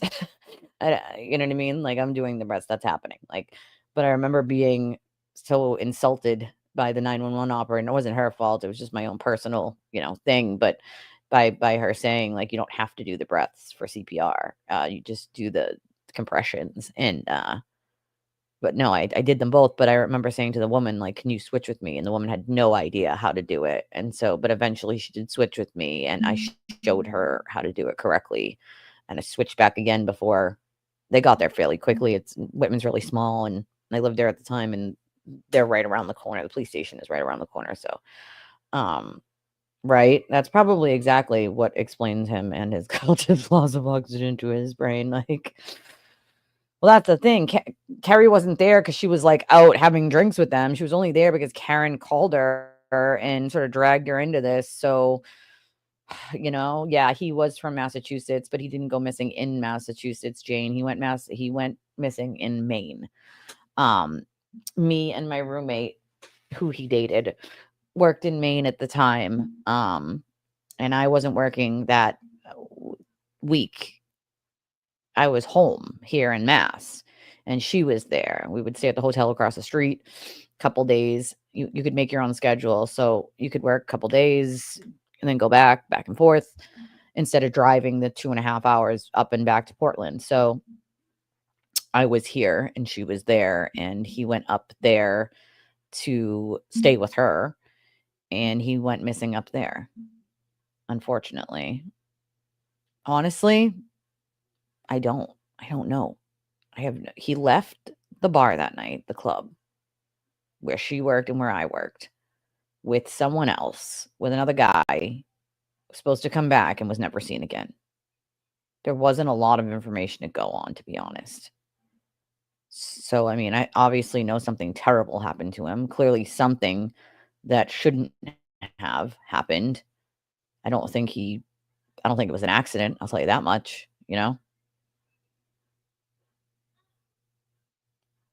Right? Like, I just not thinking about that. You know what I mean? Like, there's very little you can catch from giving someone mouth to mouth. You know what I mean? Some of them blood to blood usually. So I'm not really worried about. And also, I do have this little medical thing you carry with you, and it goes in between your mouth and someone else's. I carry it in my purse. It comes in this little tiny Velcro pack. You can get them at your health department at the city hall or police station, and they have them for CPR. And I keep it in my purse, and it's a barrier between your mouth and theirs in case, to be safe. But I didn't have that at the time, which is why I carry it now. So, but Brittany makes a good point. The only reason Kerry was there is because Karen called her, right? Karen called her and said, John's dead, and hung up. Like, that's a problem. It's a huge problem. Like, it's not for a lack of understanding. These poor people have been through fucking hell and then some. But I kind of giggled when Jackson tried to say that, like, the Albert family is the almighty Albert family. Chris is the most, like, down to earth person you could probably ever meet. He runs a pizza shop and makes pizza and subs, and is, like, doing things for the community, and is on the select board. Like, there's no all powerful by being on a select board. Let's just throw that out there. Okay. Number one, that's not like the best political position to be in. But he's like the most down to earth person. Like, there's nothing all powerful about them. And that's what I find so funny, like, it's the picture that's trying to be painted by the defense is just not the reality of the situation. Now, listen, if there was something to give them points on, I would. The problem is the defense is doing too much objecting. That's not going to help their case. Hank has all of these little clips of Karen in her own words, which isn't going to help them, not even in the least bit. And then he's playing them after every witness. So, like, AJ is doing this badgering of the witnesses, and it's not going to help, not even a little bit.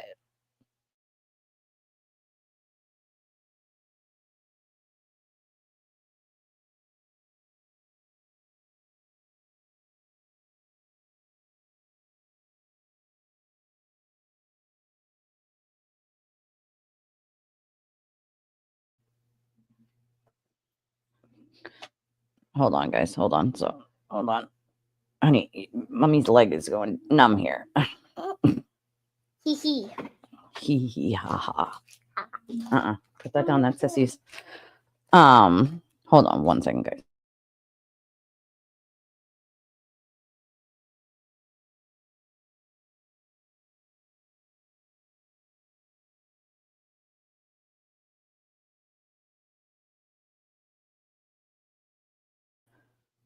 I think, oh, that's the other thing I was told is the prosecutor's podcast is apparently, I want to see, hold on, let's pull this up real quick. Hold on, Twitter. All right. I'm told that the prosecutor's podcast is like, where's the bombshell? I was told there would be a bombshell. I kind of told you guys it's a big fat, like, nothing burger, realistically. Oh, crap. Hold on. I went on the wrong screen. I want to go back. Hold on. We wanted the other screen, not this one. This is the one we wanted for Karen's stuff. Hold on. Oh, gosh dang it. Hold on. www. You know, Twitter's kind of annoying these days when I have to go on it. Like, it's so different when you go on it on the website versus the the app on a phone, that's for sure. All right, let's see. I want to see the specific tweet that they wrote. I'm told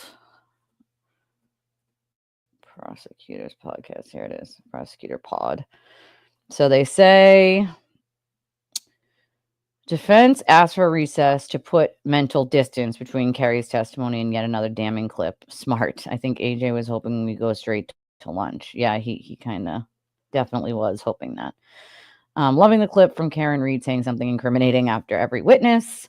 How many more times will Jackson reiterate that the critical Google search happened in the back of the car? I mean, let's imagine Kerry is in on the conspiracy. Wouldn't she say she heard this conversation? It's so bizarre. You can see now the danger in crossing Kerry Roberts. In the first trial, despite her powerful testimony, she was in the middle of a bunch of witnesses and largely forgotten. Not crossing her allowed her to fade into the background. Now she's a key witness, and even if you think AJ scored some points, your mileage will vary. The question you have to confront is, were those points worth it? If instead the jury sympathizes with her and believes her explanations, Karen Reed is in deep trouble. Then he said, that's it. Where's the bombshell? I was promised a bombshell. And then about 50 minutes ago, so about an hour ago, they said, this line of questioning is confounding. You've allowed hearsay testimony to come in through Kerry Roberts about the house-long Google search and when it happened. You've done this for some sort of she colluded with Jen attack when she has perfectly reasonable explanation for her grand jury testimony. A much better attack would be to have Kerry on your side. She didn't hear the conversation that Jen will testify to. Use Kerry to undermine Jen. Instead, you put that conversation before the jury multiple times and get almost nothing out of it. And I have to agree. Like, what was gained, right? What was gained there? What was gained? Like, not much, in my opinion. You didn't gain any points here. The defense is not helping themselves. Also, reiterating how Jen and Kerry and Karen were and where they were when Karen asked her to Google house long to die in cold is just going to stick in the jury's minds that it happened. So again, the defense risks having these things stick out in the jury's minds by repeating them, just like the I hit him, I hit him, I hit him. You talk about it so much that the jury can't forget. And that's not going to help Karen, right? It's not just going to fade off into the background and they're going to forget. It's why I can't understand why the defense is doing some of the things that they're doing. It doesn't make any logical sense to me. Like the next logical thing in my brain is like, are they throwing this thing on purpose? Like, I'm not understanding. Like, no, it's funny you say that, Brittany. I used to watch a show that was literally called Without a Trace, about people disappearing without a trace. And yeah, it is friggin' wild. You can say that again. Funny enough, in both of the cases of my friend's mother and my friend, neither one of them owned a cell phone at the time. So their movements couldn't be tracked. Dangers of not owning a cell phone, I guess. My friend's mom just really wasn't into like technology like that. And way back when my friend went missing, like, people had phones, but he was low income. They didn't have free government phones. You had to pay for one, and he didn't have a job at the time to have a phone. So, he kind of just used house phones and then his girlfriend's phone when he got to her to call his family. So, I mean, no cell phones in both of those cases have made it harder to find them, you know? Well, that's another thing. The judge should have definitely stopped him when he was doing badgering. She can step in and say, all right, like, move on, Mr. Jackson.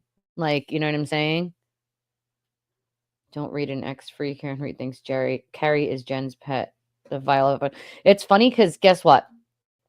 If they knew that Kerry Roberts is a very outspoken, blunt type person, that wouldn't make any sense. You know what I'm saying? Like, Kerry doesn't take orders from anybody. She doesn't think what people tell her to think. She doesn't do what people tell her to do. She's kind of like me in a way where she's like, yeah, no, I'm going to do what the fuck I want to do, and nobody's going to tell me shit. So if anybody had even attempted to try to tell Kerry what to do, she would have told them where to go and how to get there. Like, you know what I'm saying? And then she would have said so. She would have said that they did. So it's like,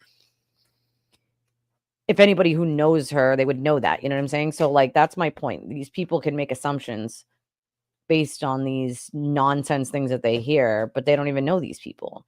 It's why I find so funny the things that they say about other people and the lies they spread and stories that they spread that never happened. Because it's like, if you knew the people you were making up these stories about, like, you would know that that didn't, or repeating a story that was made up, you would know that that's like not even in the realm of possibility. Like, not even close. Like, that's what's so frustrating. Like, to see the way these false crap like, you have the sewer turtle rage tweeting about, oh, this bombshell about Kerry Roberts. There's no bombshell. Like I told you guys this morning, there's no bombshell. All they were going to try to do is twist the relationships that Kerry had with Jen McCabe, the O'Keefes, and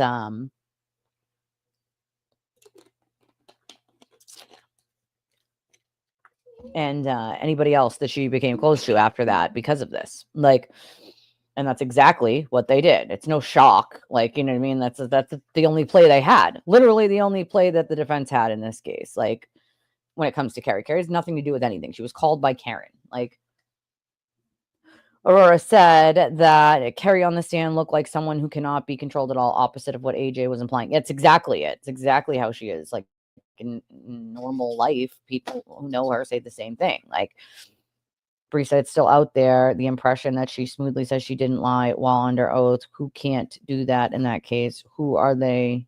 Who are the only two who can't?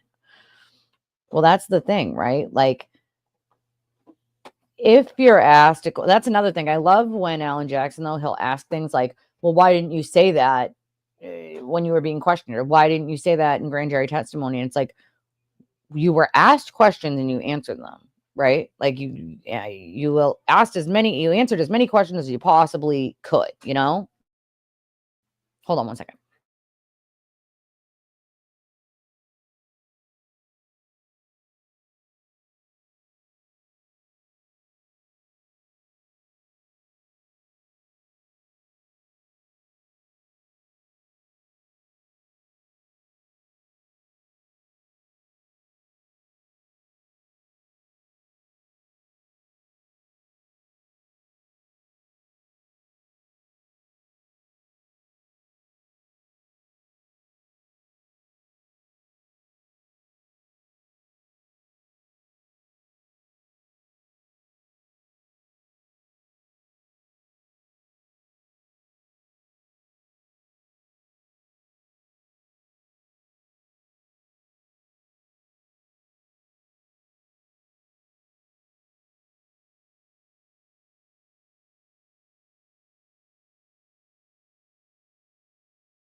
Sorry, I forgot to unmute myself. I said, I don't think that like what the defense is doing is making Kerry look bad. I think that's what they were trying to do. I just don't think that's what's going to work. Like, you know what I'm saying? Like, this is a whole nother level of desperation at this point. Like, this big bombshell of what Kerry said or didn't say and grand jury testimony and blah, blah, blah, blah, blah, blah. Like, my biggest problem with that is who's leaking grand jury testimony and protective information to the sewer turtle, because there's only one person who could have done that, and that would be the defense. And I think Hank would be smart to have waited until after this happened to prove that clearly someone leaked him information they shouldn't have under protective order ahead of time. And that's going to be a big fat no-no for the defense. I don't know if he brings it up tonight, like after the day is done and they dismiss the jury, or if they bring it up like tomorrow morning. But I do believe that Hank will bring it up. He'd be smart to, because once again, we have problems with them breaking the protective order. Also this morning with that whole debacle about ARCA, like, oh, well, they can't do it Friday. They're unavailable. I don't believe that for a hot second. I think they needed more time for something, and that's why the judge was hesitant to give them anything. I would have said, no, get them here or you can't use them. Those are your options. Like, you know what I mean? Like, I said Friday, I meant Friday. That's the day that we can have them. So now instead of Friday, she said, all right, let's do tomorrow. Nope, couldn't do Thursday because it's Thursday and Friday now, of course. They don't want them there right now. They don't want, them here now. And of course, she put an order in for them to produce all these records, text messages, emails, phone calls, all the things that the defense magically disappeared, and talk about deleted anything. Why is it that they're deleting things is the question. You're supposed to keep things for a case, for the file, for 5 or 6, whatever it is, years. And you deleted it.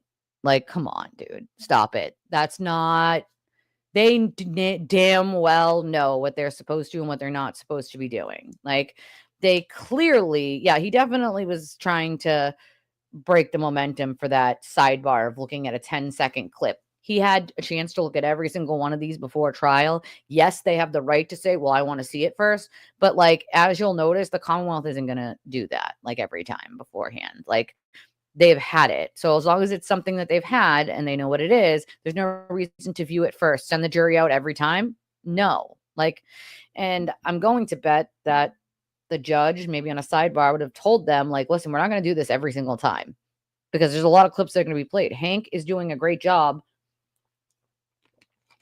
in making sure that he plays one of those clips about what the defense is trying to say didn't happen right after they do the witness. So literally it's debunking everything that the defense just did with Karen's own words in those clips.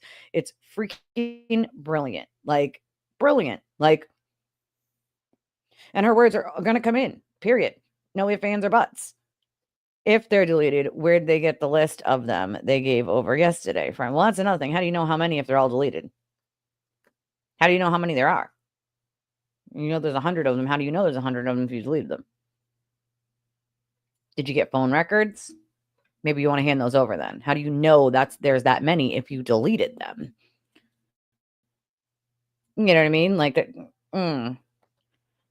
no, yeah, no more testing. Brennan doesn't want no more testing. She said they would have to be done by Monday. The testing would have to be done by Monday. And even then, that's a stretch. There's no reason for it to like be done during trial. Once again, Brennan is saying, like, even now, his experts won't have time to do that. Like, you know what I mean? They just won't like have time to debunk that nonsense. It's not a thing. Like, so it's like, why she's even entertaining allowing them to do any new reports in any way is ridiculous. Like,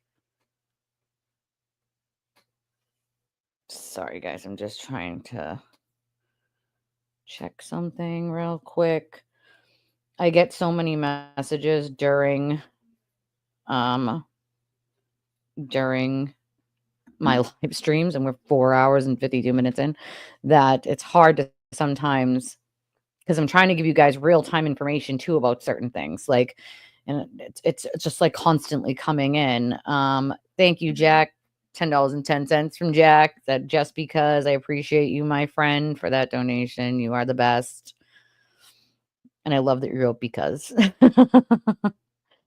because you guys are awesome. That's why. I appreciate it. I do. Let's see. Sorry, I want to make sure that I'm not, because sometimes I get emails and with incoming information, as usual. Like the information is always incoming, you know. We can figure out the clips coming now. Now, yeah, we can by what's being said. Like basically, we can figure them out by what witness. You know what I'm saying? Like what witness, and then what did she say that pertains to that? But there are some clips that we don't even know, though. There's going to be some clips that don't have, like, there's no, that we didn't see. So we're not going to know that it's coming. That's the one that I like. That's the stuff that I'm worried about. Like, is like not knowing that it's coming. Not that I'm worried about like what she's going to say because it's going to sink her, but like I want to know ahead of time because I'm nosy pants. Like I want to know ahead of time what's coming. And some of these we're not going to know.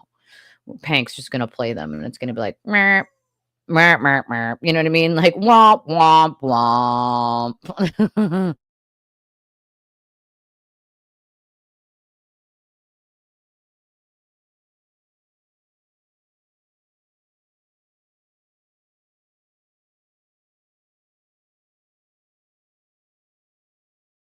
Sorry, my kiddo forgets to shut the door and the TV, it go.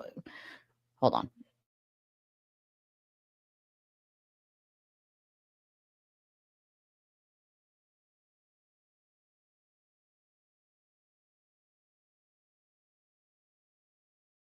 She doesn't understand she has to shut the door because the TV is on in the living room and I get a copyright strike. I was more than happy to get the copyright strike yesterday on playing John's video with the music, but I don't want to get too many copyright strikes in a row because they could shut your channel down for that, and I would not appreciate that. So she didn't realize she has to keep shutting. She has to shut the door. She's coming in. She's got to shut the door behind her. Otherwise, I'll get the copyright strike from the content playing on the TV. Unfortunately, but you know, I really, honestly, I hate that clip. I hate it. The one that she makes fun of Peggy. It's awful. It's evil.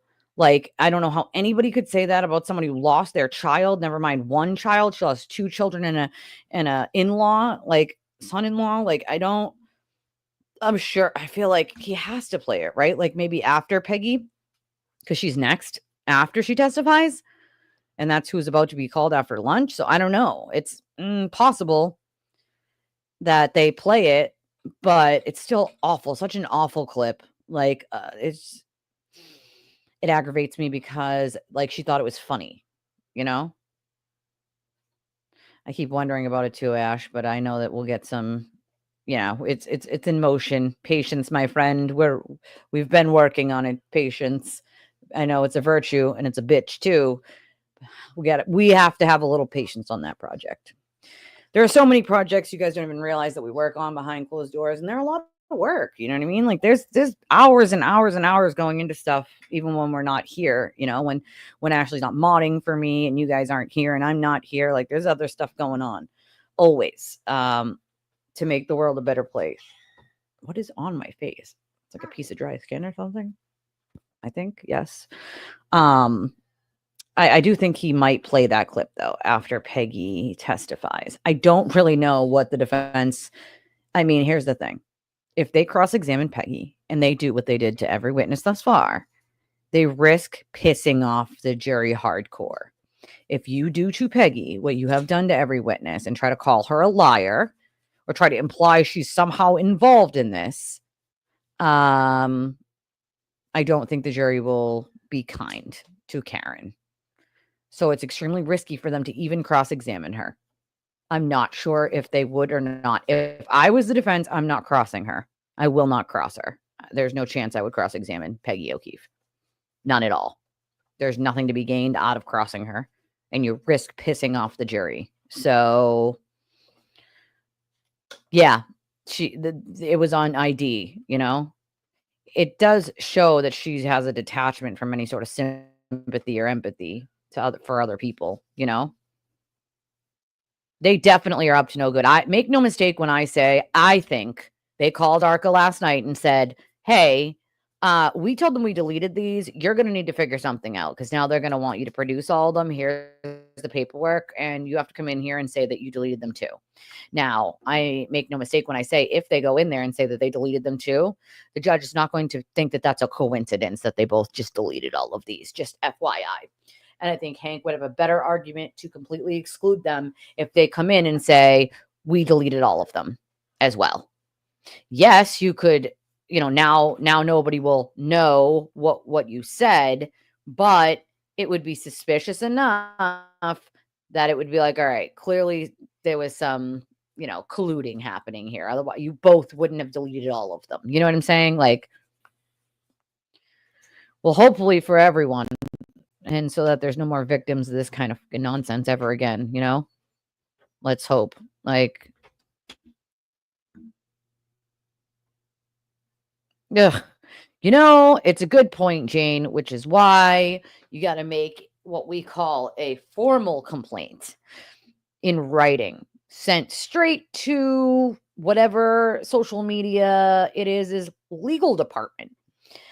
Because then once they have it in writing in their hands and it has been sent to them, they no longer can just say, oh, it was just reported on our thing and our system didn't catch it, or our bot accidentally let it go and didn't see a problem with it. It was formally given to them in writing, whether it's typed or actual written, to their legal department. And so they cannot then claim that they didn't know. And once they know, if they choose to do nothing at that point, they can be held legally liable. So you kind of have to hit them where they don't have a choice but to do something. And if they do not, then they can be held legally liable for that. And then you hold them legally liable for that. That's sort of how you have to approach stuff like that. Otherwise, nothing gets done. They can just claim that their bots didn't catch it and it was a mistake and they didn't formally know about it. So I suggest if you're going to make those complaints, you do what we did and you make a formal complaint to the legal department of that social media place or website or whatever. You know what I'm saying? Whatever it is. You look up, Google their legal department number, an address, fax number, whatever. Like, Girl with an eagle eye said, some people think more emotionally, which is a tactic the defense employed to garner sympathy for Karen. I think Peggy testifying will be hard for the defense to recover from. Yeah, me too. You're right. Everyone has a mom. Everyone. And it definitely, my Nana was like my mom. My Nana literally was like my mom. So when she died, you feel lost. Like, hey, where'd that one person that's always got your back, it's always going to be mom and dad or mom or dad or whatever it is that you have in your life.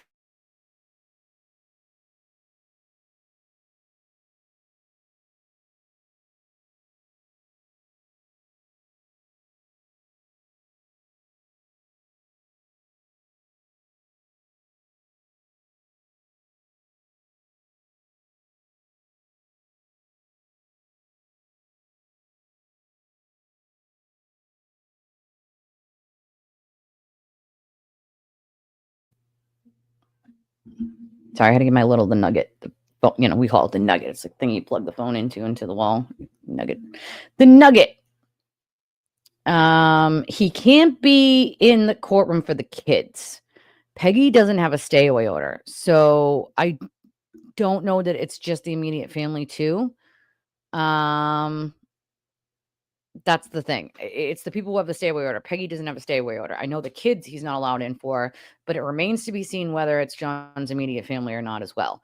Because as far as I know, it was just the kids, the minor children, and the people with the stay away order, which would be Chris Albert, Colin Albert, Julie Nagel, Trooper Proctor's wife.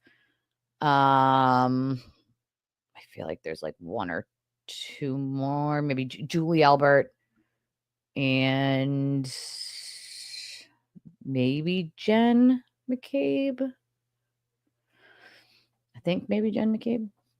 I can't remember who they all were, but Peggy wasn't a part of it, I don't think, last time for the stay away order. I'm not sure about whether the judge said about the immediate family. I know the judge said for the minor children because that's the way it was last time. But as far as I know, Peggy wasn't included in that. But I guess we'll find out, right? Like, we'll see. Arca must have an iCloud as a company, so it's hard for them to claim they don't have the messages, but I bet they will say that at least Wolf will. Yeah, so that's the thing. As we know, Wolf is the one who's most pushed back.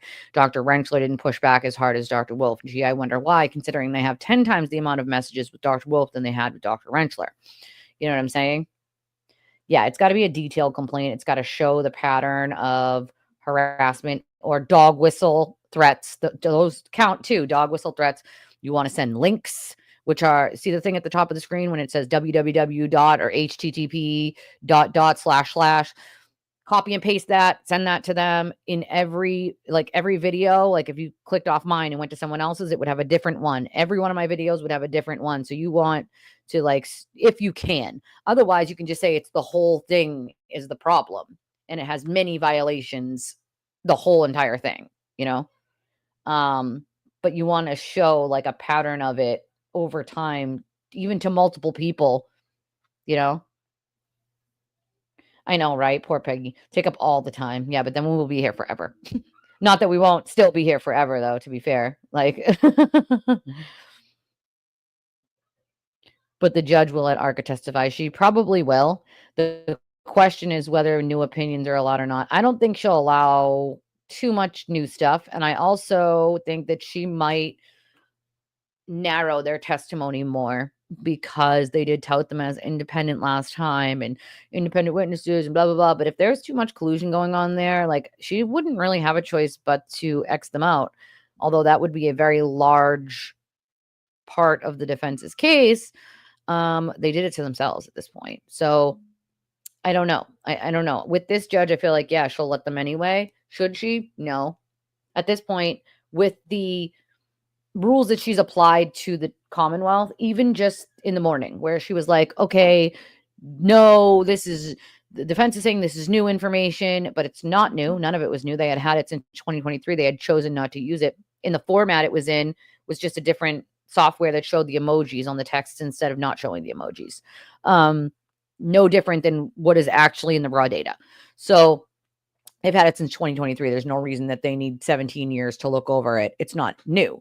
We're talking about actual new things. And the judge is basically saying, like, yes, they have time to look over it and blah, blah, blah, but is applying the absolute opposite when it comes to the Commonwealth with Arca. So you're allowing the defense to do this new stuff and not giving the Commonwealth time. And this is a problem. Like, she has to apply it evenly, and clearly she's not applying it evenly to the defense and the Commonwealth. She is giving the defense way too much leeway. I get it. She used to be a defense attorney. I'm just saying this is a huge problem. Yes, we're still on a break, unfortunately. She said 40 minutes, which is right about 5 minutes ago. So, I mean, did you guys catch her look right before the break? Did anybody catch that, or was that just me? Like, when I was like, did anybody catch that? Like, that look was of pure evil after he played that clip of her. That look was pure evil. She was just pissed the hell off. Like,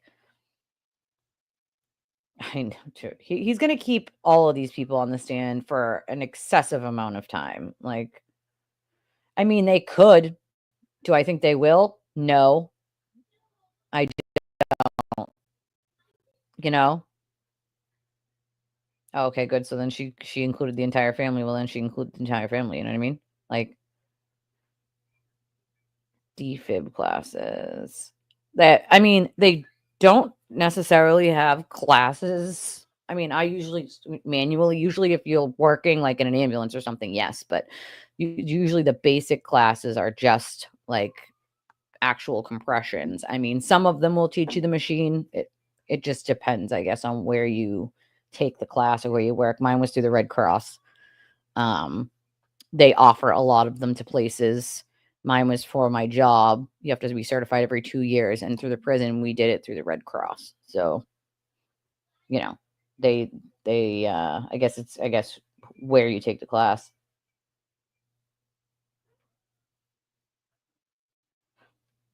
You are more suspicious of Dr. Rentschler.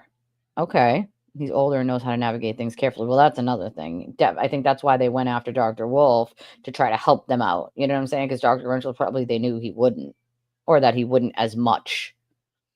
I feel like he probably wouldn't as much. But also, what about the third ARCA person? What did that person, like, that's the, I want that information. Like, the court could, DJ, but do I think they will? No, I do not. Like, yeah, the voir dire is for ARCA only. Like, she's holding it regardless. There are questions that need to be answered, she said. Oh, yeah, he has to sit in that last seat to get that camera time. You know it. They were bought for a 16. Extra small. A size medium. This is a size medium. It's fine. Size medium. Like, it's a size medium. It's just, you know. Yeah. Oh, yeah, he has been all morning, even before, like, all morning. Like, dude, it's despicable. It's disgusting. Like, I hit a Brit lunch. Means it's simple and late. I haven't actually had lunch yet. I'll probably do it once Peggy starts. I'll make something. He called her a witch. Yeah, he's called her a lot worse than that. He called her the C word. Up, I see it moving.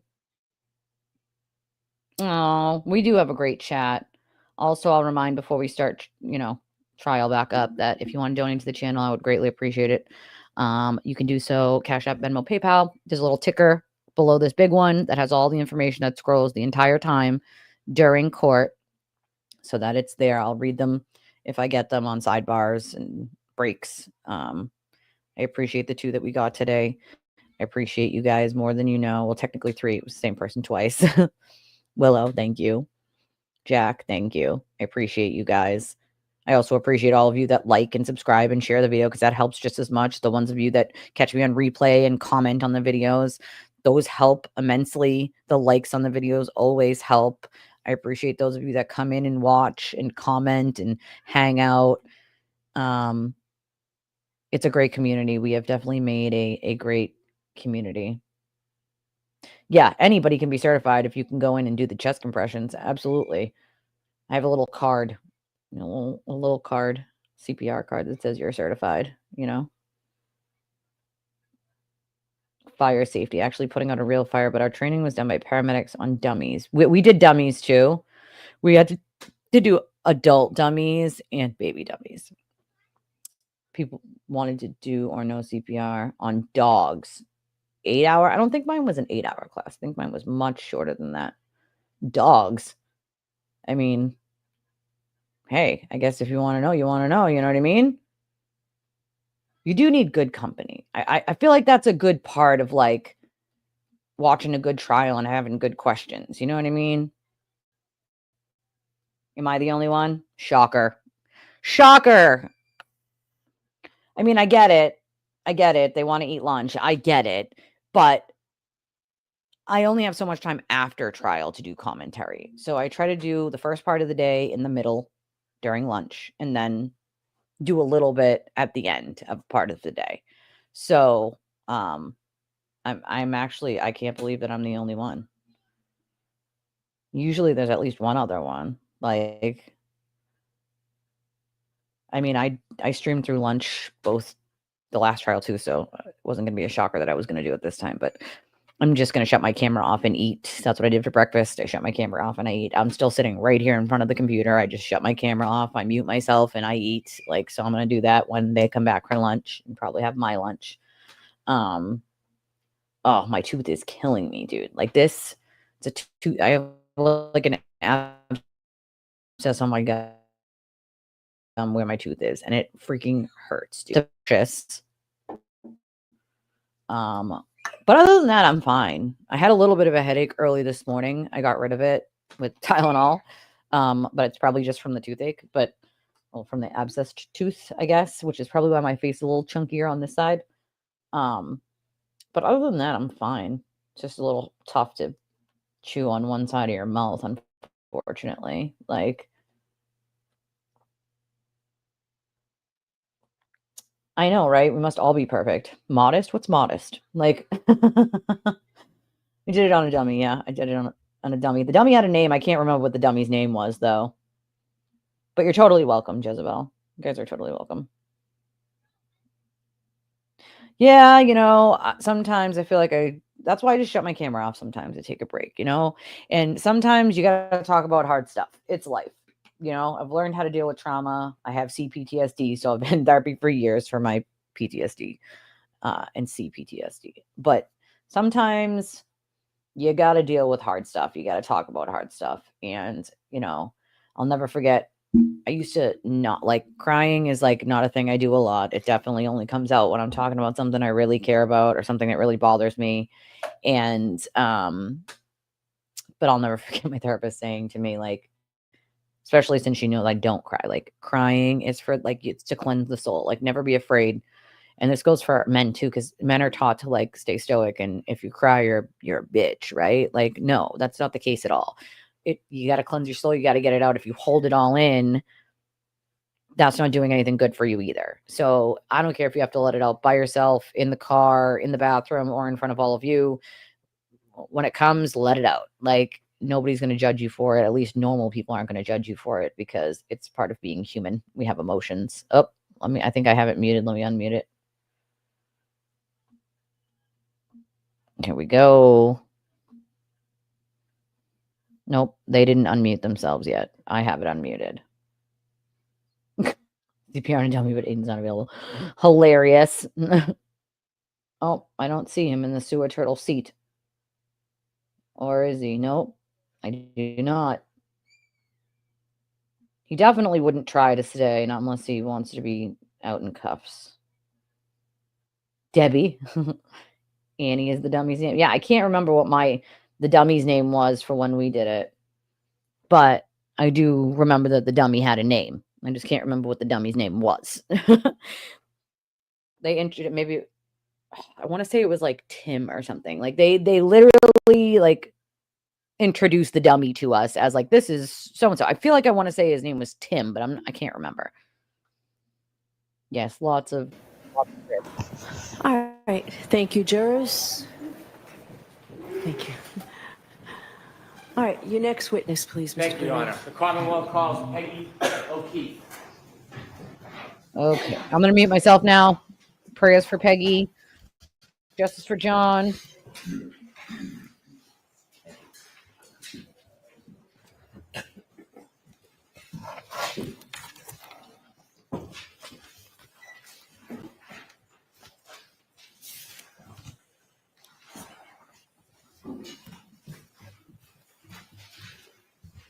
We're all going to try not to cry when this poor woman gets on the stage. I feel like I already want to. This poor woman.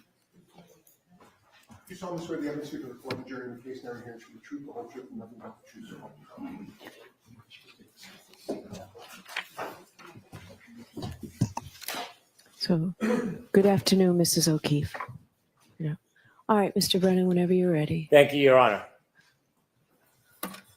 Good afternoon, Mrs. O'Keefe. Good afternoon, Mr. Brennan. Could you kindly introduce yourself to the jury? My name is Margaret O'Keefe.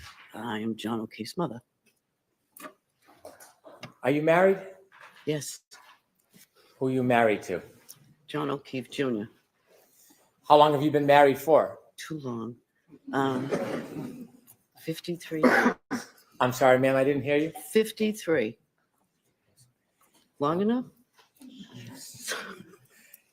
How long have you lived in the area? We moved to Canton 3 years ago. Before you moved to Canton 3 years ago, where did you live? Braintree.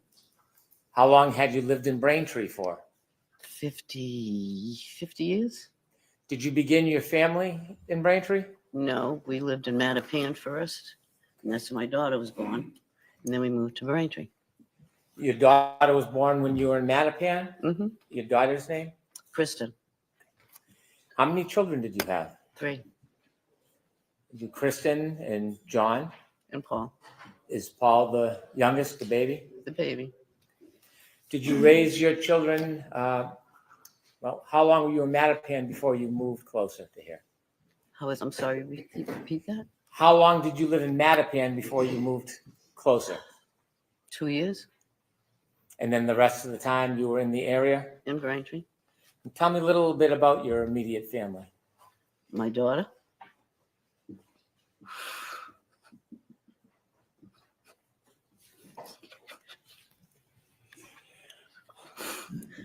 my daughter Kristen had a tumor, a cancerous tumor that she had for 5 months. And she died in November of 13. She had 2 children. And then 2 months after she passed, her husband passed from a heart attack. And then you all know about John. And then my son Paul is over there. That was 2013, ma'am? Could I ask you about her children? She had 2 children, Kaylee, who's now 17, and Patrick is 14. And he's a run for my money. Do you remember how old the children were when your daughter passed? 3 and 6.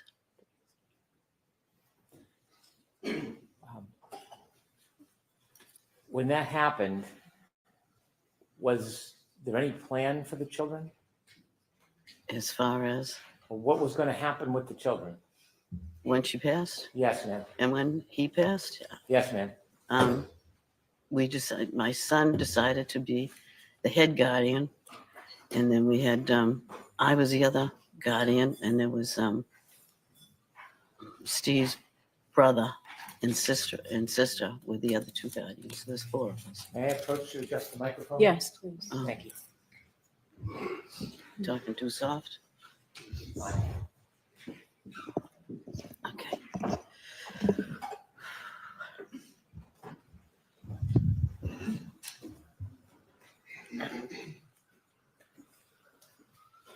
Did I understand that there was a decision that John would be the primary guardian? Can you share with us how that decision came about? Well, he was single. The other 2 guardians were married, and they didn't have children, but he decided to do it himself. And then I was the second one in case he needed me. So I was over there most of the time, like when the kids get home from school or, take them places, and then have them on weekends so he could have a break. So that's what I did. Did other people help out in addition to you and John? Yes, my husband was there, and Paul and Erin were there, and the other members of Steve's family. I understand at some point John worked in law enforcement. Yes. Besides that, could you just share just a little bit about him with us?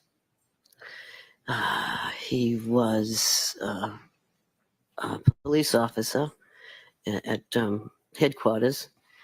And when he first started, he was in Hyde Park, and then he moved to Dorchester, and then into Boston itself, and that's what he did. I was hoping if you could tell us a little bit about John besides his work.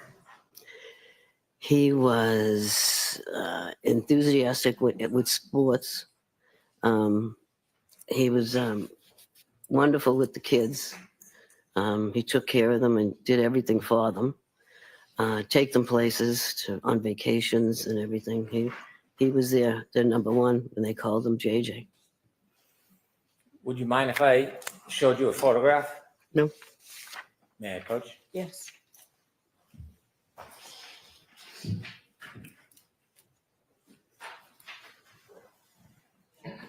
I'm showing you a photograph. Okay. And could you tell us what you see? That's my son. Thank you. May I introduce this as an exhibit? Yes. Exhibit 16.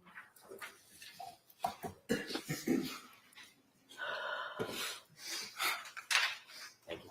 With the court's permission, I'd like to publish. Yes.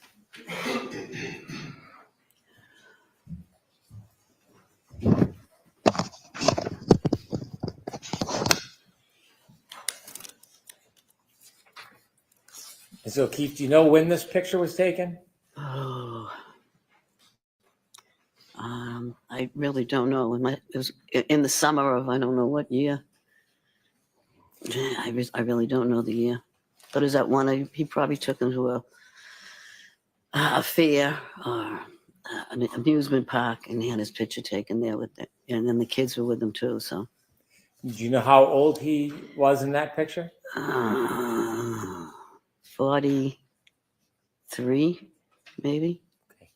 What year was John born? 75. Ms. Gilman, could you take the photo down, please?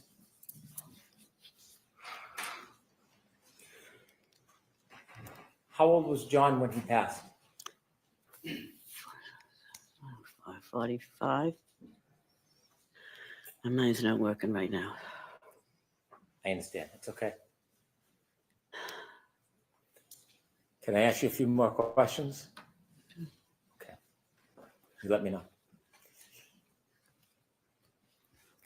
I want to go back to the morning of January 29th, 2022. Is that okay? Yeah. Were you home? I was home in Braintree. In Braintree. Mm-hmm. Who were you with? My husband. Did you receive a phone call? Yes, from Kerry Roberts. It was about 6:15, between 6:15 and 6:30 in the morning. Did you know Kerry Roberts? Yes. How did you know her? She lived in Braintree for a while. John and her were friends. They went to the junior prom together. And then we found out that she moved. She lived in Canton, and she was around the corner from us, and she helped us out with the kids. And when you were helping take care of the kids, would you often see Miss Roberts? Yeah, because she'd take Patrick and her son Ryan places. And yeah, so I saw her all the time. Often? Yeah. When she called you that morning, do you remember the conversation? Yeah, she said John was found in a snowbank. And I didn't understand, which I said, what do you mean found in a snowbank? She said, they found him in the snow. They don't know what happened. She says he's brought up to the Good Samaritan Hospital. So she says, I'm going to come get you and Papa because I don't want you driving. I says, we can drive there. We both have 4-wheel drives. She says, no, I'm coming. So she came to get us. And it took a while to get there because the snow was bad. And in the meantime, I had called one of my nieces to find out because one of my other nieces worked at Good Samaritan. I just wanted to know if she could find out anything about it. And I just couldn't get a hold of her. So when we get up there, they told us to sit in this room and they would bring us down shortly. So finally they said, okay, you can go down. So we started walking down the corridor. And as I'm walking down, I hear Karen Reed yell, Peg, is he dead? Is he dead, Peg? Peg, is he dead?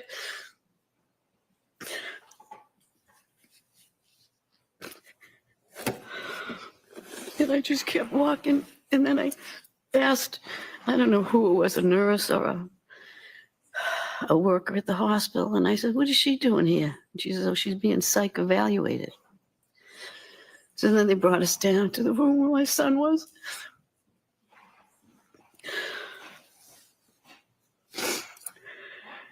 He's bruised up. His eyes were closed. It's just not a good scene. Okay.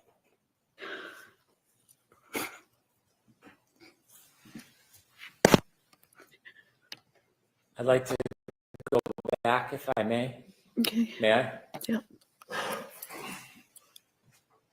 When Kerry Roberts picked you up in the car, did anybody go with you and Miss Roberts on the drive from your home in Braintree to Good Samaritan Hospital?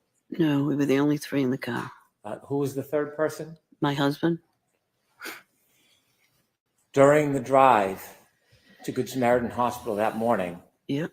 did you ever have a chance while you were in the car to speak to the defendant? Yes. Please tell the jury about that conversation. She, I asked her what happened, and she said, we went to a party. I left him there. I said, you just left him there? She said, yes, I just left him there. Did she say whether she left him inside or outside? No, she just said I left him there. Did she tell you whether or not she left him in the driveway or the street? She just said, no, I just left him there.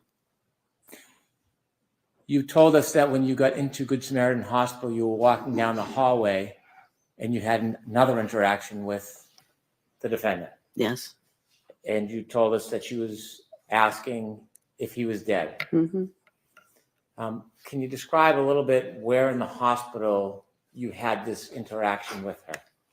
When they took us down to the emergency room, the doors open, and there was a corridor to go down to the other rooms, and she was on the left-hand side, and that's when she saw me come in, and that's when she started yelling, "Is he dead, Peg? Is he dead, Peg?" So when she was yelling, could you describe her mood or demeanor? Was she animated? She's loud, and I don't know. She was just loud, and as she was saying it. And when she was asking you, "Is he dead? Is he dead?" Did you again ask her a question? I just asked the nurse, "What is she doing here?" And did you speak to Miss Reed herself? No.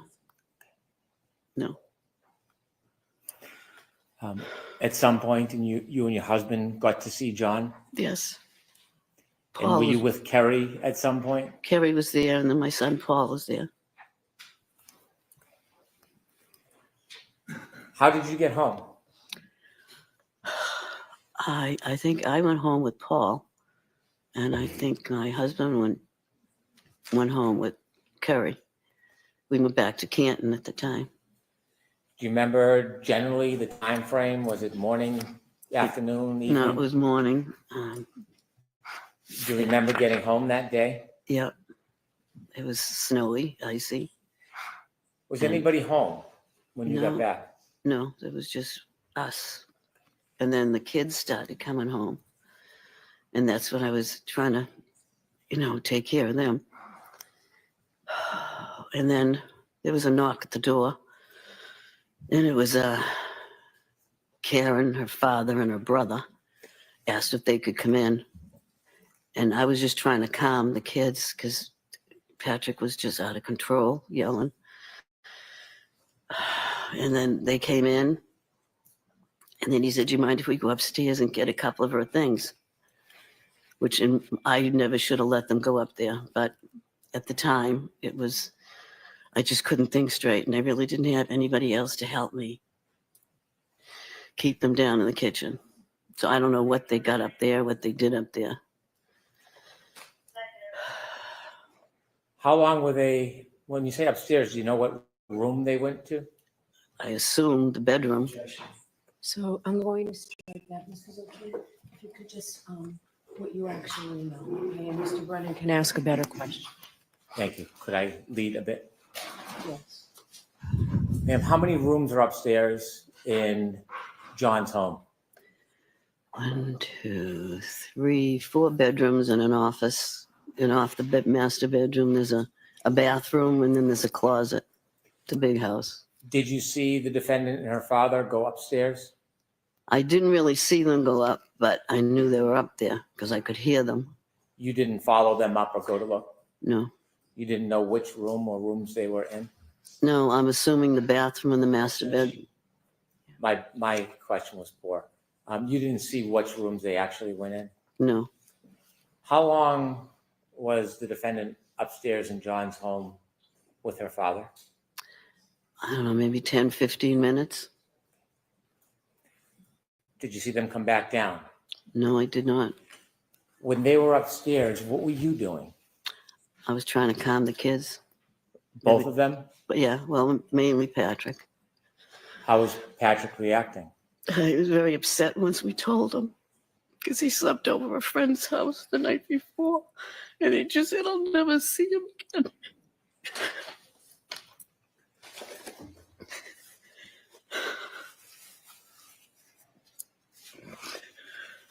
Sorry. Would you like a moment?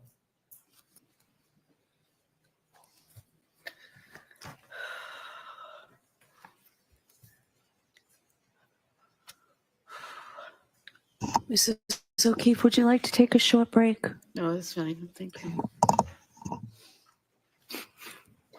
You can just let me know when you're ready. Take your time. Okay, go ahead. You ready? Go ahead. Okay.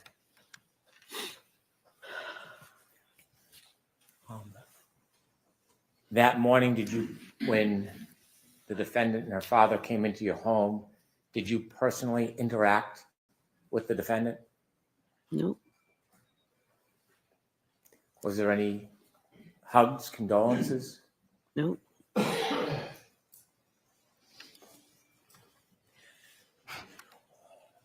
Did you ever confront the defendant with any accusations when she was in your home that morning? I don't even remember her being in the house. When she went upstairs, that's the last I saw of her. Did you ever lean over a kitchen island? Do you have a kitchen island in your house? No. Did you ever lean over the kitchen island and say, I think he looks like he got hit by a car? No. I don't remember talking to her that morning. Did you see when she left? Nope. Did you ever see her Lexus in the driveway? Nope. The children, who's their guardian and custodian now? Well, there's still 4 of us. 4 of us. Where do they live? One in Boston, one in Stoughton, and Paul's in Bridgewater, and me. Where do the children live? With me. In Canton. They live with you full time? Yes. You're their primary caretaker? Yes. Thank you. Yeah, just a moment.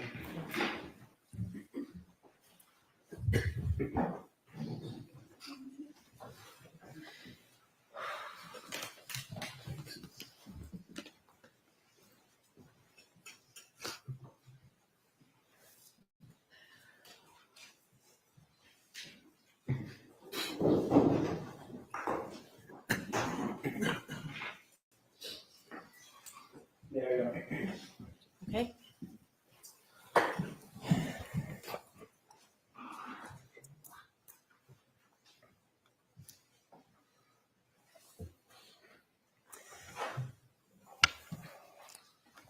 Mrs. O'Keefe, I'm very, very sorry for your loss. I have no questions for you. All right, Mrs. O'Keefe, you're all set. Thank you. Right, so court officer will help you.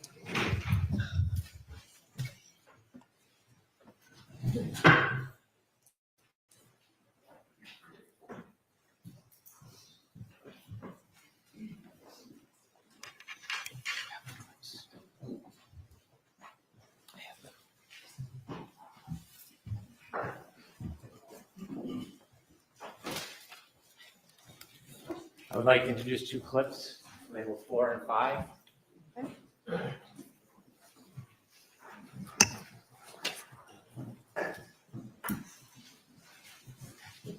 Yeah, both on.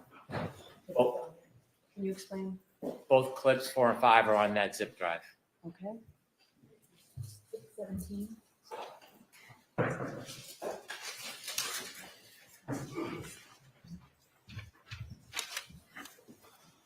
There's no objection to these?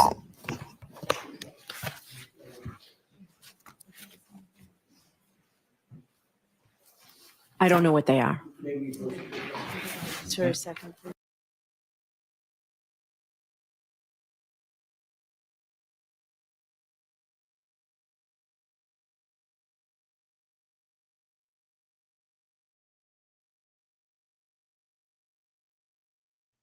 Is this a sidebar? Like, is this really necessary? It wouldn't have helped them to cross poor Peggy. You know?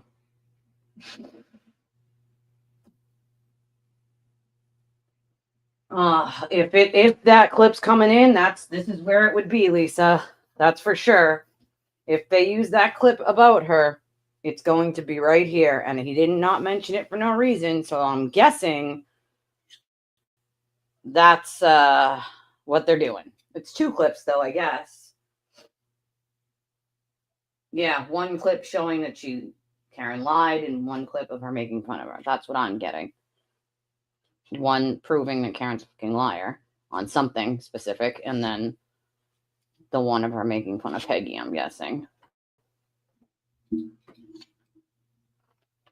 Which is hard to watch.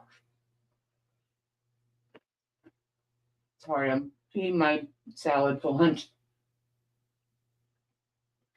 My nanny used to say that to me. It used to piss me off because I used to say, well, why the hell does he give me so much? I can't handle it all. Humans are not meant to deal with everything, especially not a lot in a small period of time. We're not built for that. No. I can't.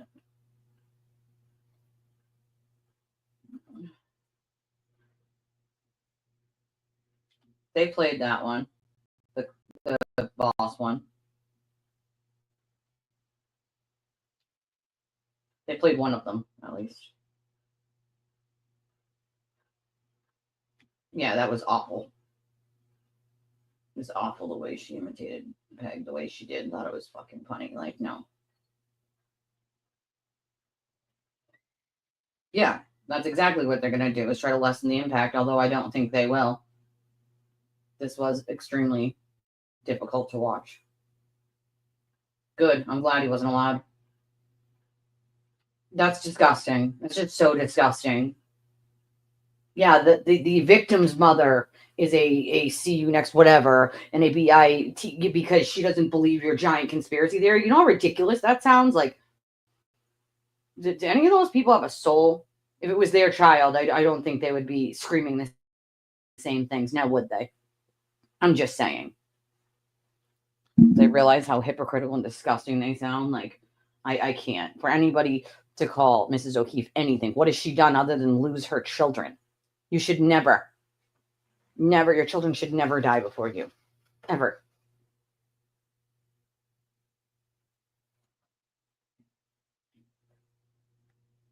I also think that it's not helping them. It's just building suspense for the jury. Go ahead, roll your eyes, Kelly.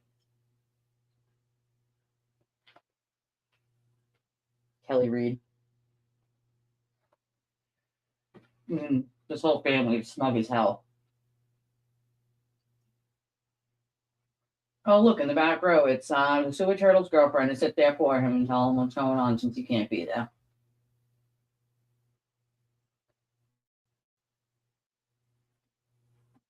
Would you take a look? There's another short recess. What the hell? Hopefully you'll get to walk right through the first section of the courtroom this time. Thank you. Court, all rise, please. Jurors, close your notebooks and follow me. This is literally ridiculous. The judge needs to figure something out for this. This can't be every clip is done like this. It just can't.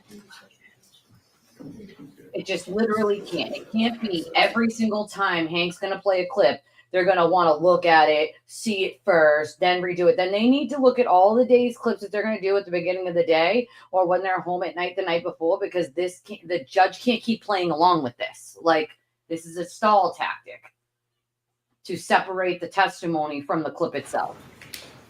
It's unacceptable. Jury is excellent. Please be seated. It depends on the juror, you know? All right, so I'll watch the first one, then I'll hear your argument, Mr. Brennan and Mr. Jackson. Why? Why is there an argument? So, Ms. Gilman, if you'd play that first one, please. They had pulled into the driveway before me, so I was presuming she saw my cracked tailing and was thinking, did you hit my son? I could sense from her that she was looking at me very warily. And then when John's nephew came home, I just wanted to see him and squeeze him. It was quite uncomfortable. I said, Dad, come upstairs to the master bedroom. I said, I think I need to leave because I think John's mother thinks I did something to John. All right, so tell me why I should admit that clip.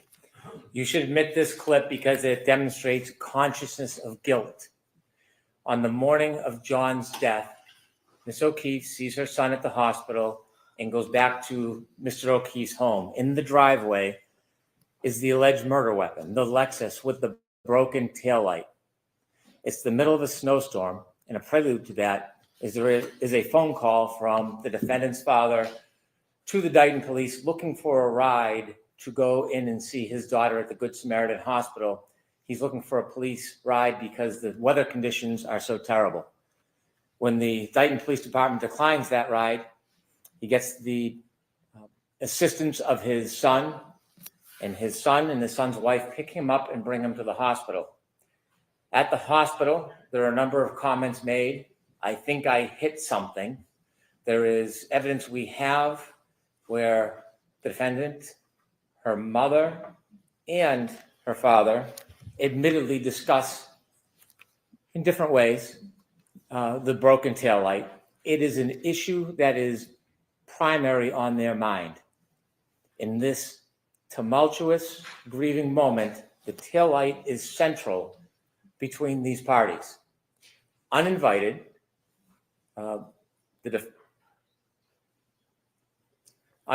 the defendant and her father go to the O'Keefe house without invitation. They knock on the door and they ask to come in. They go into the house. There does not seem to be any interaction, at least with Peggy O'Keefe. And curiously, they go upstairs for 15 minutes. They stay at the house for less than an hour. This is a family that's grieving the loss of their son. Less than an hour, they go back outside. Instead of leaving in the one car, they take the alleged murder weapon, they get into two cars, and they drive away and remove the Lexus with the broken taillight from the scene. That is clear consciousness of guilt evidence, removing the murder weapon from an area where witnesses can see, photograph, identify the damage. In fact, despite the other evidence about the cracked taillight in the testimony, it is a centrally contested issue in this case. The defense is already questioned and confronted, as they have a right to do, about the shape, manner, and extent of that broken taillight. The removal of it is helpful for the defendant. And so the fact that they stay for less than an hour, remove the Lexus from the scene is important.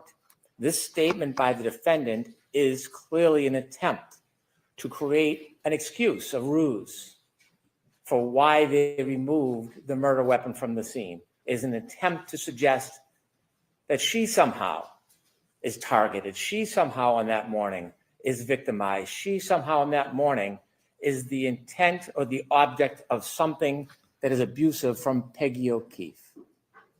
And so this evidence will demonstrate a key part of our consciousness of guilt evidence on this issue, that there was no viable reason to take that evidence from the scene other than to obscure it. It was not because Peggy O'Keefe yelled at her or intimidated her or threatened her. This was, again, a central conversation between her father, and her mother in those early morning hours. This is what was foremost in their mind. And so that's why it's not only relevant, it is an extraordinarily strong piece of the conscience of guilt evidence. And inevitably, the defense may or may not try to provide some type of explanation or excuse, but we have a right to the full force of our proof, and this is part of it. All right, thank you, Mr. Jackson. Thank you, Honor.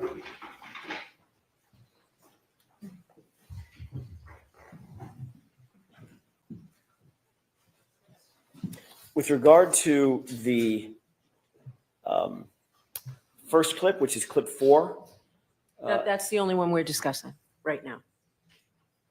Then in that case, now that I look at it and I see the transcript, I'll withdraw an objection. I don't care. It's not, I don't agree with anything Mr. Brennan just said. It doesn't go to consciousness of guilt. As a matter of fact, I think it very clearly shows the opposite. But Okay, so there's no objection. So there wasn't an objection until I said, is there any objection to this? And then you all came to sidebar. I mean, they were just going to play. So there's no objection to the first clip, right?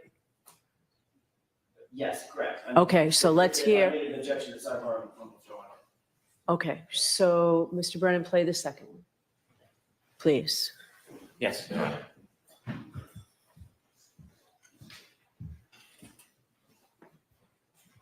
And his mother leans over the kitchen island and says to me, I think it looks like he got hit by a car. It looks like he got hit by a car. Okay, so tell me how this comes in. Similarly, conscious of guilt evidence, the defendant making what we allege is a false statement to try to excuse her conduct of removing evidence of a crime from the scene. This has additional import. It has two facets to it. One, equally as important for conscience of guilt in the first part, as I supported for clip number 4 or 5. Secondly, it is important because we've heard testimony from Peggy O'Keefe that this claim never happened. So we now have direct testimony that she did not have a conversation with the defendant, did not make these claims to the defendant. And so while also conscious of guilt evidence, it has additional support from the previous clip. Right, Mr. Jackson? Thank you. With this video clip, Your Honor, it's very different. It has absolutely nothing to do with consciousness of guilt. The argument is baffling. How could that possibly be consciousness of guilt if my client is simply reiterating something that she believes somebody else said? This clip is obviously, very obviously, and strategically being used to try to vilify my client with something that's completely irrelevant. In Massachusetts, you can't call a witness just for the purposes of impeaching them. What this clip would be doing is purporting to impeach Mrs. O'Keefe, who just testified, I never said that. I never said it. I never leaned over the island counter. Never happened. So bringing this in would be used to impeach their own witness. And that's what can't be done in Massachusetts. With regard to consciousness of guilt, how does my client reiterating or stating that something that the victim's mother may or may not have said, how does that relate to consciousness of guilt? It doesn't. This is simply a wolf in sheep's clothing, trying to get it in because it makes my client look bad. They've just put on a very, very sympathetic and empathetic witness, John O'Keefe's mother, and they're trying to make my client, Ms. Reed, look bad by saying something. She made herself look bad. What they perceive to be pejorative, in a tone that's pejorative about that very same witness. Yeah, she is a witness. This is a weak argument, a very weak argument. At this point, there is no issue about whether or not Peggy O'Keefe leaned over. You're right. Something about it didn't happen. The car, being hit by the car. He's trying to create the issue so that he can put this video clip in. Has nothing to do with consciousness. Exactly. It was a look and a vibe. It's not for impeachment of Peggy O'Keefe. We don't take the position that Peggy O'Keefe is lying. This is a statement of the defendant. It's in the form of an admission or a statement, which qualifies for admission substantively, not for impeachment purposes. Yep. The defendant should not be able to pick and choose which of her statements do not look good for her and do not look bad for her. She made the statements, they're relevant to this case. It's not unfairly prejudicial. It's a statement that they embraced and they chose and they publicized, and it goes directly to the issue of consciousness of guilt. Bingo. Just because it hurts, just because it's incriminating, just because it's difficult for the defense is not a basis to preclude it. Nope. It is an admission, a statement of the defendant. It's admitted substantively. Correct. If that were true, Your Honor, then It is would true. simply It's a law. put in the transcript. They would need to play the video. They want to play the video. It's one line. And his mother leans over the kitchen island and says to me, I think he looks like he got hit by a car. He looks like he got hit You by a chose car. to put it on camera. Sorry. I think he looks like he got hit by a car. It looks like he got hit by a car. They just put that statement in. They want to play this because of its prejudice, because of the tone that it sets. It's not an evidence. It's her tone. The witness who supposedly said the statement has denied having said it and said it never occurred. This is far, far more prejudicial than it is probative. If they want to simply use the transcript, that's one thing. Playing this video is simply being used to vilify my client because of the tone of voice she used. She recorded it. She used that tone. That's what's not allowed. That's overly prejudicial. No. And it's not relevant. Nope. She made it. All right. So what I'm going to do is I'm going to think about this. What? And if I decided to let it in, you can let it in first thing tomorrow morning. I'm not going to let it in now. Why? May I ask for a ruling in the morning? Yes. Bullshit. May I introduce the one that was not objected to? Yes. That's bullshit. Do you want a consciousness said of it. guilt instruction, Mr. Jackson? No, we don't believe that So you're in agreement that statement just comes in? we're not objecting. I'm not trying to introduce it. Don't put words in my mouth. I'm not trying No, to. I said you're, But- okay. But I'm not objecting that it at this point that it should come in. It's Okay. her own voice and her Bring the own jurors tone. back and we'll do that. She chose to do Tony, it. can they come right in or is it going to be 5 minutes? Can they come right in? Thank you. The judge needs to suck it up. It's in her own tone. She made the tone, no one else. Clip that's under consideration and just admit the other one. as Yes, and exhibit? give it to me so I can look at it, please. You've already seen it. You don't need to look at it again. At this point, I'm sorry, Your Honor, do you want me to leave that on there so you can look at it tonight? And if we decide to take it off in the morning? Yes. Okay. Thank you. Because you can just single it out and play one, right? Okay, thank you. I'm sorry, but Chrissy. you should have decided that right now. It's part of the case right now. These are things that shouldn't have waited. Like, it's relevant to this witness and this testimony. So the judge is unfairly prejudicing the Commonwealth's case right now. Doesn't matter what tone she said it in. It's her fucking tone. She decided to make that tone in that face and do that interview. Those things can be admitted because you made those statements. That is your right to shut up. You chose not to show up. Shut up. It can be used against you. And it should be allowed without any argument. Never mind the fact that AJ's argument was like the weakest argument I've literally ever heard in my life. The judge needs to buck it up. This is getting a little bit, it's not about her admitting anything, Stella. She doesn't have to admit anything. It's showing consciousness of guilt because we just heard from a witness that said that this conversation never happened. So it shows that Karen is lying, trying to cover herself. She's not saying it admits anything. She's saying admitted into the court. Admits as in admitting it into the court record, not admits as in she's admitting anything.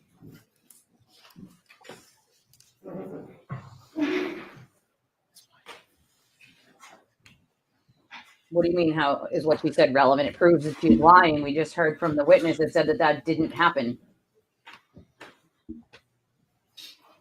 You're going to say that the woman who just lost her son is the one lying? I mean,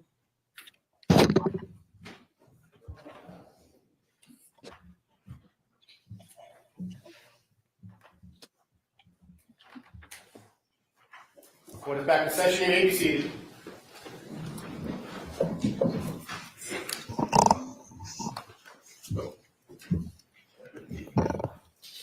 Hey, Yes, please. Your Honor, I'd like to introduce clip number 4.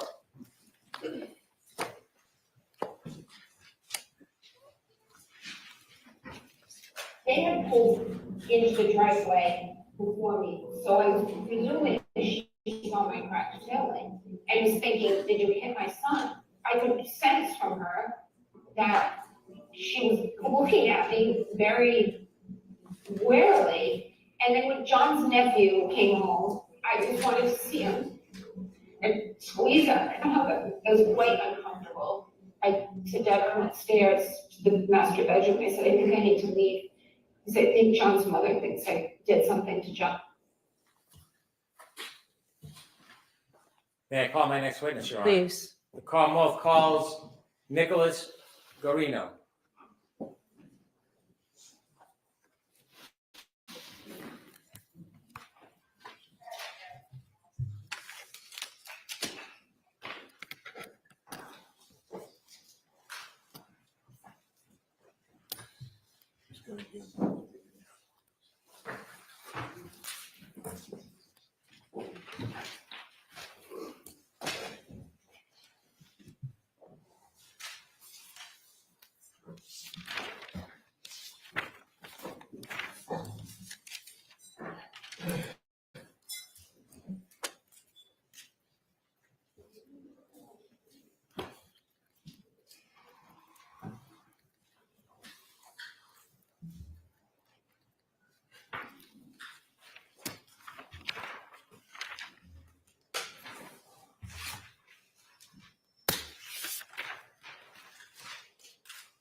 Please.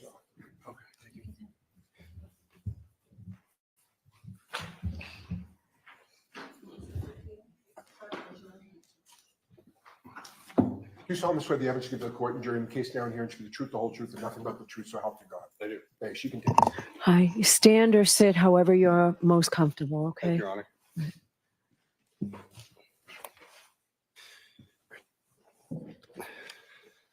May I proceed? Yes. Good afternoon. Good afternoon, sir. Could you please introduce yourself to the jury? Yes. My name is Nicholas Gorino. Mr. Gorino, where do you work? I work at the Massachusetts State Police at the Norfolk District Attorney's Office. How long have you worked for the Massachusetts State Police for? This is year 10 now. How long have you been assigned to the District Attorney's Office for? Since November of 2019, so a little 5-ish years, 6 years. I want to go backwards a little bit. Can you tell me a little bit about what you did before you began working for the Massachusetts State Police? Yes, sir. I was a Norwood police officer for almost 11 years. So how long have you been in law enforcement between being a Norwood police officer and a Massachusetts State Police officer? February of this year started my 20th year in law enforcement. Did you go to school before you became a law enforcement officer? Yes, I went to Westfield State College, Westfield State University now. Did you graduate?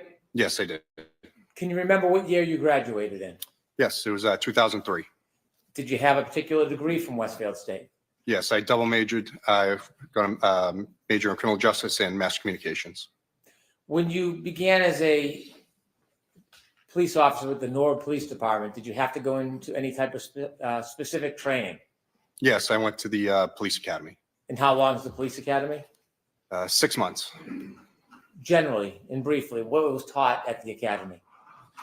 How to conduct investigations, respond to calls. They did a standard field sobriety testing week, physical training, Massachusetts law and criminal procedure. When you began as a Norwood police officer, were you a patrol officer? Yes, I was. And did you remain a patrol officer for the 10 or 11 years you were there? Yes, I was also part-time in the detail office. But What does that mean? handling jobs when we're off. So filling details like road construction, I'm sorry.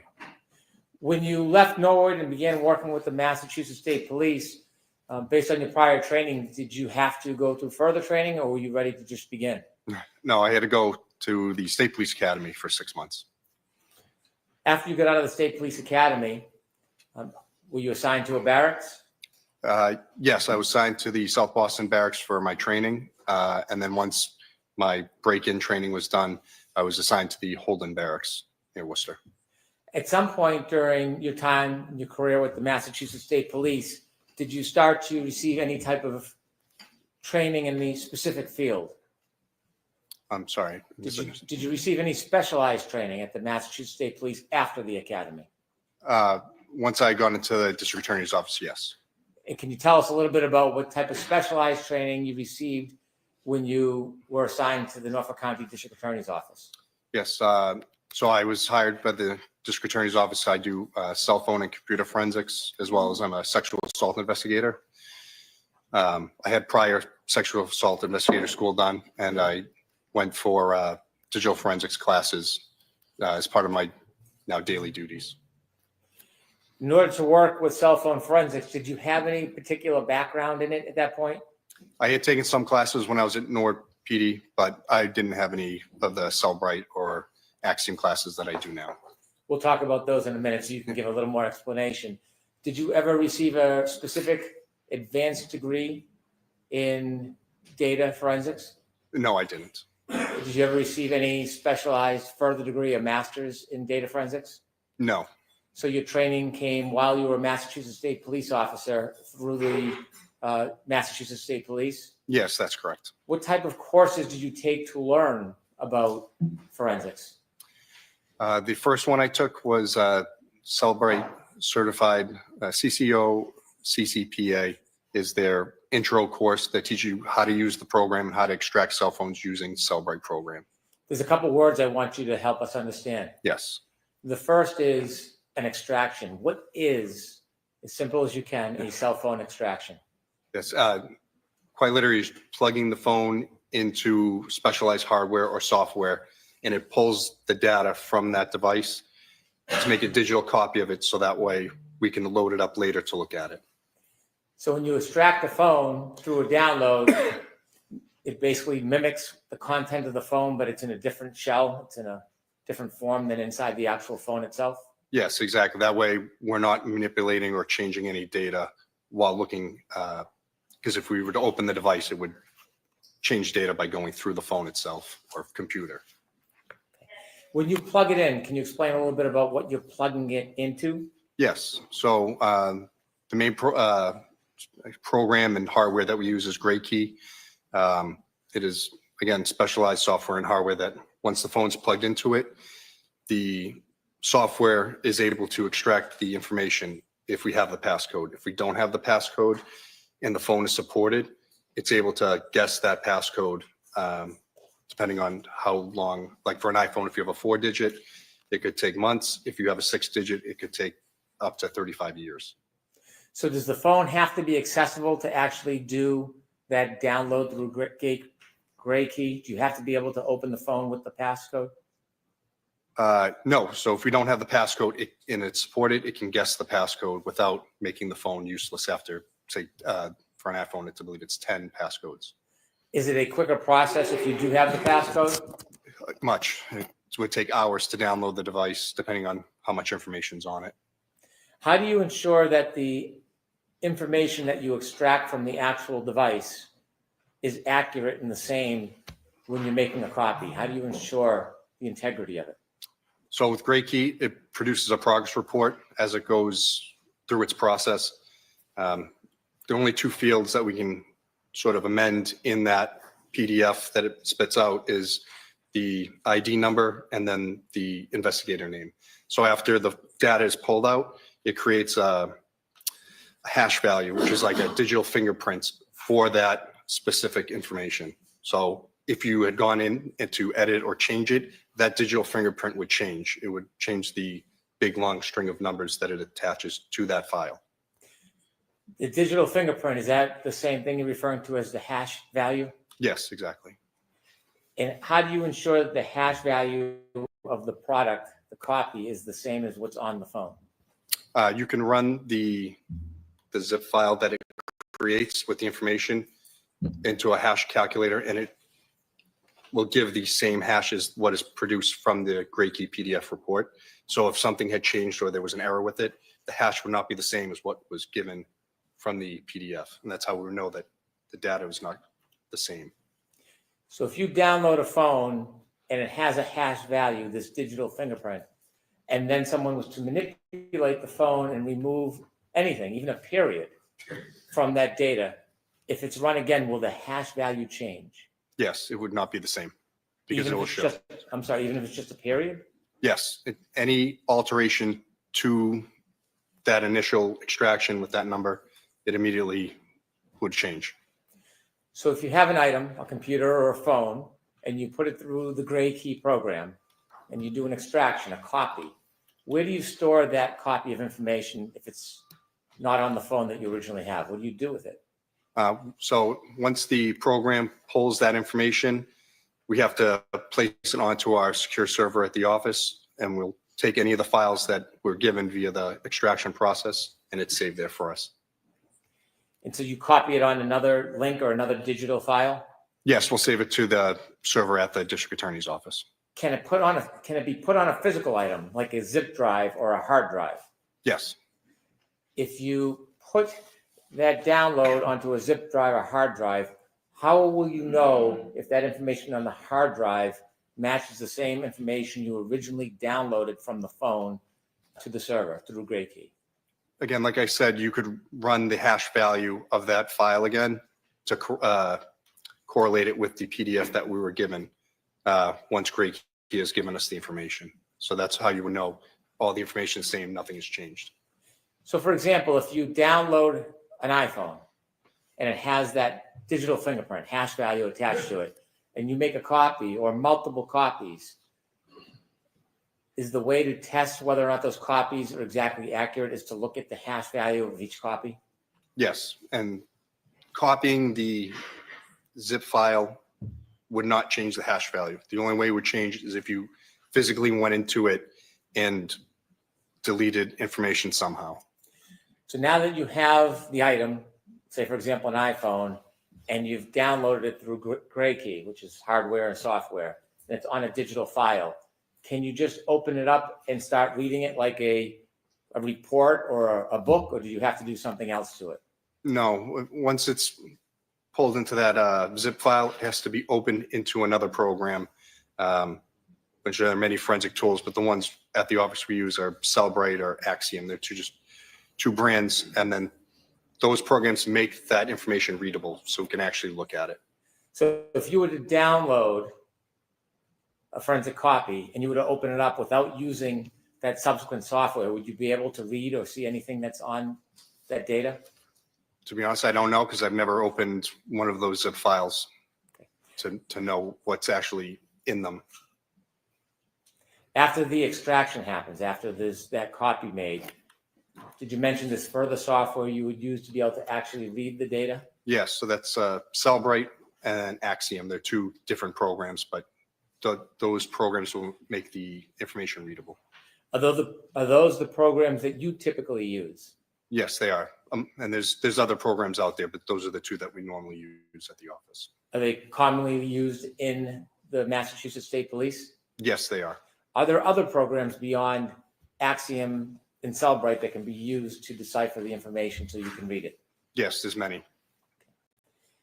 In your entire time with the Massachusetts State Police, have you used any other programs other than Axiom or Cellbrite? To look at cell phones? Yes. We have Sanderson forensic software that can look at databases that are in the phone to look at information. I don't normally use those because I don't want to say, I'm probably not proficient enough that I would know this exactly means this, or I wouldn't want to confuse anything that I'm looking at. When you look at the information after it's been through the extraction and then the analysis through the software, is the data still available if you want to look into the data? From the zip file itself, sir? Yes. Yes, it's always available. It's, like I said, the data in the zip file that Gray Key gives us is never changed. It's just being loaded into another program so we can see it. That's all. The software that you use, whether it's Cellbrite or Axiom, does that do the work for you as a forensic examiner? Yes, so it runs, as the program runs, I should say, it will bring up different tabs. So it'll say phone calls, chats, photos, the databases, all different things that Cellbrite, their software, has run to pull this information out to make it easier for investigators to find what they're looking for. beyond the initial report that you can look at and look for the information, if you wanted to as a data forensic examiner, could you look deeper beyond the production of those software programs? Yes, you could. Forensic data analysis, when you look at these tools that provide these initial reports, is that the beginning or does it dig deeper when you're a digital forensic analyst? No, these reports are finding the low hanging fruit in the proverbial tree. So it's showing you the stuff that the program is set that most people are looking for. As I said, the phone calls, the chats. If you need to go deeper into it, as I said, there's other software out there where you can pull these databases and try to go through the code to find what you're looking for. Once you find something, you would have to corroborate it with other evidence or data to make sure what you're looking at is exactly what you're looking for. Have you been involved in the download, extraction, and analyzing data on phones as your role with the Massachusetts State Police? Yes, that's my primary role in the DA's office currently. And how many years have you been in that role? Since November of 2019, so 5 years now. Have you worked on a number of different cases that involve forensic data? Yes, I have. Is there a routine or a practice in your present role when you make a copy about what process you use and how you produce it in a case? I wouldn't say there's a normal process. It's all case dependent. A lot of cases we get, people want PDFs of the information, portable cases that we can create. So it's basically the portable program that I'm using. That way someone could find the information they're looking for, or I give the raw information if requested. What's the difference between PDF form and raw information? So Cellbrite can create a PDF form of every bit of information in the phone. It could be like a 10,000 page PDF. It literally just lists everything that's in there. If I create a portable case, as I said, that is basically like me giving you the thumb drive and it's showing you exactly what I'm seeing and you can click on the tabs yourself from your own computer. And then if I give the raw file, that means someone has to go in and load it themselves to look for it. Typically, when you are producing evidence of discovery in a case, do you produce PDF or the raw file? As I said, it's all case dependent. Not all cases have forensic experts to come in to look at the information. So I'll supply whatever is requested. Normally the PDF or the portable case is what I give, but if more is requested, that's readily available. And so the raw data, if requested, do you provide that as well? Yes, if requested. In this case, were you involved in any type of forensic data extraction? Yes, I did the extractions of multiple phones and analyzed multiple phones in this case. You mentioned that there's a software and hardware, the gray key unit. Where's that located? That's located in the digital forensics laboratory, which is key card access and alarmed. Excuse me, at the Norfolk DA's office. Are there other cases or the multiple cases that are occurring at the same time? Yes, we constantly have phones coming in and out and being worked on. What if you have a phone and the gray key unit's being used? What do you need to do? We need to wait for that phone to finish, because if we say we unplugged it, it would interrupt that data transfer and we could lose it. So we wait until the phone's done and then the next phone goes up. Did you become involved in some way in this case? Downloading devices, sir? Well, I'm asking generally for. Oh, yes, sorry, yes. Were you involved in investigating this case as far as speaking to witnesses or going to the scene? No. Can you describe the best you can what your role was relative to this case? Yes, so I was brought, as I said, phones from this case to have the data extracted and then have it ready in our Cellbrite program for the investigators to look at.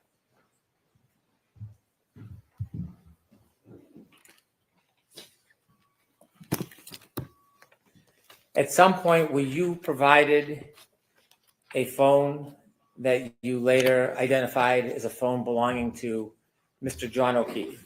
Yes, I was. Do you remember when you were provided that phone? Yes, it would be January 29th, 2022, about 7:30 p.m. that night. Do you remember where you received that phone from? Yes, I was at the DA's office. I got it from Sergeant Recounting and Michael Proctor. Do you remember about what time of night that was? As I said, about 7 to 7:30 p.m. Thank you. When you received that phone, did you have the passcode? No, we didn't. Without the passcode, what were your next steps? So the phone was placed in our digital forensics lab until we could get the passcode. I was told that a family member was going to be bringing it in so we could download the device. Did you ultimately get that passcode? Yes, we did. And do you remember when you received it?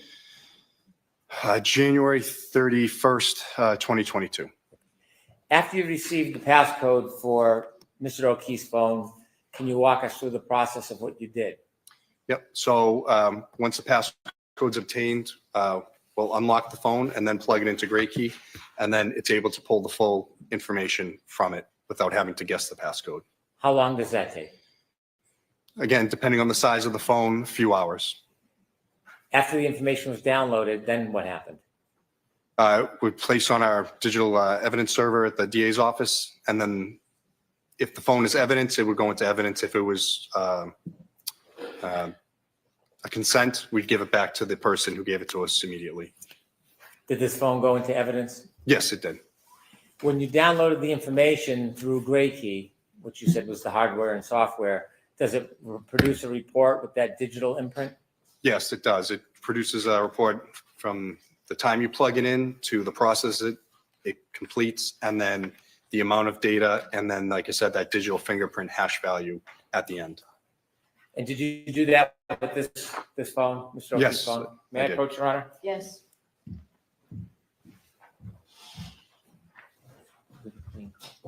Highlight.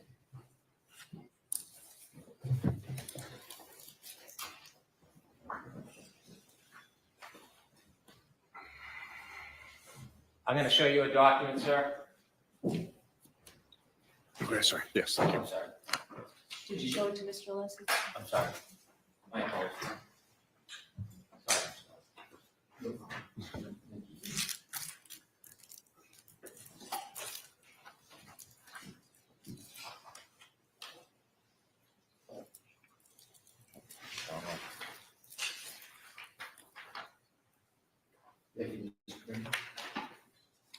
Yeah. Yes. I'm showing you a document. Can you look at both pages, please? Okay. Do you recognize that document? Yes, this is the, I'll just ask you a couple more Oh, sorry. questions if you don't mind. What is it? it's the GrayKey progress report that they give once the phone extractions are completed. Do you recognize that as the report that is attributed to John O'Keefe's phone? Yes, And does that document have that digital imprint, the digital fingerprint that you were talking about? yes. So it's in, yeah, so it's here on the back. I just want to see if it was in two places. But it would be here for the, sorry, it's got cut off, Why but, don't I put it up for an exhibit so that you can see it? Okay. I'll ask you some questions. Okay. I'd like to introduce this as an exhibit, please. No objection, Your Honor. Okay, thank you. Is it 18th of March?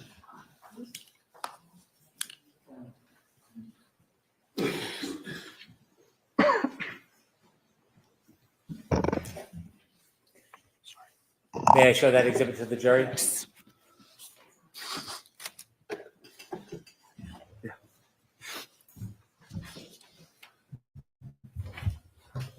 May I approach the witness to show him the pointer? Yes.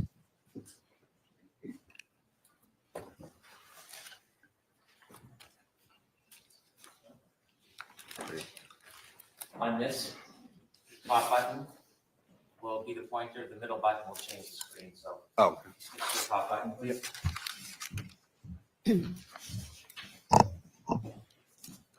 Can you walk us through what this report means?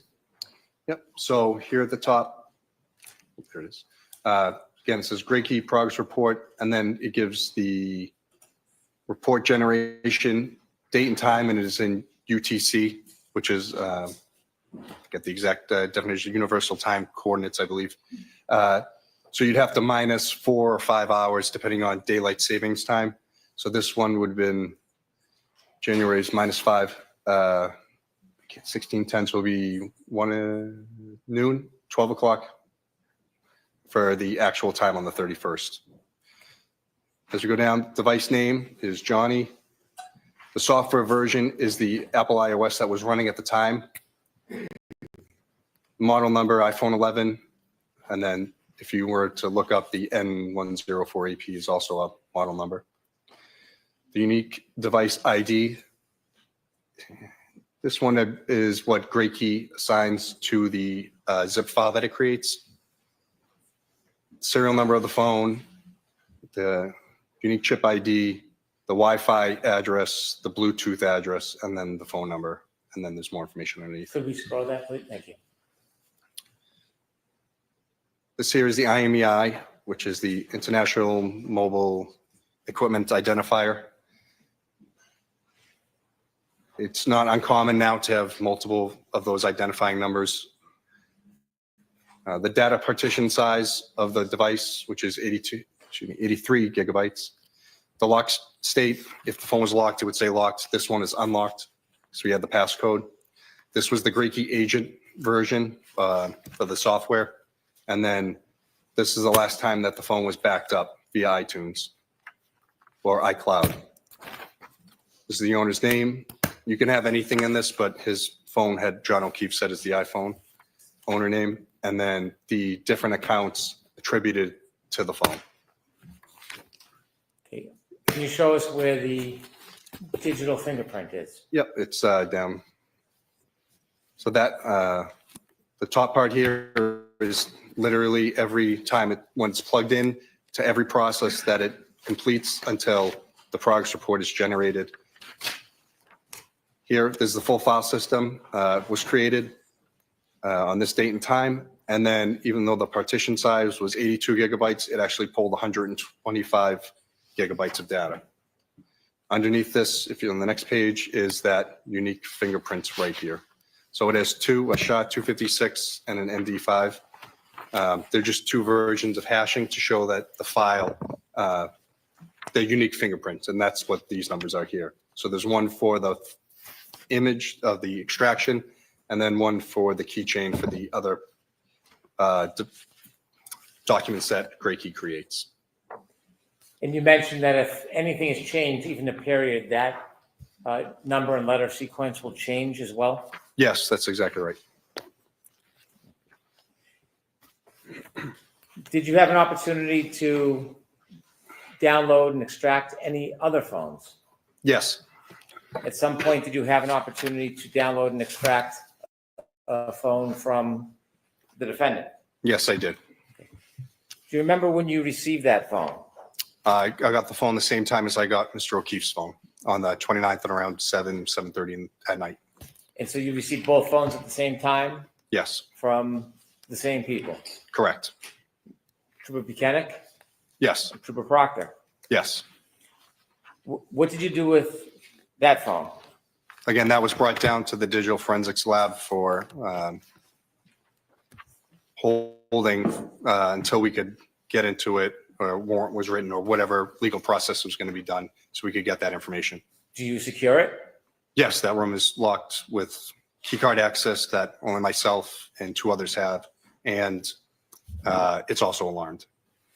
Do the case officers or investigators that aren't part of your unit have access to those items? No, the only ones that had access were myself, Trooper Connor Keefe, and then the director, Samantha Vogt. She's a civilian that runs our lab. Okay. And at that point, were you able, after there was process, were you able to get into the phone at first? No, it wasn't supported by Graykey, the phone model and number. What do you mean it wasn't supported? So the software, even if we had a search warrant, we plugged it in, Graykey wouldn't be able to recognize it because it just wasn't supported at that time. When you say it wasn't supported, does this have anything to do with a passcode? For both. So we didn't have the passcode. So because we didn't have it, it wasn't supported for us to download that information from the device. If you had a passcode, would it have been supported? Yes, it would have been. So is there a process when you have a phone that you don't have a passcode for to be able to access the content of the phone? Yes, that's correct. We have to wait until we either have the passcode or the software and hardware is supported for the device where it can try to guess the passcode. So let me ask you some questions about software. In forensic data analysis, does software change frequently? Constantly. When the software changes, does it advance? Does the software get better? Yes. Yes, it does. At the time you first had the defendant's phone, the software you had was unable to access the contents? That is correct. What do? Do you look for other software or do you wait for updates? What's the process? If there is another software out there, we will use it to try to get the information. If not, we are at the mercy of waiting for the developers to come up with the information for us. Did you wait in this case? Yes, we did. We had to wait. Ultimately, did software advance so that without a passcode, you were able to access? Yes. How long did you have to wait before you were able to access? I believe it was July of 2022 that the software had been upgraded enough that it was able to brute force or guess her passcode for the device. And where does the device remain until you're ready to try again? In that locked digital forensics lab. So when the software updates and advances, do you know that it will be successful or you plug it in and you try? No. So on Gray Key, they have like a link where you can click and it brings up a whole matrix. So it shows every make, model of phone and then the software associated with it. And it says it can do a partial download, a full download, a password guess. And it tells us, so when there's a new update, we'll check that to make sure that the devices we have can be accessed. Did you make an attempt to have the software access the phone without a passcode? Objection, Your Honor. Move the approach, please. Okay.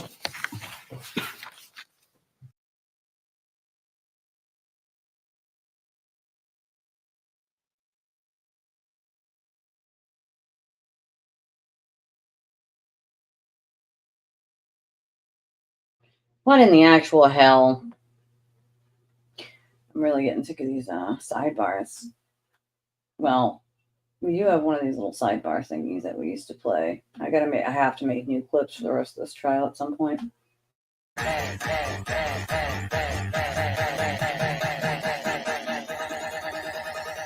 think we got a super chat.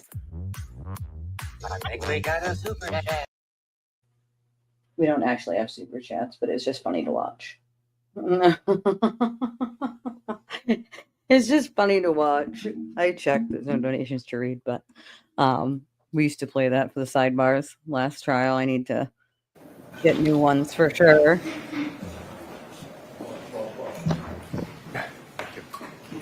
Right? Why didn't you give the passcode? True that. True that.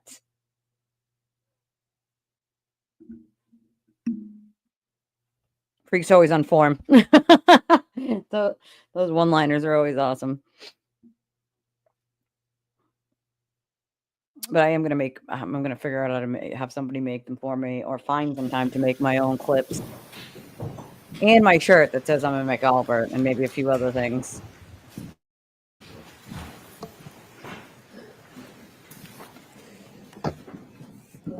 Thank you.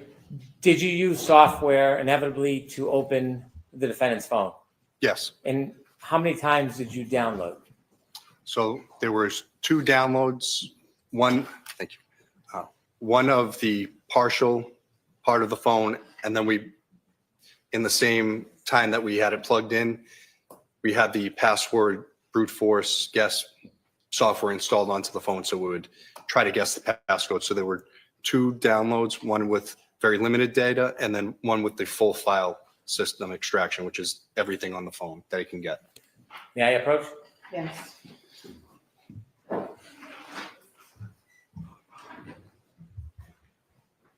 I'm going to show you two documents, sir. Need a copy?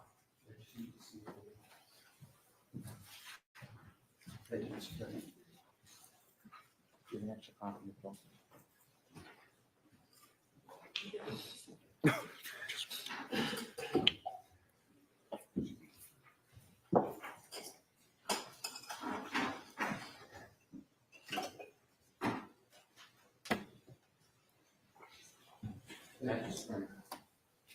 I'm going to show you two documents that actually, look at the first one. Do you recognize that document? Yes, I do. Is that a result summary from Gray Key for a search of the defendant's phone? This is the initial extraction that we created before the password guess process went through. I'd like to introduce this as the next exhibit, please. No objection, Your Honor. That's the original. Yes, this is the first one. Yep.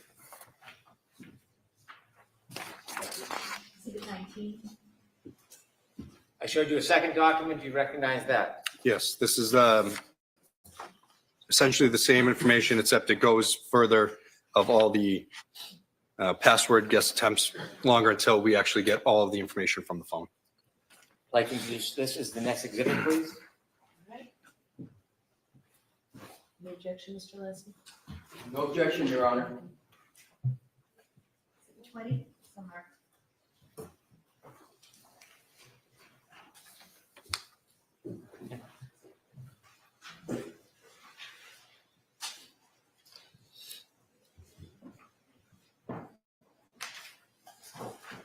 Could I have the previous exhibit as well, please? Sir, I'm handing you back exhibit 19, which was the partial download. Okay. Exhibit 20, which was the subsequent download.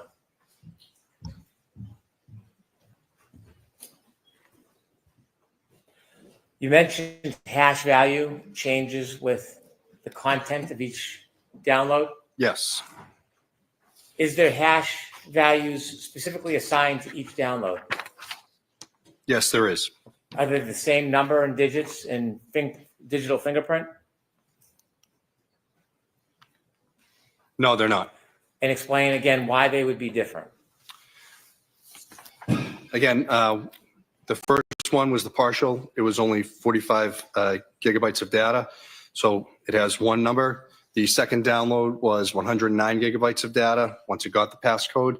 And again, that number is completely different again. And again, like I said, the information is not the same, so the hash values won't be the same. Were the two other phones that you inevitably analyzed? Yes, there were. Let's start with the first one. Did you have an opportunity to create a file on a phone that came from Kerry Roberts? Yes, I did. Now, you said it's a two-step process. First is the extraction, the copying, and then it's creating the file. That's exactly right. With Kerry Roberts' phone, did you make the extraction? Did you plug it into the Gray Key? No, I didn't. Who did? Trooper Connor Keefe. How do you know Trooper Connor Keefe? He went to meet with Kerry Roberts, received the device from her. He brought it back to the office and did the extraction. His name is also on the extraction Gray Key progress reports as well. And he wrote 2 state police reports regarding it. Do you work with Connor Keefe? Yes. He works with, I'm sorry. Yeah, I would say we do the same, essentially the same job working together. So he's in your unit? Yes, he is. In the digital forensic unit? That's correct. That phone, did it come with any paperwork, any forms? Yes, he had 2 signed waivers of consent from both parties for each device, one for each device. And so as far as the copying, the extraction, you did not do the extraction on Kerry Roberts' phone? No, I did not. After it was plugged in and a copy was made, did you then access it? Months down the road. Were you assigned at that point to analyze or look at any of the data on that phone? Initially, no. At some point, did you create a file so that you could provide it to the parties? Yes, I did. Was that upon request? Yes, it was. And separately, did you know, or did you ask it a different way? Was a phone from Jennifer McCabe extracted? Yes, it No. was. Did you do the extraction? No, I did not. Was the information after extracted again provided to a digital file? It would have been, yes. Did you, at some point later, did you make a copy to provide to the parties? Yes, I did. Can you tell us what a USEF reader is? So the UFED reader is a portable case that I can create through Cellbrite. Again, like I said, it's the exact same program that I would be viewing if I was sitting at my desktop, and said it can be made into a thumb drive to give to defense, prosecution, investigators, whoever. And there's no chance for the data to be manipulated because it's just a reader. When you have the digital file that's been extracted and then created into a PDF or a form that can be read, can you print the entire file on paper if you'd like? Yes, you could. Would that include, could you print it so it includes the entire content of the phone? Yes, it'd be thousands of pages, but yes, you could. Is there any way to isolate particular things of interest that you might want? For example, if you wanted just the chats between two people, is there a way that you could have a program isolate just those chats and then give you all of them in a form that you could read? Yes, so you can go in to cherry pick whatever information you're looking for to create into PDFs or other, it gives 5, I think, different mediums. You can have it output: HTML, portable cases, XML files. If you wanted to create a document that had a number of people in communications, could you do that as well? Yes, you could. So you can pretty much set the parameters how you want if you want to search for particular items. Yes, it's very generous that way of being able to search for keywords, phone numbers, whatever it is, and then you can export that out into a PDF so you can print it. May I have a moment, Your Honor? Yes.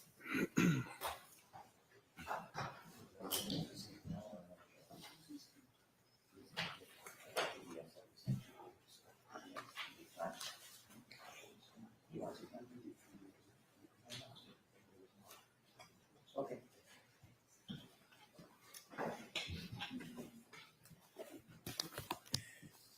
Did you go through the program and create a number of documents that isolated specific information that you wanted? Yes. For example, did you go through and create a report for all of John O'Keefe's calls for a period of time? Yes, I did. Did you go through the program and create a report for all of the calls between John O'Keefe and the defendant for a period of time? Yes, I did. Did you go through the program and create a specific document that would show just the text messages between John O'Keefe and the defendant? Yes, I did. Did you go through the phone and create specific separate documents for communications, phone calls, and text messages between Mr. O'Keefe and other people, not the defendant? Yes. For example, Ms. Roberts, Yes, that's correct. Ms. McCabe. Yep. Did you go through any of the phones and create documents to show any text or conversation between parties not involving John O'Keefe? If directed, I could, but I don't believe I did. When you took on the task of creating these documents, was it something you did on your own or something that you would wait for a request from a prosecutor or another officer? I would wait for a request. Again, my knowledge of most of the cases is very, very limited. So if they're looking for something specific, I can assist them. If they need some type of help, I can assist them. But normally I will open it up for them and they have a better knowledge of the case, so they know what they're going to be looking for. Everyone in our office is Cellbrite trained. Or if someone new comes in, that's the first thing they'll go to is to a Cellbrite training, so they know how to use this program. And it doesn't put the burden on myself and Trooper Keefe to try to find everything for every case. Thank you. Your Honor, at this time, I'd like to conclude this witness's testimony to be recalled again. You're in agreement with that, Mr. Lessie? We are, Your Honor, Okay. subject to the recall. Okay. All right, Trooper, you're all set. Thank you, Your Honor. We'll see you again. Should I? You could just leave them right. Thank you.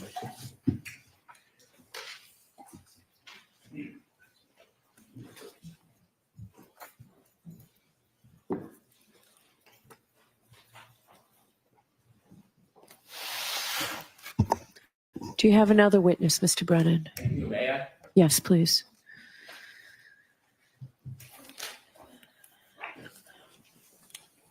Commonwealth calls Mr. Whitley.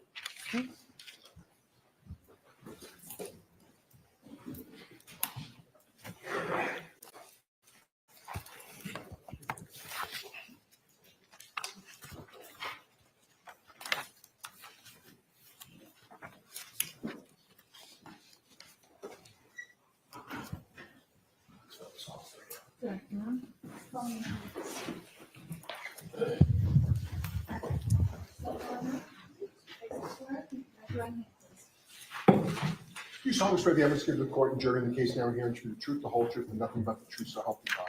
I do. Thank you.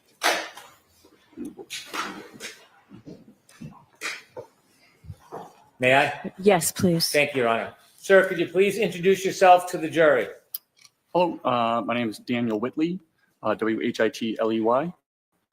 I'm a paramedic with the Canton Fire Department. I've been a paramedic and firefighter there since March of 2006. Before you became a paramedic firefighter with the Canton Fire Department, did you work anywhere else related to that field? Yes, I had 4 years full-time as a EMT intermediate, and also a paramedic at American Medical Response in Brockton. I'd like to take us right to January 29, 2022. Yes. Do you remember that day? Yes. Were you working? Yes. What was your role that day? I was a field training officer working on the ambulance with my partner, Jason Becker. Mr. Becker? Correct. That morning, did you know whether there was a call where a group of your colleagues went to and addressed 34 Fairview? Yes. Were you accompanying your colleagues on that initial call? No. Where were you at the time your colleagues left to go to that location? I was at the Station 2, Ponkapog Station, on the north side of town. Different station? Correct. At some point after that call came in and was responded to you, did you receive a call? Sometime after, I'm not quite sure exactly how soon or later it was, but we received another call to respond to that scene. And as a result of receiving that call, did you make your way towards that location? Yes. Who did you go there with? Just me and my partner at that time was Jason Becker. What type of vehicle did you use to get there? It was an ambulance. What was the weather like? It was snowing pretty heavily at that point. Do you know about how long it took you to get to 34 Fairview? Not exactly, but definitely longer than usual. It should have been an 8-minute drive. I'm guessing 10 to 12 minutes. You could refer to my partner's report for exacts. When you got there, what did you see? We arrived on scene. Our engine was there before we run on a response with an engine and an ambulance to medical calls. And then at least 2 police cruisers and another car parked on the street, a gray SUV. When you got there, did you meet with anybody? Yeah, usually we get out, we say hi to my lieutenant and the other gentleman, Sam Parker, was on the engine before we got there. They were up front of where we parked, and then we walked down further, or at least I did, to the gray SUV. When you reached the gray SUV, did you see anybody inside it?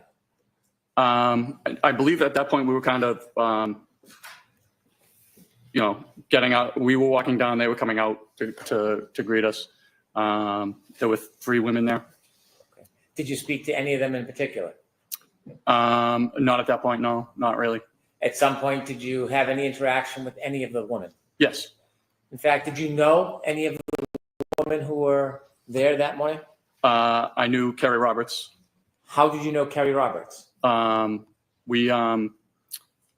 First we're neighbors. She lives about 200 yards away from me around the corner.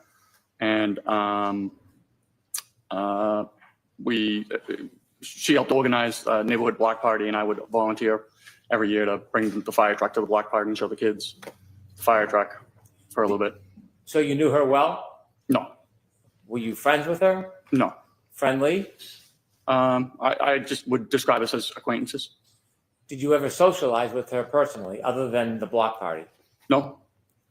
But you know who she was? I knew who she was. I don't recognize her, yes. Did you talk to her that morning? Not beyond probably a hey or hi or something like that. Do you know whether she ever gave you any items? I know at one point I had to exchange whether it was a purse or a cell phone or some object from Miss Reed. At some point that morning, did you have an opportunity to meet with the defendant? Yes. Where did you first see her? We were in the process of getting her to go to the hospital. When you say we, who was helping you? That would be, my partner, obviously, Jason Becker, and then my lieutenant, Greg Woodbury. Where was she when you first saw her? Somewhere outside in the street. Do you recognize her in the courtroom today? I do. And could you identify her, please? Yes. Please. You're pointing to a person. Can you give just a very limited? The woman standing, sitting in between these two gentlemen here.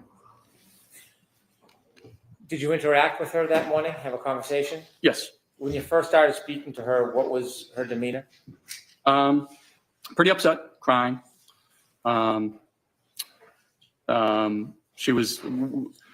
We had a Section 12 in hand, which is a medical order or a police order to be taken to the hospital for a psychological evaluation.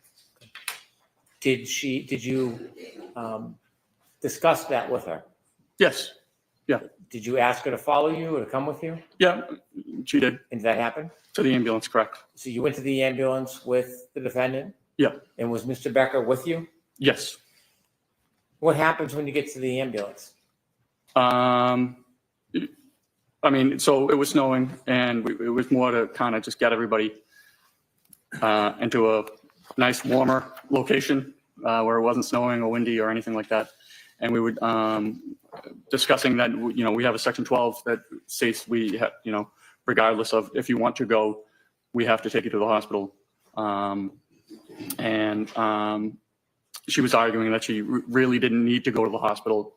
And we were trying to convince her to go to the hospital because once the Section 12 is written, it doesn't matter what the patient says.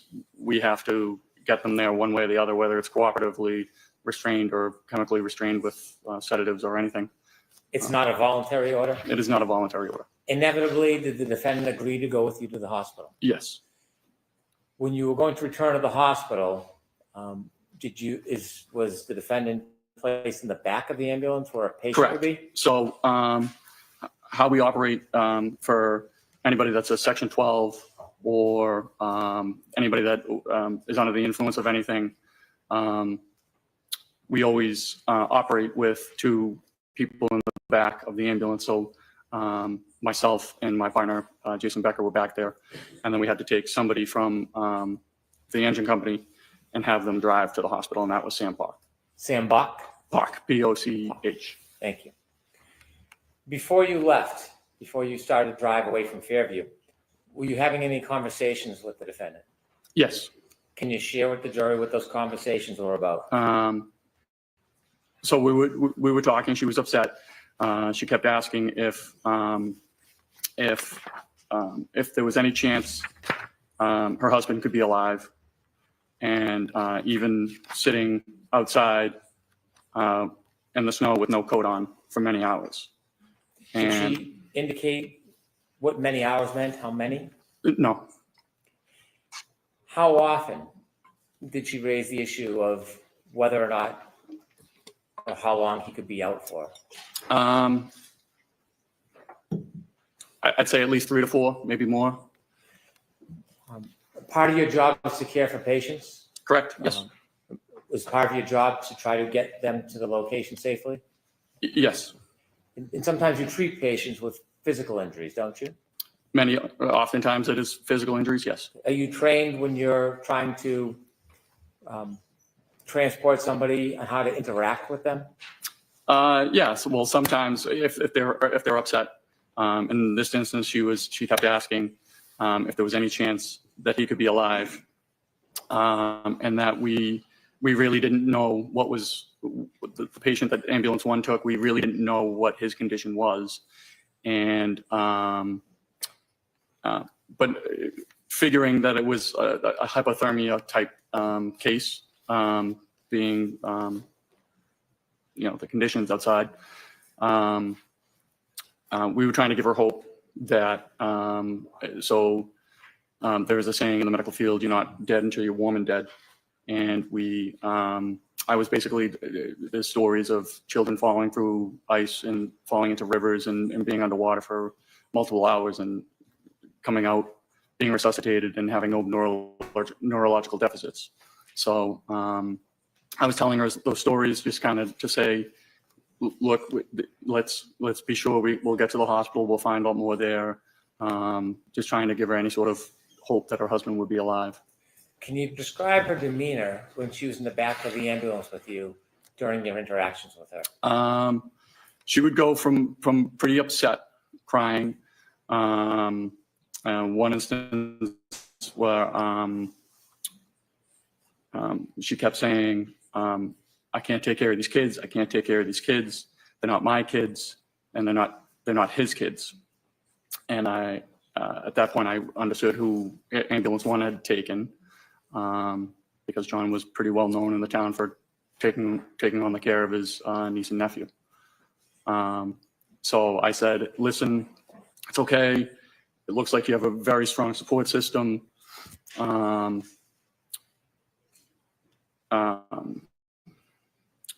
And then Miss Reed said, do you know Kerry Roberts? And she had been crying. And she picked her head up and said, do you know Kerry Roberts? And I said, a matter of fact, I do. And she said, anybody who knows Kerry Roberts wouldn't say that about her. And I said, well, she did come out early in the morning to look for your husband in a blizzard. And she just rolled her eyes and put her head back down. And I thought it was just bizarre. Objection, move to strike. I'll strike that last sentence. Would you describe her demeanor as even through that ride? No. How long did it take to get to the hospital? I mean, you can refer to my partner's ambulance trip report. I'm sure it has the. Do you have it right with you, sir? I do not know. Well, let me ask you. I would guess about 15 to 20 minutes, somewhere in there. You don't have an exact memory? No. When you get to the hospital with a patient under these circumstances, do you leave them at the door? No. What do you do? We have to hand off care. So we go in and we have to give a report to a nurse to let them know what their condition is, why they're coming to the hospital, and what we found taking them to the hospital. When you got to the hospital with Miss Reed, did you interact with the hospital personnel? Yes. Do you typically, after you hand off a patient to staff, do you leave? Typically, yes. This time, Miss Reed was, I'm going to say, not really cooperative with the nurse there. The nurse was asking her to get into a Johnny, give a urine sample. She was not cooperative. The nurse tried to work with her, had an ER tech go and ask the doctor if she had to get into a Johnny. She came back. She said, yes, she's a patient. She has to do all the normal stuff. We really didn't feel comfortable actually leaving the general area. I don't know if it was just shift change or what, but security wasn't there. And with her demeanor, we just didn't feel comfortable leaving the nurse by herself with Miss Reed. You said that there was some difficult times. Was there some difficulty about the defendant accepting wearing a Johnny? Yes, she was refusing to get into the Johnny, and the nurse kept saying, well, you got to get into this Johnny. The nurse did try to work with her and asked the doc if Objection. I'll allow that. And so the ER doc, the ER tech had to come back and say, yes, she has to get into the Johnny. And at that point she did. She seemed to have calmed down and was getting into the Johnny. Security personnel had shown up, and we felt comfortable being able to kind of leave the nurse and the tech on their own. Before security came, was there difficulty in her providing a urine sample? Objection. Do you know the answer to that? Can you ask the question again? I'm sorry. Why don't you ask it a little differently? Sure. Do you remember whether she was giving the nurses a hard time about a urine sample? Yes. Objection. So break that down, Mr. Brennan. The objection is sustained. You said that she was giving nurses a hard time. She didn't want to give a urine sample. And then the nurses kept asking her to, this is the cup, you pee in the cup. Objection. Not funded. No, I'm going to allow it. You were there and saw this, right? I saw it, yes. Thank you. I have no further questions. May I proceed, Your Honor? Yes.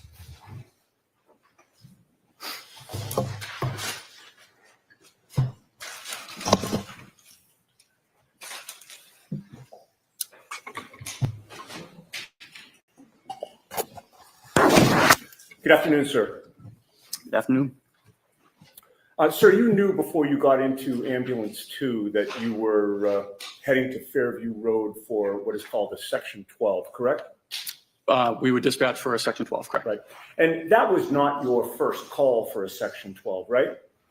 No. You had been in that job since 2006? Yes. You've handled a number of them over the years, correct? Correct. The fact that the call came in as a Section 12 gave you some idea of the nature of the issue that you might be dealing with, correct? We had an idea that it was for a psychological issue, correct? Right. It told you that somebody at that location was suspected of being in some type of either psychiatric or emotional distress, correct? Yes. And on your crew, or of your crew, I should say, you were the one to drive the ambulance 2 to the residence, correct? I drove to the address at Fairview. Now, you've said that when you got to Fairview Road, you don't recall the time, but you do recall that there were still emergency vehicles on scene, correct? I do. There was nobody lying in the front lawn of 34 Fairview at that time, correct? Correct. And do you know how much later after 6 a.m. you would have gone there? You'd have to refer to my partner's report. You don't know if it was minutes or hours? It was minutes. It was within the hour. I don't know. Within the hour. Yep. Okay. And you said that there were, or you testified that there were 2 police vehicles on scene, correct? At least 2. At least 2. There could have been more than 2. It certainly could have been. And those police vehicles in such a situation, particularly with the snow falling down, would have had their blue lights flashing? I'm not exactly sure if they did or they didn't. Sometimes the police shut off their lights when they arrive on scene. Sometimes they don't. Okay, so you don't have a memory one way or the other? No, nothing sticks out. But those police vehicles certainly were not hidden. They were in plain view, correct? I would say so. Minimum of 2, maybe more. Correct? Yes. And there was also a gray SUV parked near that residence? Correct.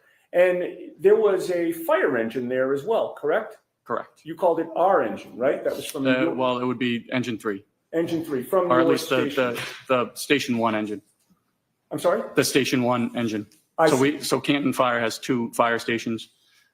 We were coming from the second station. The station 1 engine is the one that responded to Fairview. Okay, and that was a typical large fire engine, correct? Yeah. And did the fire engine have its lights on? I assume it did, only because we rarely shut our lights off on a scene. Sure. And there were police officers walking about, milling about? Yes. Do you know how many? I know I spoke with Officer Sarif and Officer Mullaney. Okay. And so at least 2. And you know them by name? Yeah, Canton's a fairly small town, so you run into the police on a regular basis. Sure, and you work cooperatively with them, correct? Yes. Were there other police officers besides Sarif and Mullaney? I'm sure there could have been, but I don't recall ever speaking with them or interacting with them. Okay. Were there other EMTs or firefighters there when you got there? Just my Lieutenant Woodbury, and then firefighter Sam Pock. Okay, and they were in charge of engine one? Well, the Station 1 engine. The Station 1 engine? Okay. And there were also civilians on scene, correct? Correct. So you would agree that there was a lot of activity outside 34 Fairview, correct? There was a fair amount of activity. I mean, there were people and vehicles and lights surrounding that residence, correct? I assume so, yes. Well, you were there, so you don't really have to assume, you know, right? There was at least 2 police cruisers and a fire engine. Right, and civilians, and police officers, and firefighters, correct? And civilians. Correct. All right. With all of that activity outside 34 Fairview, did you ever see the homeowner come out of his house? I wouldn't have known the homeowner.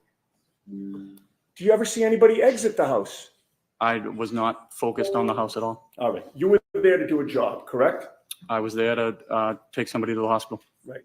And you were there also to do a medical or psychiatric assessment while you were on scene, correct? Well, yes, my partner was. Correct. All right. When you got there, you learned, well, I have to strike that. You knew going there that your patient would have been Karen Reed, correct? No. Okay. When you got there, you learned your patient was to be Karen Reed, correct? Yes. All right. And given the nature of the call, you knew when you arrived that you would be transporting her to the hospital, correct? Correct.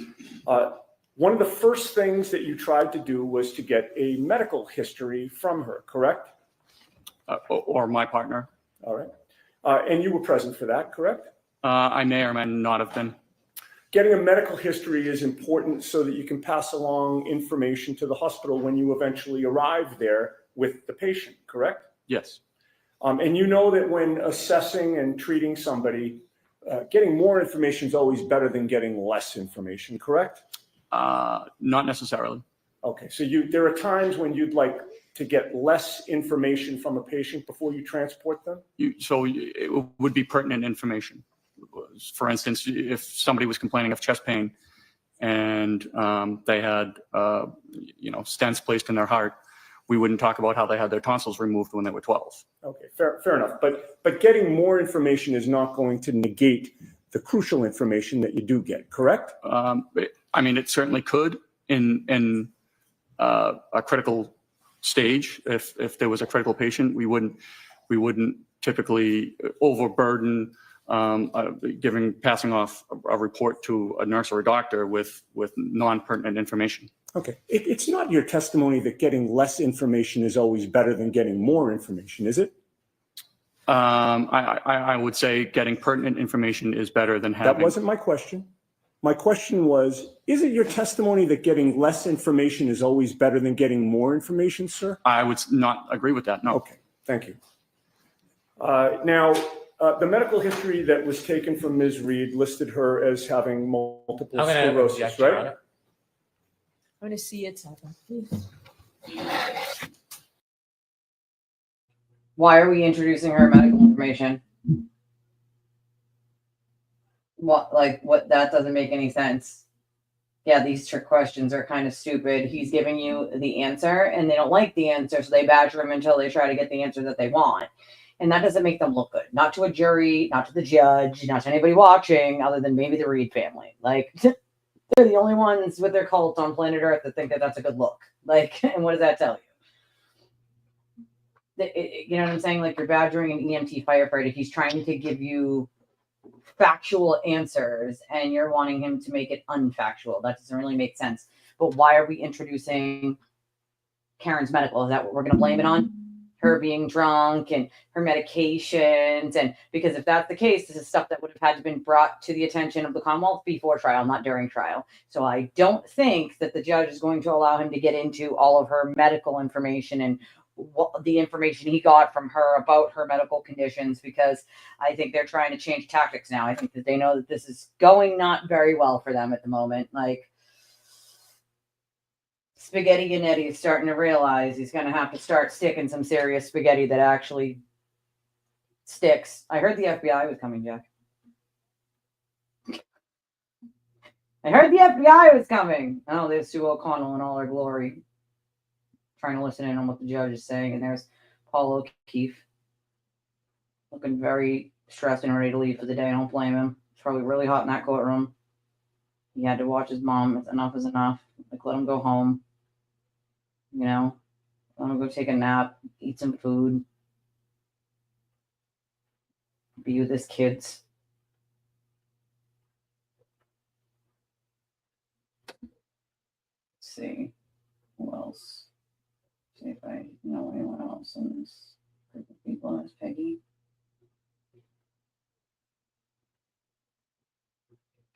Yeah, I think this is what the problem is.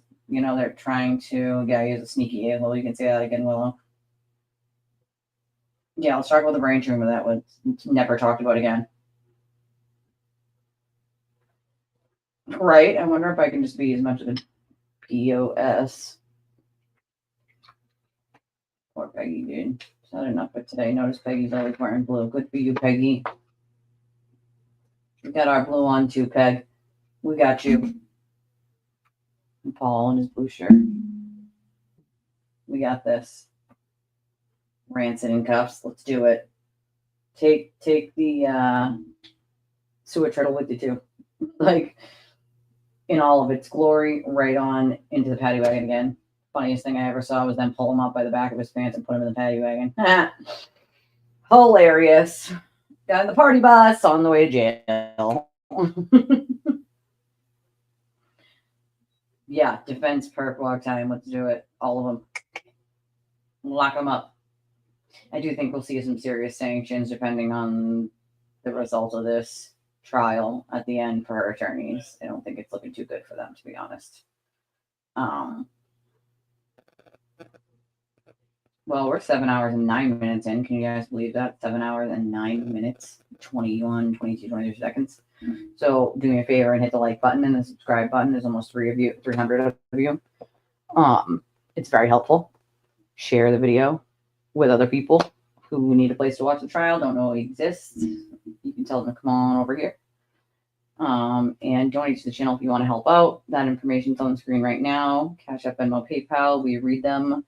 We read the donations to say thank you. We don't read government names if we don't know the screen name, first name, sometimes if we know who it is. But yep, hit the like button. It all of it helps. If you're on my replay crew and we get a donation from a replay crew member that I don't get while I'm live, I will read it tomorrow morning, as usual, as I always do. If I get anything when I'm not live, it's very rare that I do. It's a nice surprise when it happens, though. I'll tell you that much. It makes me smile. It'll also come with a really nice comment from my replay crew members, which I love. Oh, and that's, yep, PayPaling for Apple Pay if you have Apple Pay. Thank you. Sir, the medical testimony, history that your partner and you took from Ms. Reed listed that she suffered from multiple sclerosis, correct? Correct. And you know that that's a chronic disease of the central nervous system? It's my understanding. And what does chronic mean? I believe any disease lasting more than a certain amount of time. It could be 2 years, 3 years, 4 years. Persists for a long time Persistent. or constantly recurs? Correct. And it's a disease that affects neurological muscle control, correct?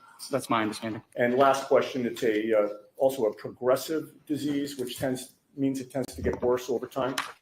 My understanding. All right. Now, when you first interacted with Karen Reed after you got to 34 Fairview and encountered that whole scene, it was clear to you that a major focus for her was whether John O'Keefe was alive or dead, correct? Correct. Bless you. She asked if somebody could survive after having been found in the snow without a jacket, correct? For many hours, correct. All right. And you mentioned something about hypothermia that you assumed that you may have been dealing with a hypothermia situation from earlier, correct? Well, she said that he had been out in the snow with no jacket on for many hours. And you assumed hypothermia was your testimony, correct? Yes. You are not qualified to diagnose hypothermia, are you? I'm not a doctor. Okay. And you don't know if your assumption about hypothermia was correct or incorrect, correct?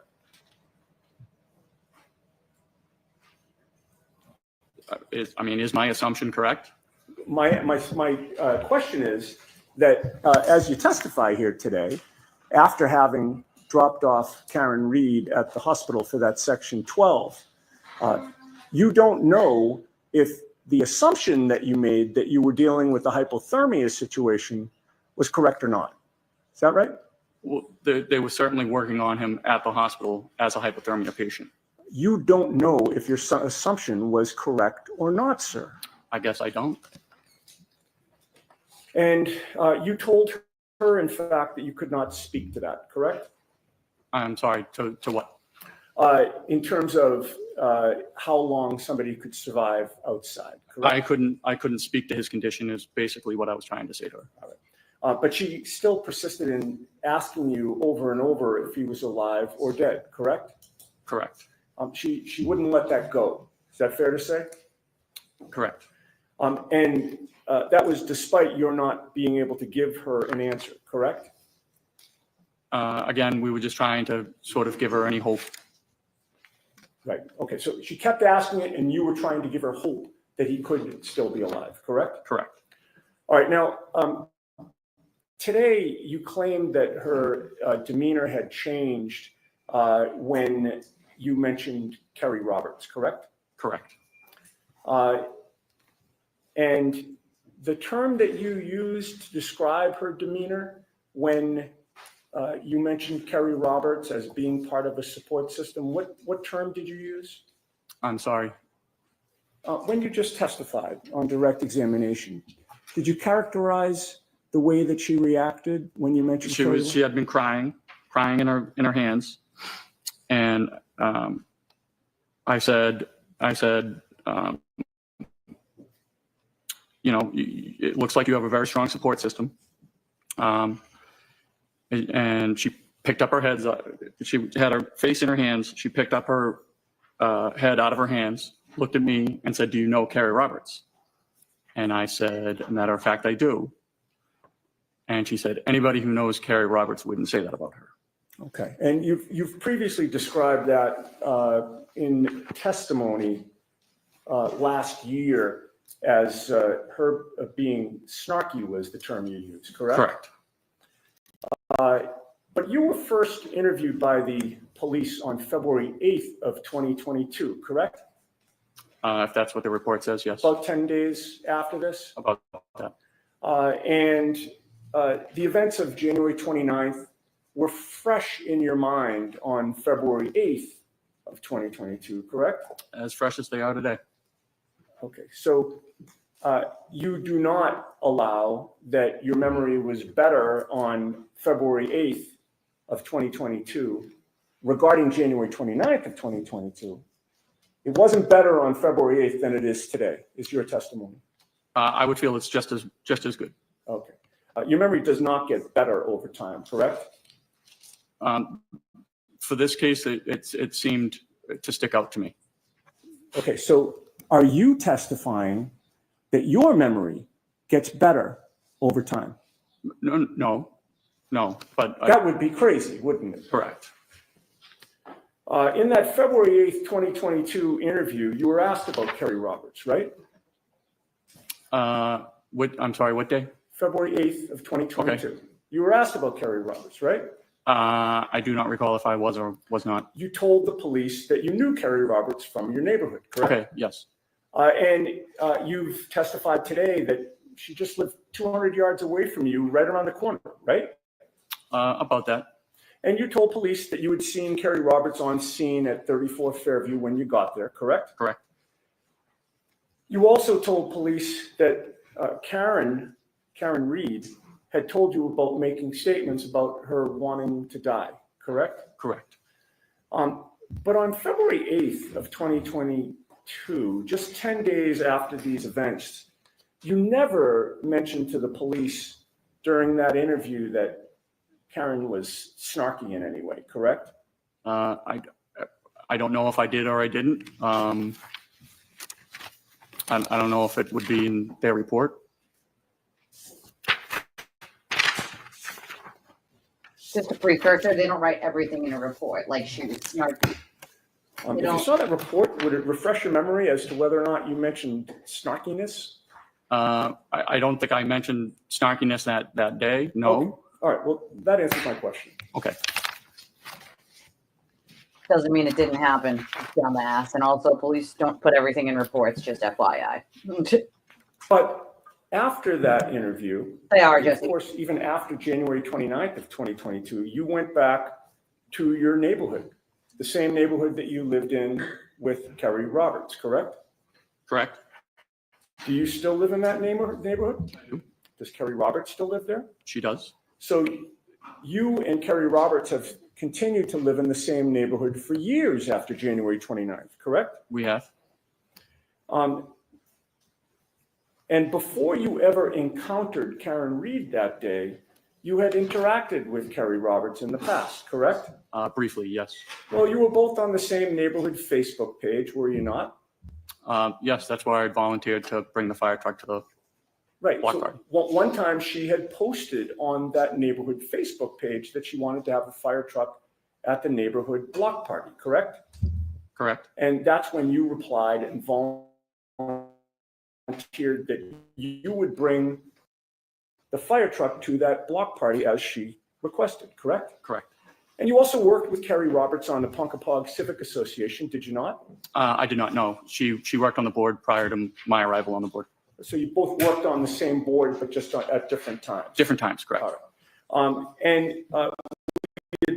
I think you had touched on this earlier. In addition to knowing Kerry Roberts, having been with the Canton Fire Department since 2006, there have been many times when you've worked in conjunction with the police, correct? Correct. And in addition to the two police officers that you mentioned having seen at 34 Fairview on January 29th, that being Sarath and Merlaney, you know many other officers at the Canton police station. I do. And as you say, Canton's a small town, correct? Relatively. People know each other, correct? Correct.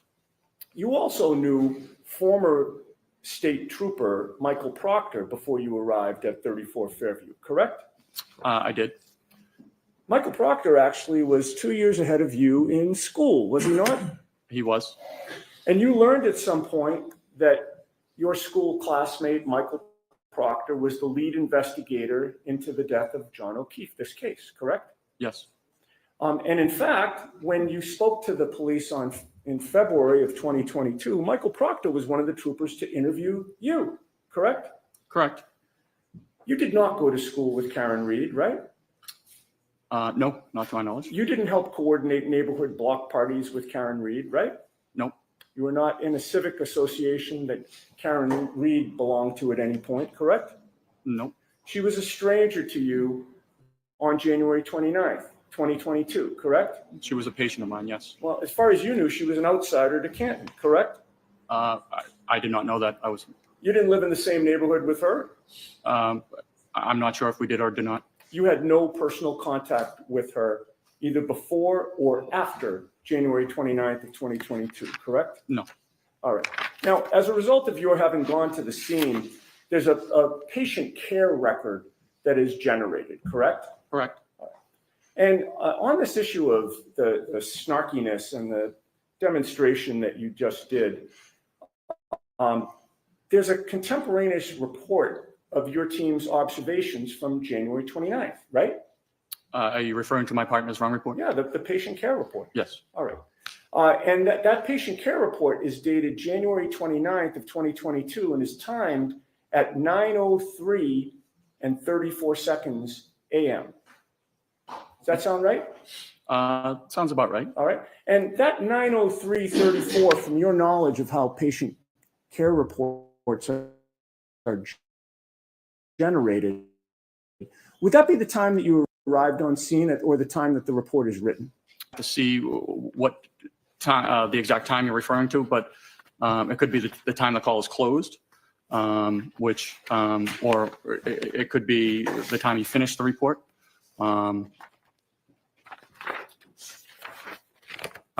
There could be multiple reports. I'm not exactly positive which report you're talking about. Okay. In any case, it was from that morning, correct? Well, I assume so. I mean, there was only one morning that you went to 34 Fairview. Well, no, but there could be two reports. So the engine has to write a report and the ambulance has to write a report. But they're both about that morning, correct? Correct. All right. Now, there are boxes to fill out on the patient care record, correct? Correct. One of the boxes is primary impression. Yes. What does primary impression mean? That is just what we believe the patient's not complaint is, but what we believe the patient is suffering from. Okay. And that is listed on the patient care record for Karen Reed as a behavioral / psychiatric episode, correct? Yeah, so that's a box we check for just about any Section 12. Sure. And of course, that mentions nothing about snarkiness, correct? No, that is my partner's report. Okay. There's also a box for secondary impression, correct? Correct. What is secondary impression? That might be like just a secondary complaint most of the time. A lot of the times, patients don't have a secondary complaint. Okay, but in this case, it's listed as anxiety / emotional upset, correct? Yes. All right. And again, that mentions nothing about snarkiness, correct? That's my partner's report, yes. There's also a box for signs and symptoms, right? There is. And nowhere in the signs and symptoms box is snarkiness mentioned, correct? No, I don't think that would be medically appropriate. And then in the patient care record, it's recorded that Karen was found sitting in the front passenger seat of a friend's car, crying and visibly upset but cooperative, right?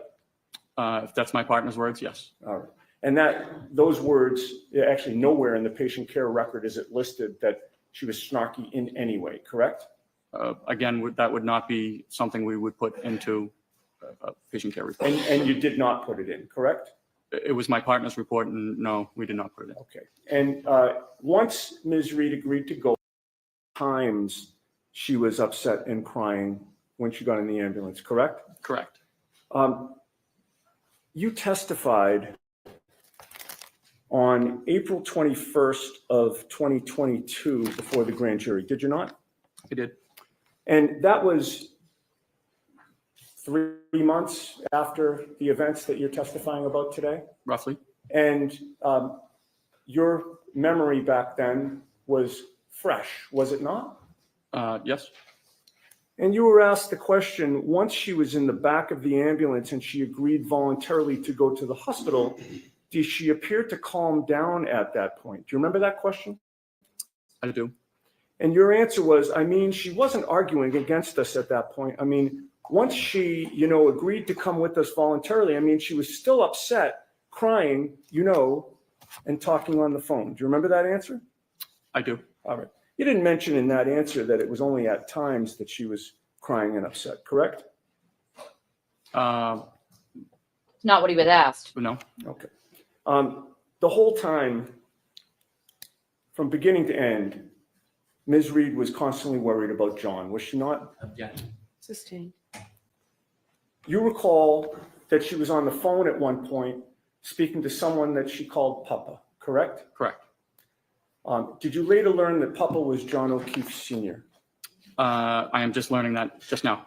All right. And in any case, you heard her say to Papa, is he dead? He's dead, isn't he? Sustained. You could hear on the other end of the line that Papa was saying something to her, correct? The objection sustained. May I approach? The witness or me? Sidebar. Okay. Here we go spinning things again.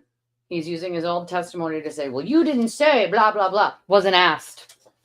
If you are asked a question, you answer it. If you are not asked something, you don't answer. You don't just say, if they say, was she upset and fighting you at that point, you say, nope, not at that point. That doesn't mean that after that, she wasn't then becoming difficult when you got to the hospital. It means at that point in time, she stopped for that time, which she then engaged in being more difficult later on. Like, I find it funny that I'm watching the whole back row of the Reed family smirk as if this is going well for them. It's like they're watching two totally different trials. This is not going well for them. This is very, very bad for them. And the looks on their faces show me how bad it is going for them. Like, they don't even realize it. That's the sad part. Look at Nathan Reed in the back with all that snark and all that. Like, he doesn't even realize this is going extremely bad for the defense. The jury's going to want to know why you're badgering EMTs and firefighters. Like, you know, they're not in on it. Knowing Kerry Roberts doesn't make them all a giant conspiracy, nor did a jury buy the conspiracy the first time around. So why you're still trying to make it a giant conspiracy by basically saying she was an outsider to Canton, how would the EMT firefighter know whether she lived in Canton or not? He wouldn't. Especially on Section 12, she's not really answering much questions. So, you know, she's doing more of the asking if he's dead. And there was only one reason why she wanted to know if he was dead or alive, and it was whether she was going to be arrested and put in jail or not. It had nothing to do with her actually giving a shit about what happened. It was more so that she could prepare, as she did when she got to her parents' house, Googling DUI attorneys, whether she was going to go to prison. It's really sad that they don't even realize how bad this is going for her. Like, they think that this is a win. You are showing a jury that you're badgering just regular people. They're going to put themselves in those regular people's shoes and say, well, I could have just been doing my job as a firefighter, EMT. I could have just been doing my job as a nurse at the hospital. I could have just been doing my job as the expert witness or police officer. That is not good for the defense. That is very, very bad. That is extremely bad. And they don't even realize it. They're so out of touch with reality. They're in the back row smirking like this is going well for them.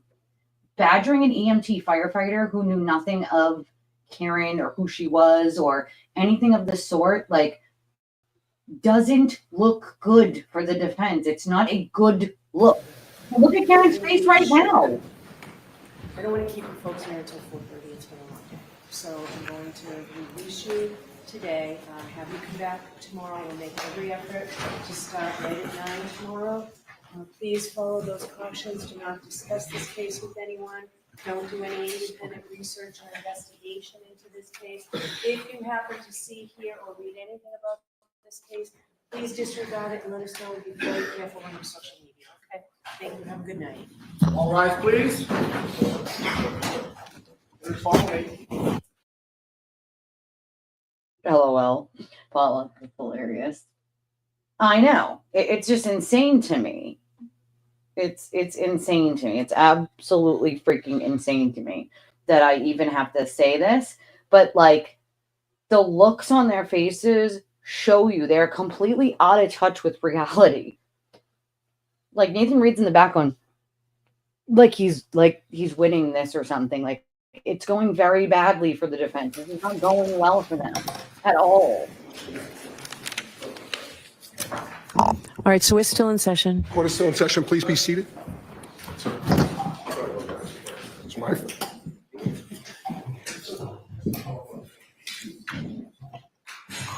All right, so I would like to move things along a little bit more expeditiously tomorrow.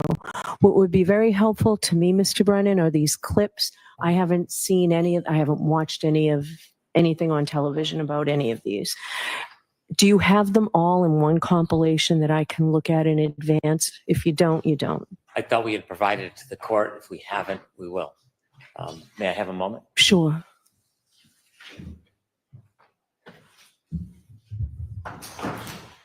Right? Snarkiness isn't a medical condition. Also, harping on how snarky she was not helpful to Unetti nor to his client. I don't know why he even bothered. To be honest, I would have avoided that at all costs and just left it at where Brennan had it. To keep mentioning it is to mention to the jury that she was being... Is it 100 hours or something, or is it? No, we sent the share file, but it's my oversight. We should have brought in a hard copy for you as well. I don't know that I have a shared file. Was that? Dropbox link Oh, on Monday that we sent, all but right. I can put it on a zip drive as I should have. And I can. All right, because I couldn't open that. It needed an email and it didn't accept mine. That's Didn't what realize that the was. court didn't have access. We will get a zip file and All we'll right, you give- talk to Tori about it, okay, Tori? You'll get it for me. All right. the intention was that you'd have an advanced opportunity to look at them. I'll fix that failure. All right. Have your associate talk with Tori. I will. All right. All right. Anything we need to know before tomorrow? No, Your Honor. All right. We'll see you tomorrow.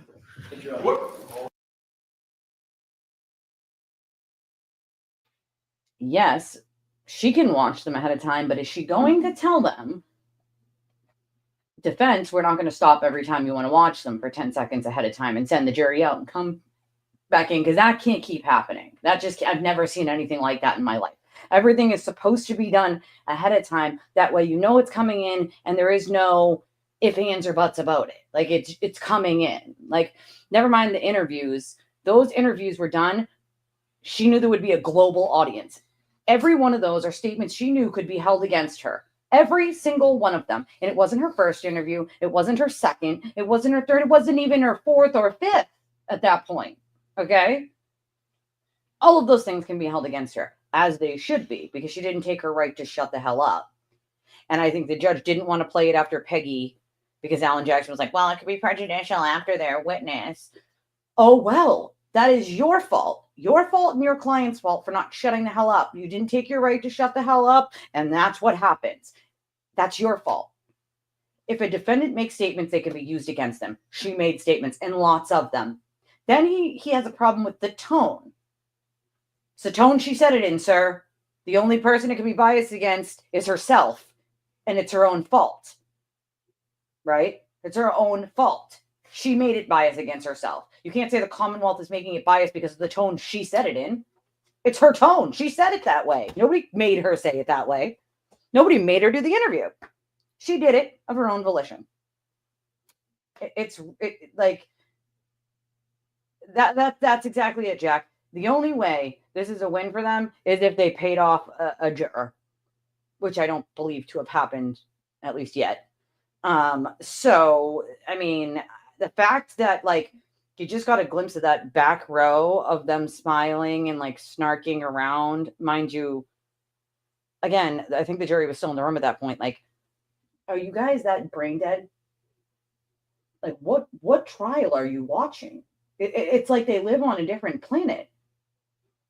Like, here we are on planet Earth. Like, what planet do they live on? Because that's not normal by any stretch of the imagination to think that you're winning as you're, like, majorly losing. Like, I'm not understanding here. Like, I'm not getting it. Like, and yeah, they definitely have Facebook stalked and every social media stalked, every witness and every person, including myself, that says anything about this case. Make no mistake when I tell you they have people watching. I don't give a shit. We have hate watchers. We have people that watch for her, watch for him. It's ridiculous. Like, I don't bother watching any of their shit. I get sent clips by people, and I enjoy them making fools out of themselves often. But I don't watch them on my own. May I? Yeah. May I? You may. So every time he says may, I'm going to say you may now. You may. You may. Right? And that'll show how snarky she actually is. I do think the judge will allow him to play it. I just don't think he wanted her to play. She wanted him to play it after Peggy. But that's where it went. You're prejudicing the Commonwealth's case by not allowing them to insert them where they belong. Are you going to do that same thing to the defense? Are you going to allow them to introduce brand new reports from ARCA? Because you just told the Commonwealth this morning that they can't even give them something that they already have since 2023 and chose not to use unless they somehow show it to them in the order they're going to use it or on the paper that it's on. It's all information they've already had since 2023 and is allowed in. So what's the problem? We're talking about brand new reports for ARCA, brand new testing. Thank God you're saying, well, you want that testing, it needs to be done by Monday. If not, don't know what to tell you. I don't know how they're going to get it done by Monday if ARCA is indisposed on Thursday and Friday. So that means they have today to do it or the weekend. That's it. Like, be magic if somehow they got that done by Monday, wouldn't it be? It's going to be very suspicious if they come in on Monday with no text messages. And I don't think the judge is going to think that that's a coincidence. Let's just make that abundantly clear. Those are my thoughts on the last part of the day. It was absolutely heartbreaking to have to watch Kerry and Peggy on that stand today. It was heart-wrenching. It was heartbreaking. I don't wish that on my worst enemy. No one should have to go through what they've been through. It has been a long, emotional day for all of us, including myself. They do live in Delulu land. That is very true. There is a lot of Delulu land going around. I don't disagree with that at all. I'm going to wrap this up because I'm tired and I'm hungry and I need to go to the store. And I only had salad for lunch. It was a delicious salad, but I'm still hungry. So let me just check real quick. Peggy did just break. She did. It was definitely powerful. That's for sure. It was extremely powerful. I'll tell you that much. Like, if that didn't make some jurors cry, I really don't know what would make anyone cry. I don't see any other donations. It's been a slow day anyway. It's been an emotional day. I will let everybody go decompress, check social media, go see what the mob is saying. If any of you need me, 8:30 always in the morning. Y'all know where to find me, social media. Yep, Peggy did go. twistedtragedies3@gmail.com. You can find me on X, at twistedtragedies3. You can find me on Facebook. We have a Discord. If you want to donate to the channel, you can do so to help out. It's very helpful on Cash App and more PayPal, or we have a link in the chat for Apple Pay. We also have a Discord link to join Discord. Lots of great conversations happen there. Sometimes I'll pop into voice chat. I don't think I'll do it today, but sometimes it'll be random throughout the trial. Sure to discuss it at night if it's one of those nights that everybody's feeling froggy and wants to talk about something. If you're on my replay crew or a donation is made when I'm not live anymore, they always make me smile because I always come in at like when someone's watching it on replay, and it always comes with just like a funny comment or like a really kind-hearted comment, but I will read it on the next one, which will be tomorrow morning, of course. So I love y'all stinking faces, and I will see you guys at 8:30 a.m. Once again, 8:30 a.m. for day 3 of this. Bye.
Thank you.